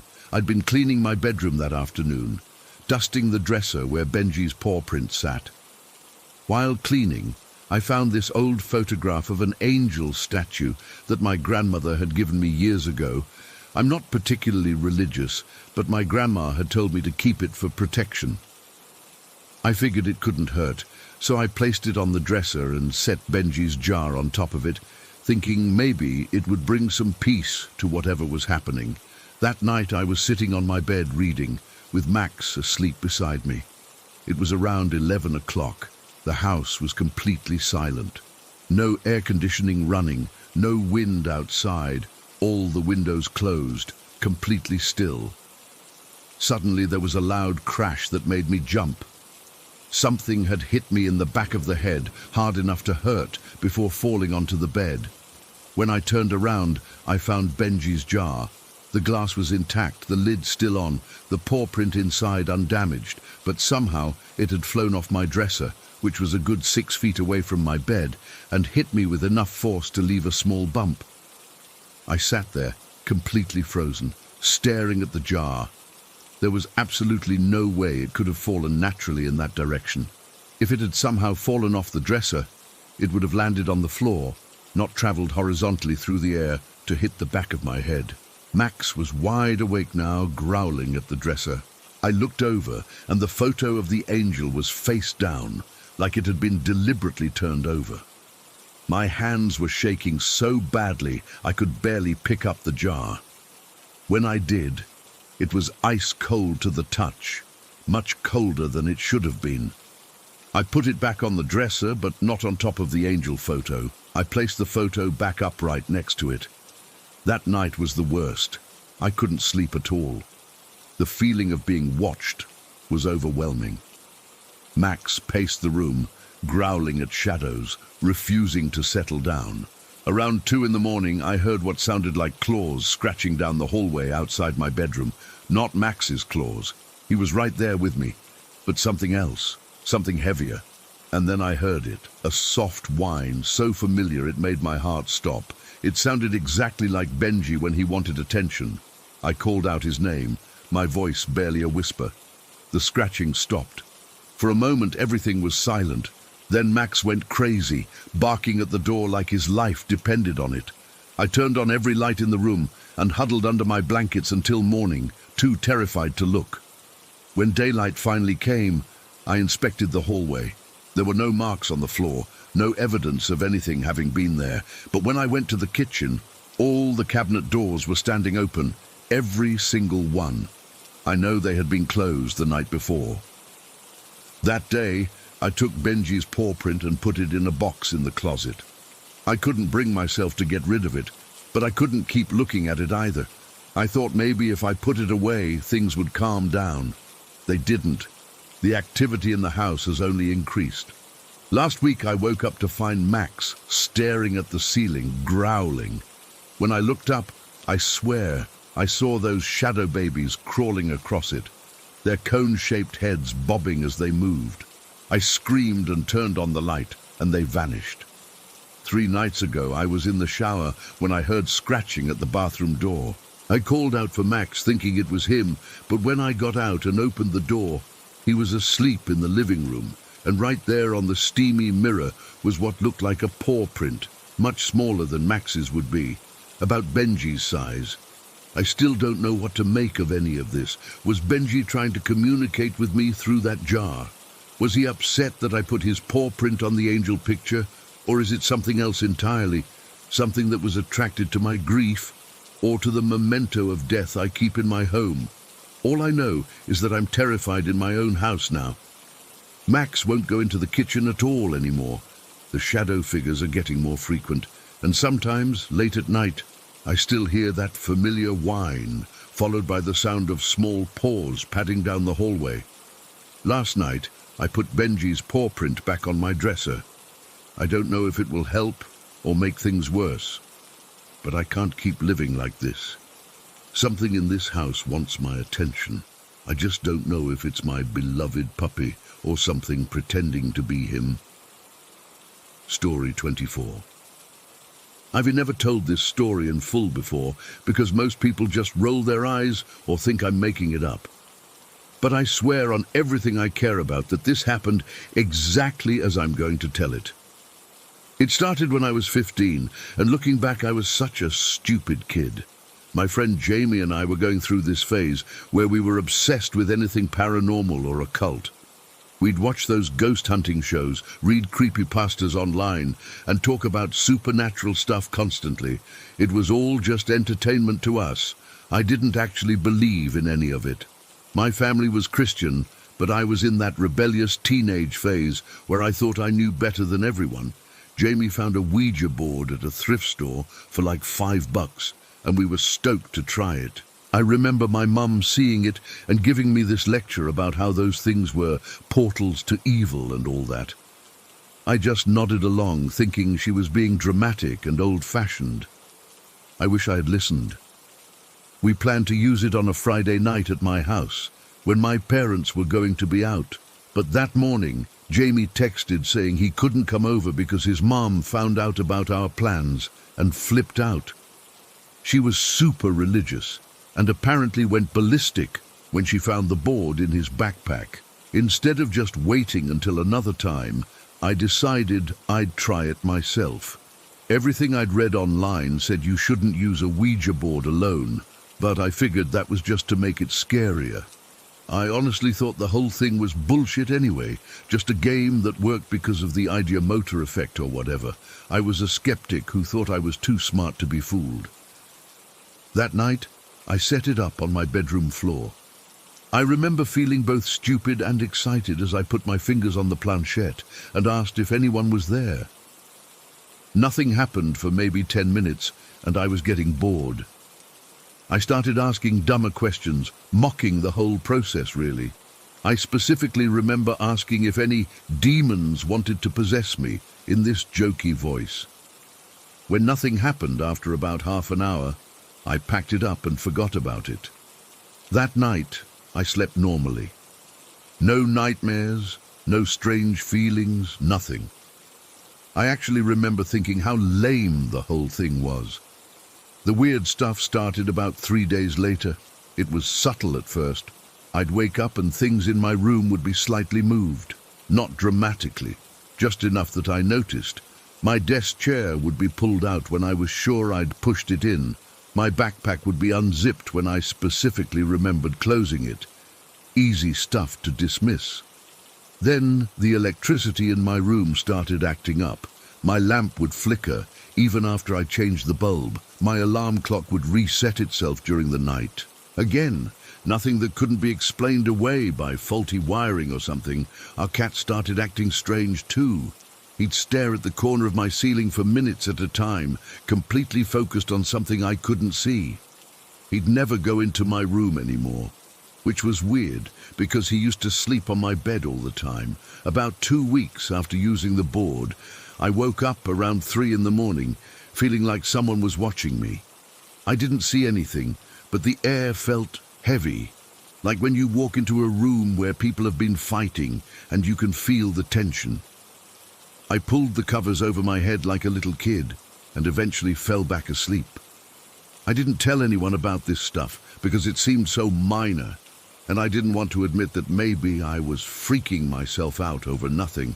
Plus, if I told my parents, they'd just say, "I told you so," about the Ouija board. The first time I saw something that truly terrified me was about 6 months later when I was 16. I was home alone after school, in the kitchen making a sandwich. I saw movement in my peripheral vision and turned to see a woman in a pink dress walking down our hallway. I assumed it was my mum who had come home early from work, so I called out to her. When there was no answer, I went to check the hallway, but no one was there. I went through the entire house calling for my mum, but the place was empty. When my mom actually did come home an hour later, she confirmed she'd been at work all day and was wearing a blue blouse, not a pink dress. That was the first time I really got scared. I started connecting it to the Ouija board, but I still tried to rationalize it. Maybe I was tired, maybe it was a trick of the light, maybe I was remembering wrong. But things escalated. One night I woke up to the sound of my TV turning on. The weird part, it wasn't even plugged in. The screen showed static and then went black. I laid there frozen, afraid to move. Light bulbs started exploding around me, like I'd walk into a room and the bulb would just shatter. It happened often enough that my dad thought there was something wrong with our electrical system and called an electrician who found nothing wrong. The scariest moments were at night. I'd feel my mattress depressed like someone was sitting on it or crawling beside me. I'd feel cold spots moving across my skin. Sometimes I'd hear whispering that seemed to come from inside my own head. Not clear words, just unintelligible murmuring that made me feel sick to my stomach. By the time I was 17, I was sleeping with my lights on and had taken to keeping a Bible by my bed, even though I wasn't particularly religious. I was desperate. I couldn't tell anyone because who would believe me? My grades were slipping because I couldn't sleep, and my parents thought I was just being a typical moody teenager. I started noticing that whatever this was, it wasn't just affecting me anymore. I'd catch my mom looking uneasily over her shoulder sometimes, like she felt someone watching her. My dad complained about waking up feeling like someone was pressing down on his chest. My little sister said she didn't like the lady who stands in the corner of her room at night. One of the most disturbing things I witnessed happened when I went to check on my sister one night. I found her sound asleep, but her arm was raised straight up in the air, just suspended there. I tried to put it down, but it felt rigid, like something was holding it up. After a few seconds, it dropped limply back to her side, and she never woke up. The same thing happened to my dad a few nights later. I walked past their bedroom and saw his arm raised in the same unnatural way. It was like whatever this thing was, it was showing me it could control my family, like it was taunting me. By this point, I was convinced I'd invited something evil into our home. I thought about finding the Ouija board and trying to close whatever I'd opened, but I was too scared to interact with it again. Plus, I'd thrown it away months ago in a panic. The climax of all this happened shortly after I turned 18. We had this old golden retriever named Buddy, who was the most gentle dog you'd ever meet. He never growled, never snapped, just a sweet old boy. I was alone in the house one evening, sitting on the couch watching TV. Buddy was sleeping at my feet when suddenly he jerked awake. His head snapped toward the hallway and he started growling, a deep, threatening sound I'd never heard him make before. His hackles raised and he stood up, positioning himself between me and whatever he was seeing. I couldn't see anything there, just the empty hallway, but Buddy's reaction terrified me. He backed up, still growling, pressing against my legs like he was trying to protect me. Then, without warning, he yelped like someone had kicked him and bolted from the room. I found him later hiding under my parents' bed, shaking. That night, I went to bed early, exhausted from months of poor sleep and constant anxiety. I remember checking the time. It was 11:23 before I turned off my lamp. I don't know how long I'd been asleep when I woke to the sensation of something pressing down on my chest. At first I thought it was sleep paralysis. I'd read about it online and thought maybe that explained some of what I'd been experiencing. But this was different. I could move my head and my arms. I wasn't hallucinating a figure or feeling that typical sleep paralysis dread. This was a physical weight, like someone sitting on my chest, getting heavier by the second. I tried to sit up but couldn't. The pressure increased until I was struggling to breathe. Then I felt hands, actual physical hands, wrap around my throat. I clawed at my neck but couldn't feel anything there, even though the sensation of fingers tightening was unmistakable. The room got cold, not just chilly, but a bone-deep, unnatural cold that seemed to radiate from inside me. And that's when I felt it, a presence so malevolent, so utterly inhuman, that I knew I was dealing with something beyond my understanding.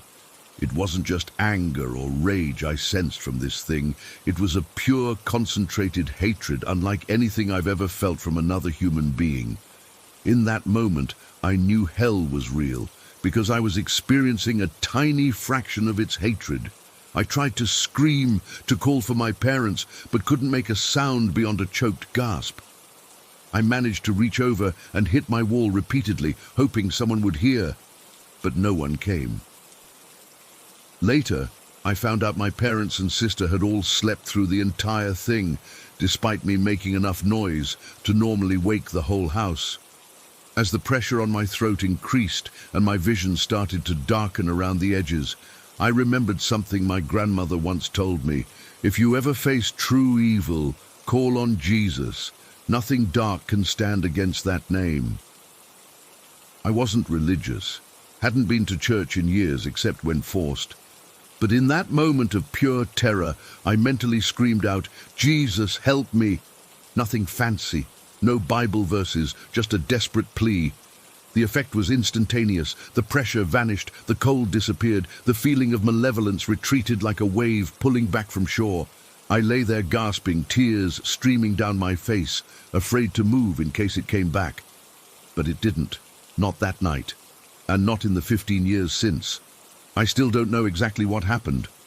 I don't know if I opened some kind of door with that stupid Ouija board, or if something was already there and I just gave it permission to interact with me.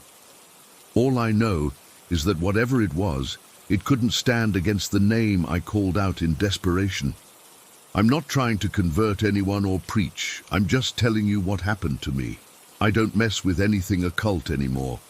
No Ouija boards, no ghost hunting, no tarot cards, none of it. Some doors aren't meant to be opened, and some things should be left alone. I learned that the hard way.